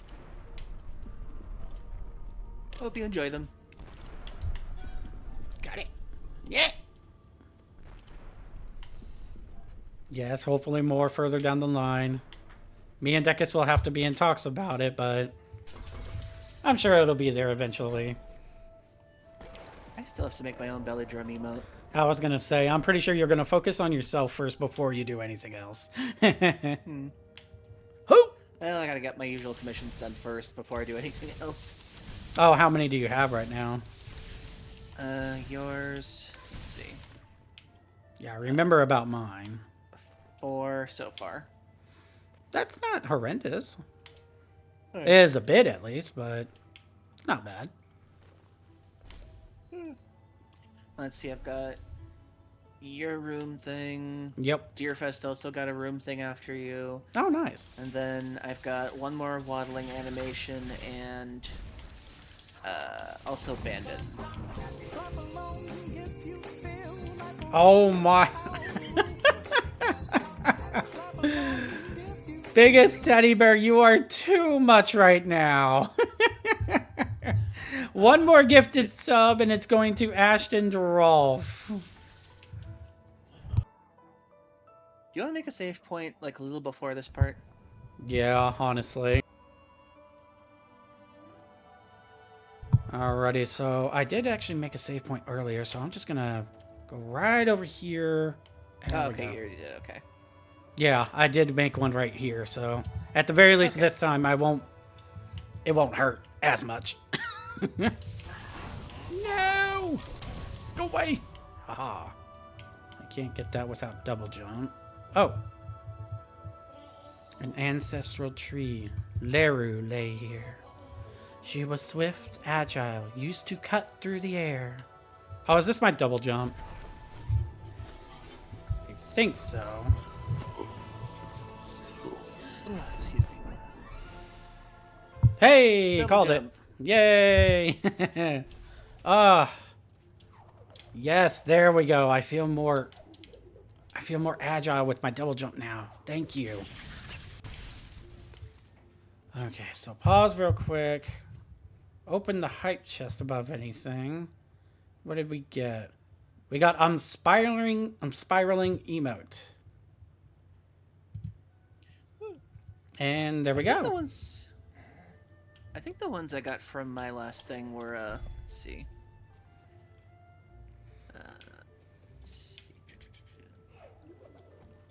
Where are they listed on here, I wonder? Let's see.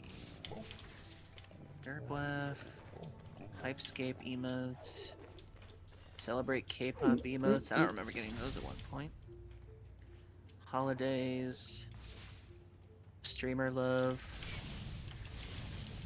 To be fair, I was kind of hoping I could get the kitty hype one, but this works too. Hindsight 2020 emotes. Oh, Hype Train. The ones that I got are, let's see. I got Frog Ponder, Chill Girl, Spill the Tea, the Button Mash, the Batter Up, the Hype Hands, and the Mega Consume. I think one of those I did help you get, if memory serves me correctly. I think you got me the Consume one. I think so. Yeah, it was this one. I'll try poking... Oh, yeah, that one. I think I did get you that one. I'll try poking you more on Telegram. Oh, well, you know my Telegram is always open for you.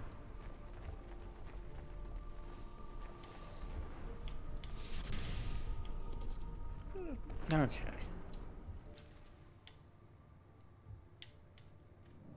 Okay, so that's my save. I did get that. Okay. Up, up, up. Jump. Jump. Ooh, got it. There's one thing I need to do more on my PNGs. I need to make the mouth a GIF from now on, whenever I talk. Oh, Just what, for having the mouth reactive? just, like, yeah, I'm thinking of trying to like do like more GIF mouths from now on for that. I just gotta figure it would out how help. to incorporate it. Yeah. I wouldn't see why you wouldn't. I'm kind of surprised you haven't already, to be fair. Yeah, it's just the implementation. Yeah.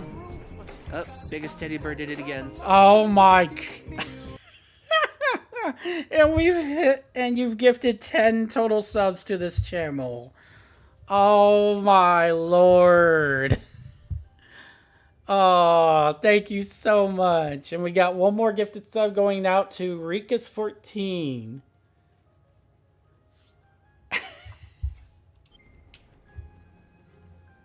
I swear, you're spoiling me at this point. You need to stop. Oh, but seriously, thank you so much for all the 10 gifted subs. Spoil the kitty. He deserves it. How dare. But if you spoil me, I'll grow fatter for you all. Why bad? There it is. Oh, ow. That hurt.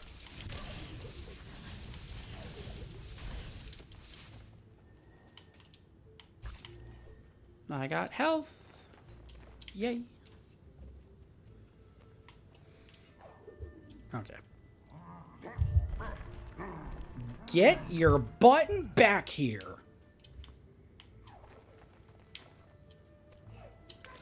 No. Oof. I've only got one slip up. No. Dang it. At least it saved me at the tree, so that's not horrible. I jump right into that. Why? There we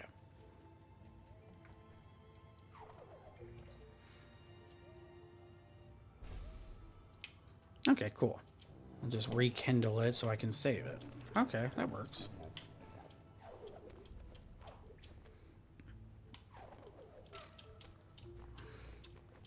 Aww. I'm so glad that spikes don't equal instant death in this game. Well, some of them do. Others don't. Hey. Ow.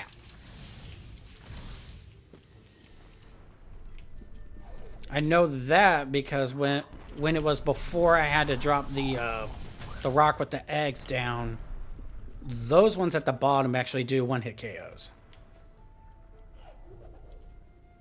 Honestly, you deserve... Oh, thank you so much.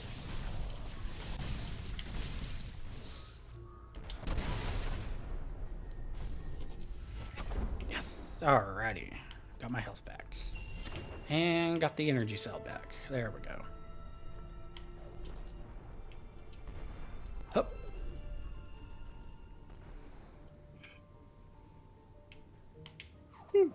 Wait, did I ever... No, I didn't put it back in. No, okay. Cool. That actually does help. Hup.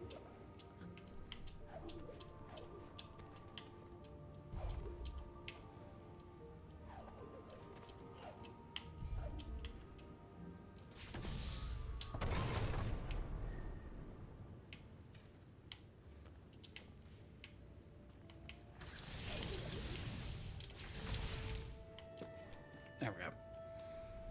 Let's do another save point right here.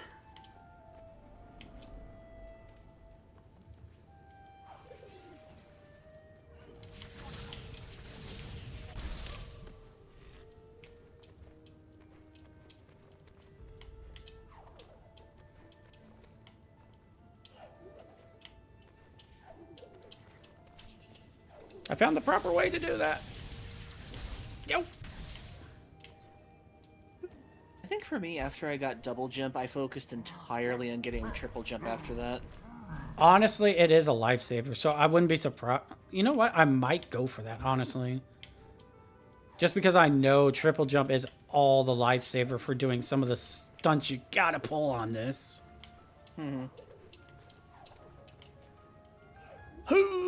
Haha.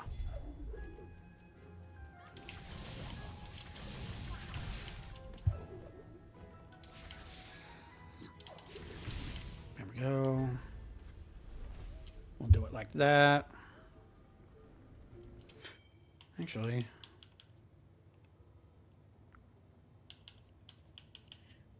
Okay, so it's the second last one.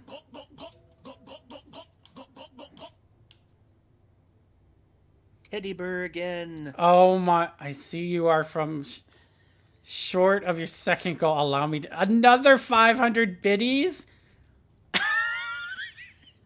Okay, biggest teddy bear. I understand you're helping me, but why do I get the feeling this is a bit much? Ugh, excuse me. Oh, thank you so much.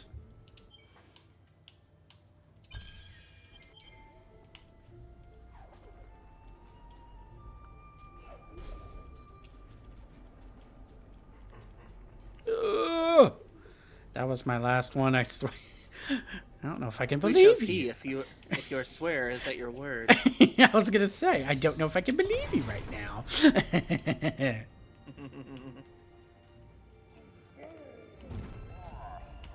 Get back here. Honestly, the way they incorporated the 3D and the 2D together in this game is really impressive. It really is, honestly.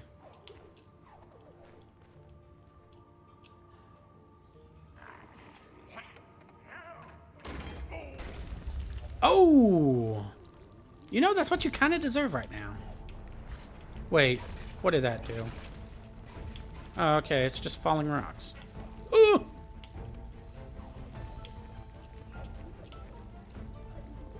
Thread the needle. Nope. Oh, that one hurt. Oh, oh. Oh, almost got hit by that. Yeah, there you go.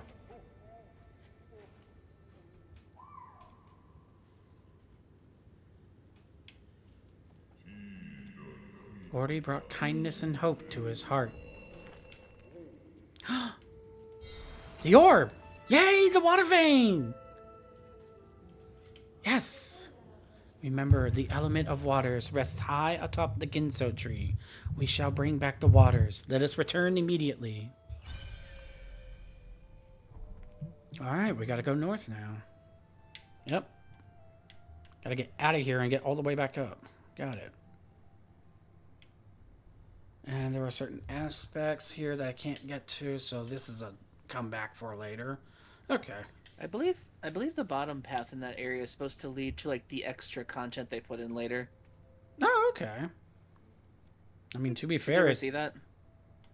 I don't believe so. Not for my first playthrough, I don't think. Interesting. Well, it's supposed to be like extra content for who is the caretaker's backstory from the beginning? The backstory was mostly, if you're talking about the one that was taking care of Ori, she was mostly like a guardian mother figure. Yeah, that's like her backstory down there. Oh, wait, down here? Oh. Yeah, there's like extra world beyond that too. Oh, okay. It's completely optional, but when I first played this game, I found that by accident. Lovely. Alrighty. So, game This is save. one of the few games I really wanted to complete back then. I honestly want to try and see if I can fully complete it as well this time, so I may try and do that. Okay, so I've got the orb, and we need to get up to the north. But for now, we've already passed the 4 hour and 30-minute mark, and I need to honestly figure out what dinner is going to be for tonight, honestly. Alrighty, so above anything, this is where we will call it, everyone. And for... Alrighty, so there's an ad going through right now. Oh, there is? Yeah, there is. Yeah. For about another 2 minutes, okay. Oh, Alright. For me, it says only a minute more. On mine, it says it's got like a minute 45. Huh, weird. Oh, that's a good thing that's where I paused above anything. Hey. I guess that's my one and only issue that I'm going to have to work on, because it doesn't give me the notifications, at least. From what you said, the only notifications it ever gives it to me is on the stream manager for the website that I have pulled up. It doesn't do it for me for my OBS. It does it for mine. Do you have like an extension that goes with it? I think so. It's like it says like it's 3-minute warning beforehand. It should sync up with that I don't think for I the have that. Streamlabs thing. I don't think I have that one. Extensions. Alright, well, if anything, I can probably do it either after the stream or I can do it sometime in the coming day or so. I'll have to get that figured out. Because, yeah, right now it only gives me the warning when it's on my stream manager, but it doesn't do it for my OBS. Okie dokie. Alrighty, so ads are done. Welcome back, everybody. So, unfortunately, the ads was kind of badly timed. So, I got the orb. Everything's good to go on that end. We are actually going to call it for the night. I need to get dinner, and I'm sure our Rue needs to get stuff done himself as well, or above anything, just to be able to relax. Yep. Yep, there you go. So, let us do this properly real quick. And for this, Excuse me. and transform, and there we go. Alrighty, everything's back in order. Decus, thank you so much once again for joining us on stream again. It is always a pleasure to have you, and I look forward to the many more things that we do together. Thank you for having me. Of course, and if you ever want me to come over as well for your side, I'm more than welcome to do so when I'm able to. Awesome. And shout out to Biggest Teddy Bear for the 10 gifted subs and the 1,000 biddies as well. Thank you so much for doing that. You did not have to. And for all those that have now gotten the sub for the tier 1, you all have new emotes that you get to enjoy in anybody else's channel. And above anything, we actually got quite a bit done. We talked a lot, honestly, far more than I thought, which was fun. And we both completed Bubsy 4D. I loved the game. I'm honestly going to see. Hopefully, it won't cost that much. Quest for Teddy Bear. Yay! And I will be continuing at the very least Ori and the Blind Forest, since it has been a while since I played this game. But also it gives me another reason to actually enjoy it, and also try to also play Will of the Wisps, which will be the next game after this one. Cool. So, above anything, let us see who we need to raid tonight. Let's see here. Oh, Siggy Wiggy is still going on with Deadlock. Oh, they stream much longer than we do. I'm not surprised. Lumberjack Racon is actually doing Sonic Racing. Cool. And Trax Raptor.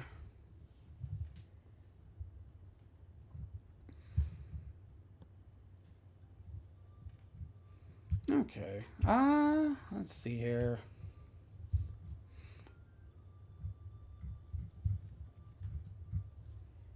Yeah, if anything, let's help out Lumberjack Racon above anything. It looks like they only just recently started, so if y'all are interested in Sonic Racing Crossroads, which I am actually, I'm hoping to actually get the game. It looks actually real fun. I'd love to get that myself. Alright, so yeah, if anything, we'll go ahead and just start the raid for it. And above anything, figure out, see here, the emote that I want to use. If anything, we'll just go, if anything, we'll just do two of the wave paws, and we'll just say rolling on in. And I will link that in with the chat for everybody. That way you don't have to do much. You can just copy and paste it above anything. That way it's not a huge big deal above anything. You'll just have to be able to do the emotes yourself above anything. You should do belly drum raid circle.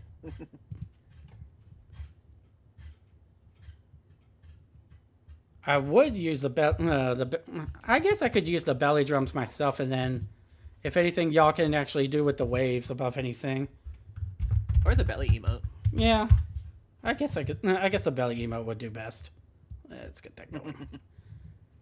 I don't know. So many ideas rolling with me. I'm just like, ooh, flabbergasted.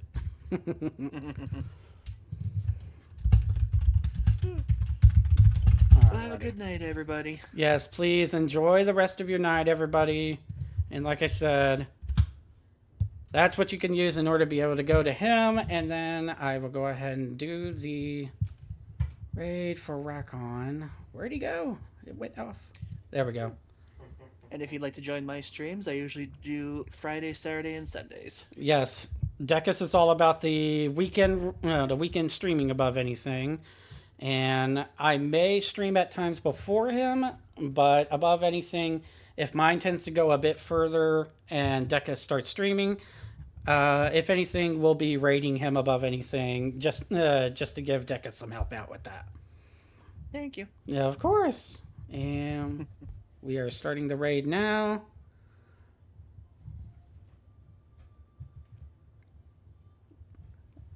Alrighty, so thank you all once again, and we will see you, and I will see you all next time when I start streaming, possibly within 2 days. We will see how it goes. And as for Decus, you will be streaming in 2 days as well, I believe, since today's Wednesday. Yep, Friday will be Nino Kuni, Saturday will be Bye Sweet Carol, and then Sunday will be Nino Kuni again. Alrighty, well, there you go, everybody. So please enjoy the rest of your nights, everybody, and we will see you all again. Bye. Good night. Alrighty, raid is out.